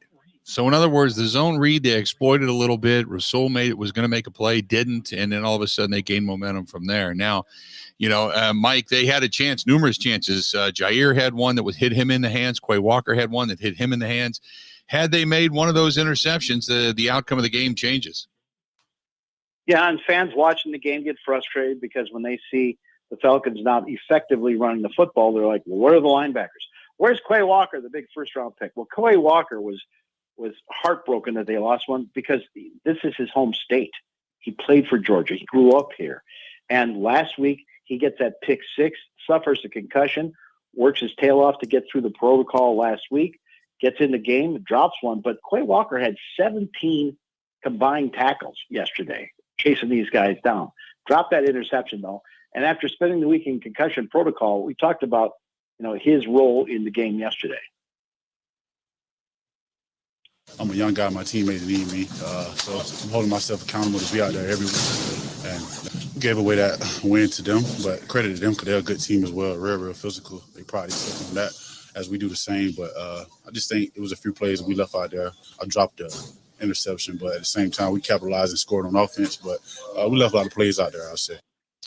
And they did. I like the fact that he said, I take it personal. This is his hometown. And he said he holds himself accountable to his guys to be there every week, which leads us into the whole Bakhtiari thing later on down the road. But that being said, he talks about the defense, Rasul Douglas and company. I mean, they had some opportunities, but man, that defense was on the field a long time, almost a quarter more than the Falcons were. If the time is right, you can get the goods on what's really going on from Rasul Douglas. But when he first came to Green Bay, was a yes and no, not a very, he was learning and watching. But now that he's under contract, he's stepped it up as a leader. And so you asked him about that time of possession. Like suddenly the Falcons just hang on to the ball for these long 14, 15 play drives, 78 plays, 80 plays, something like that, 38 minutes. And we asked, and then they converted the key fourth down that I talked about earlier. This is Rasul with the media. He was on the field 80 plays. 78 or 79. That's about what we played last week. We played around that number last week. I think they just wanted it more than us, and we didn't play our brand and our style of football. Man, we are defensive backs. We're here to stop the pass, so we always got to keep our eyes on our guy first. And then if he shows us that it's not a pass, we got to come off and be able to ready to tackle. We just got to find a way to win games like that. I think those games right there show who you are, you know what I mean? So we just want to win those games. And as a defense, we expect it to be on us, and we got to find a way to get off the grass. They made a few fourth down conversions, and one of them was for a touchdown. It just can't happen on us. We got to be able to find a way to get off the field. We knew it was going to come here and be that type of game, physical game, four-quarter game. Whoever got to stop will win the game. They got to stop at the end and win the game. So we already knew it was going to be that. We're just trying to find a way to not put ourselves in that situation, and I think that was the thing. And we knew Arthur came from Tennessee. If you play Tennessee, you got to stop Derrick Henry 60 times.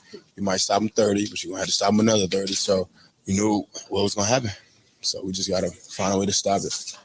You were hoping the defense would get the win. They would just notch it, stop them, and that would be the end of it. And you could say this defense won you a ball game. You were hoping for that. And then when it didn't happen, you were kind of hoping that this would be one of those opportunities to take a 2-minute drive down, get them in field goal range, put it through the uprights, and then Jordan Love gets his first come-from-behind win. And none of which happened yesterday in those opportunities, Mike. Disappointing. Other disappointing things was this. I mean, the Packers had won 5 of their last 7 meetings against the Falcons. The one time the Falcons beat them was when Matt LaFleur was the quarterback coach, Dan Quinn was the head coach, and they were on their way to a Super Bowl, opening up brand new Mercedes-Benz Stadium. The Packers, particularly on defense, started looking gassed to me there during some series early in the fourth quarter. I noticed that. The other thing is that the Packers had won this game yesterday. In the history of the Green Bay Packers franchise over 100 years, it would have been the first time they started the season with 2 road games and 2 victories back-to-back. So that doesn't happen. So you asked Jair Alexander, short and to the point, but a pretty straight shooter. Did he think that Jordan Love was going to be able to pull that out and set you up for an Anders Carlson winning field goal with a few seconds left on the clock? Yes, no, it is. Seriously, I thought for sure we had it in the bag. I thought their momentum was down a couple times, but hats off to them. They play hard, but it didn't happen. So we gotta do better next week. Got to do better next week. Let's do this. We'll say, speaking of doing better, we're going to do better in the next segment as well. Mike Clemens going to come back. Hang in there. We got a lot more of the Bill Michaels Show, and you want to hear from the head coach of the Green Bay Packers just about those injuries and about some of those questionable situations. Stay tuned. We got more of the Bill Michaels Show wrapping it up coming up next. Covering Wisconsin sports like a blanket. This is the Bill Michaels Show on the Wisconsin Sports Zone Radio Network. What advice would you give somebody that that's window shopping? I'd have to say Pella Windows and Doors of Wisconsin plays at an MVP level in the replacement game. They came in ahead of time, measured all the windows, made sure they had all of the measurements.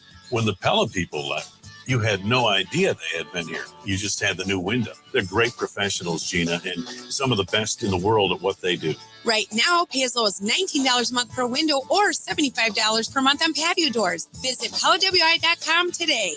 Pella's team of expert installers start with an in-home consultation and finish with no hassle or mess, leaving nothing but perfect results that stand the test of time. Right now at Pella Windows and Doors of Wisconsin, pay as low as $19 per window and $75 per month on patio doors. Visit PellaWI.com today. $6.99 APR for 120 months. Certain restrictions apply. See showroom for details. Offers end 9/30/2023. Buckle up. It's all systems go at Potawatomi. Plug in to high wattage play and you could win an all-electric BMW i7. Play now through September with your club card. Prize drawings on Thursdays. There's a shocking $800,000 in total prizes on the line, including the luxury BMW i7. It's time to electrify your drive. Only at Potawatomi Casino Hotel. More info at paysbig.com/BMW. Must be 21 years old and a club member to play.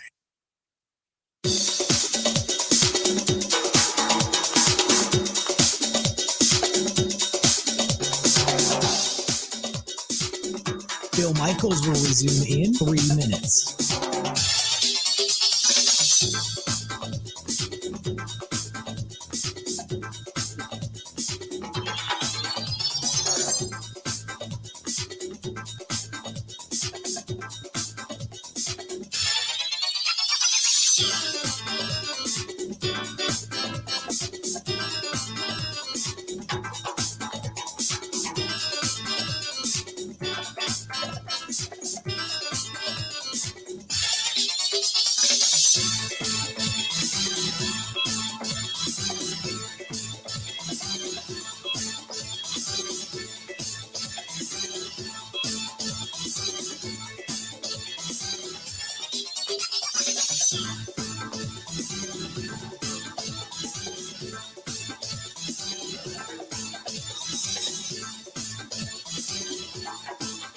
Bill Michaels will resume in 2 minutes.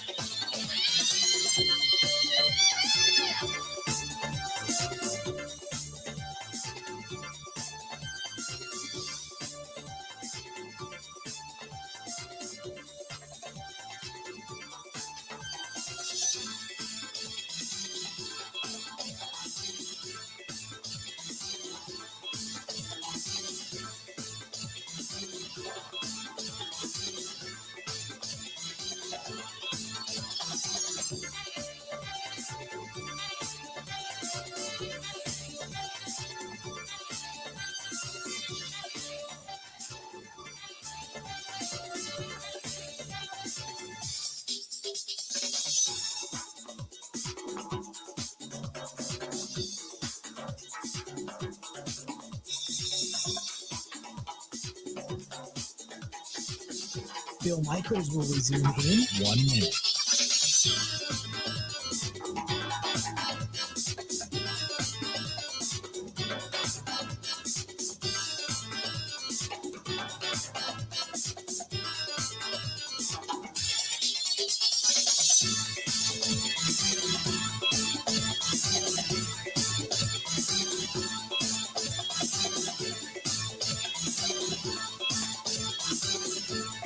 Bill Michaels will resume in 30 seconds.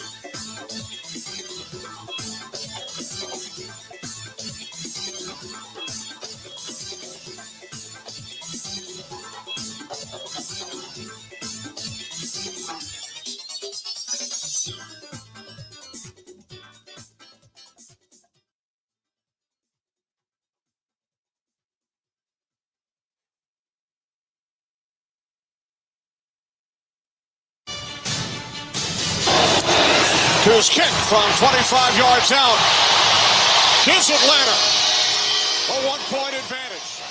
There's Love, pressure from Dupree once again. Fires downfield, incomplete.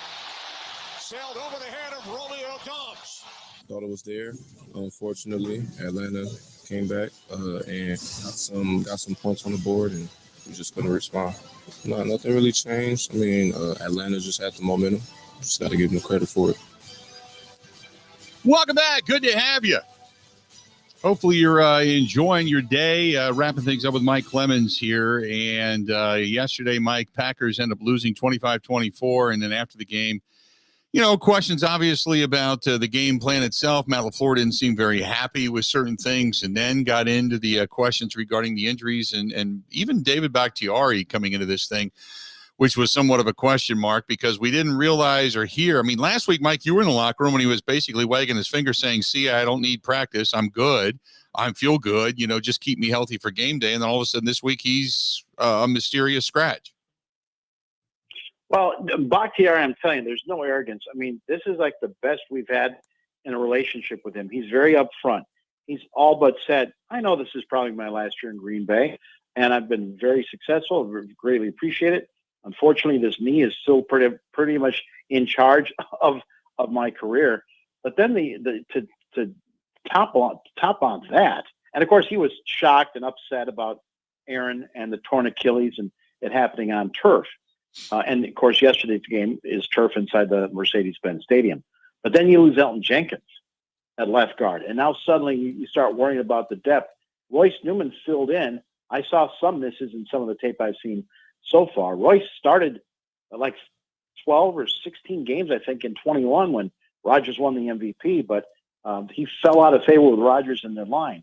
So yesterday after the game, we talked to LaFleur to update us. What's this knee injury that took Elton Jenkins out of the game, and why was Bakhtiari inactive? How much concern is there for Elton's knee? Concern anytime a guy goes out of the game and isn't able to finish, there's concern.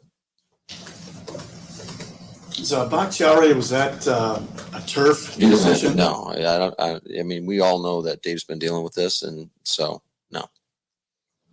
So could this be a thing where he doesn't play in any game? You guys, I'm not going to get into that. Like, we all know this is 2 years now, so I'm not going to get into it. It's probably going to be like this from here on out. Mike, it's just odd because, like I said, Bakhtiari's proclaiming how healthy he is, and he's calling Elton Jenkins. We're the best left side of an offensive line in football, and I feel great. I'm ready to go. Just keep me healthy for game day. I told you so. And then all of a sudden he's not there. Well, see, you heard the reporters. I mean, there was a rumor going around that this was Bakhtiari having a little protest. I'm not going to play on turf anymore because of my left knee. And LaFleur is trying to cut it off. But he's going to get more of those questions in about an hour in Green Bay. Mike, great stuff as always, bud. And we will talk again later this week, okay? Billy, you're the best. Thank you, pal. All right, buddy. Talk to you soon. Mike Clemens joining us on the hotline, and that'll do it for today. But like he said, you've got a little bit later on today, Matt LaFleur is going to address the media, and I'm sure these questions are going to continue to come up. And the more that it's talked about and the louder it gets, the more it's going to gain some national traction as well, you would assume at some point. That's it. That's going to do it. Hopefully you enjoyed